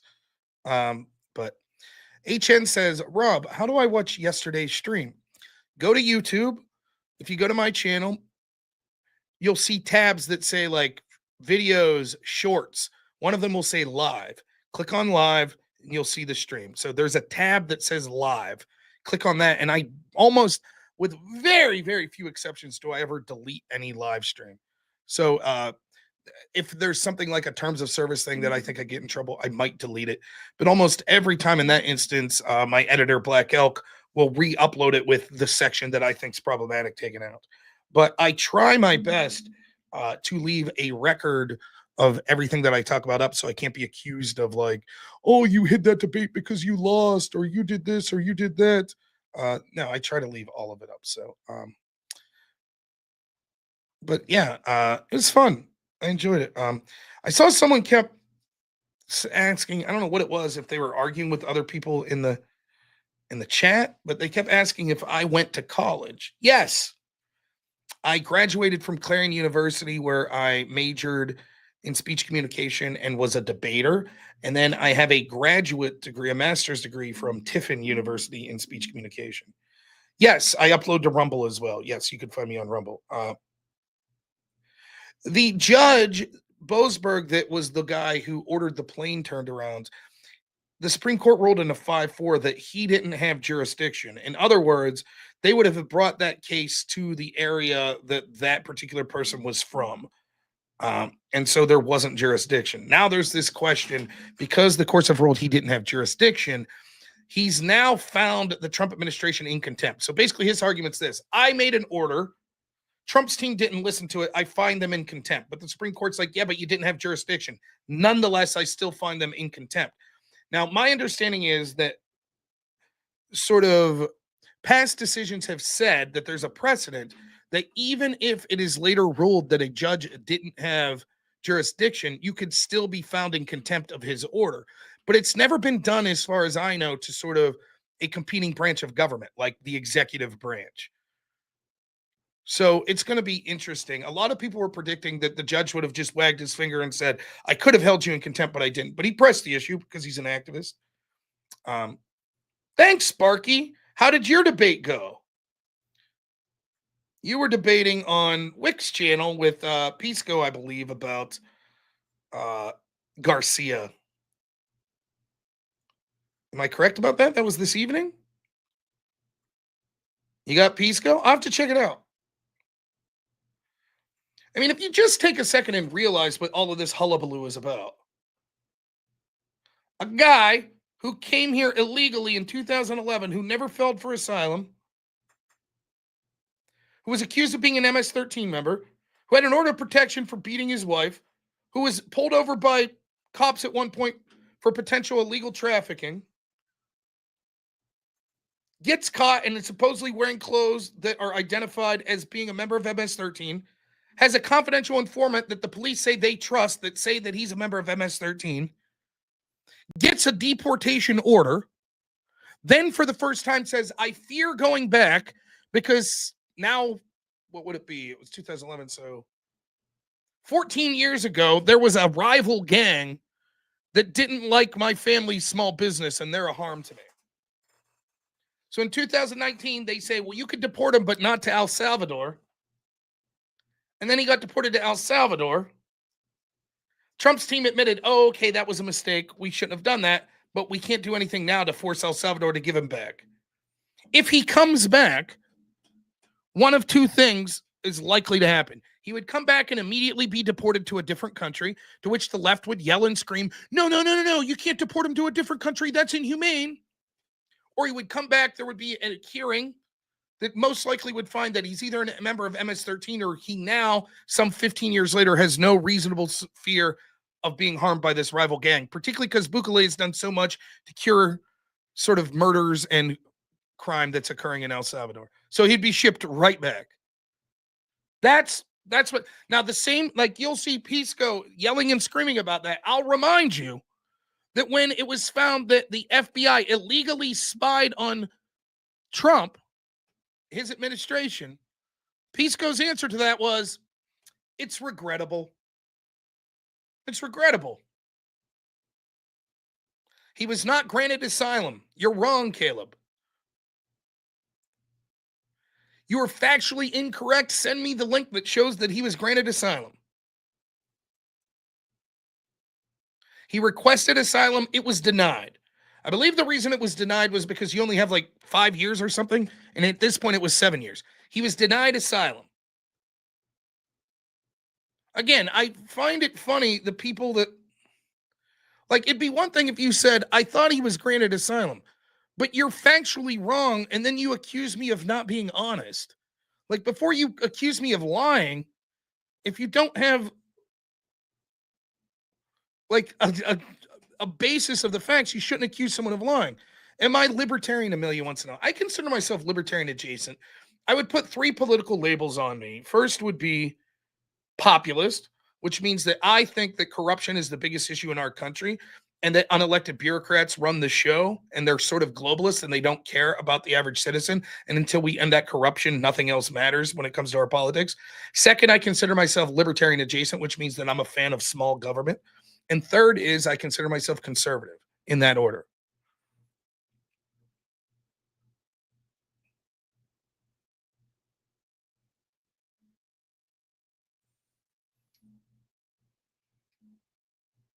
Thanks, Pandemic Slayer. I'm glad you enjoyed these debates. I did as well. It's an interesting topic for me because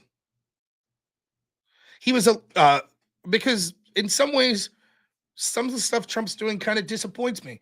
I want to see this corruption dealt with faster. We'll see how it ends up. Caleb says he was allowed to stay and not be deported, though. Well, him being allowed doesn't change the fact that there was still a valid order of deportation. It speaks to sort of we'll generously say, inefficiency of our system, that this dude had a deportation order for 5 years and wasn't acted upon.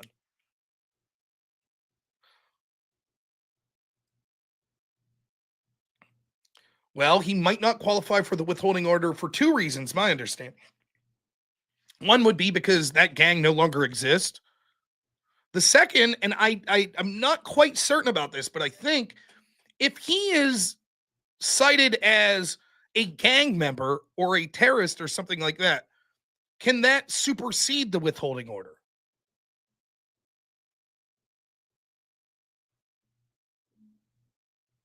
Yeah, these videos should be uploaded to Rumble. So oh wait. Yeah, right now I'm streaming to Rumble. It should be live on Rumble right now. And it should stay up there. So there are two issues, right? The big issue that Jake had there was this idea of they didn't turn the planes around, and that's what's so egregious.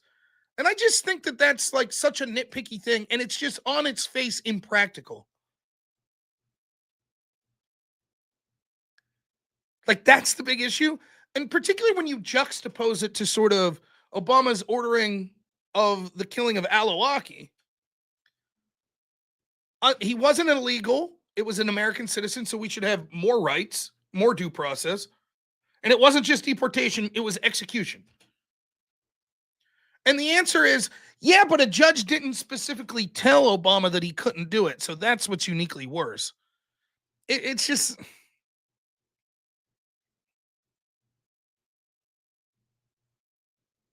Right, that was my understanding for Varel. He was deemed an MS-13 member, which was labeled a terrorist organization by Rubio. I think, despite the fact that I may not be an attorney, I think that my predictions on a lot of these legal cases have been pretty good. And I am, like, for example, like, I think I was pretty good on the Alien Enemy Act thing. That my gut feeling told me that what the Supreme Court was likely to say was, yeah, Trump could do that, but there is some limited form of due process that should be offered to the people that are accused before they are deported in that way. My gut feeling is with Garcia, what's likely to occur is they're going to say that this contempt order doesn't hold sway. And the sort of argument that you heard Adam making there that was like Rubio saying that we're allowed to deport people that have green cards or that have visas, we're allowed to deport them if they say things that are detrimental to the United States policy, etc. I think the courts will largely agree that the executive has the right to do that, but they may say that some sort of bright line needs to be given. In other words, you have to say these are the specific things and you qualify because you've met that.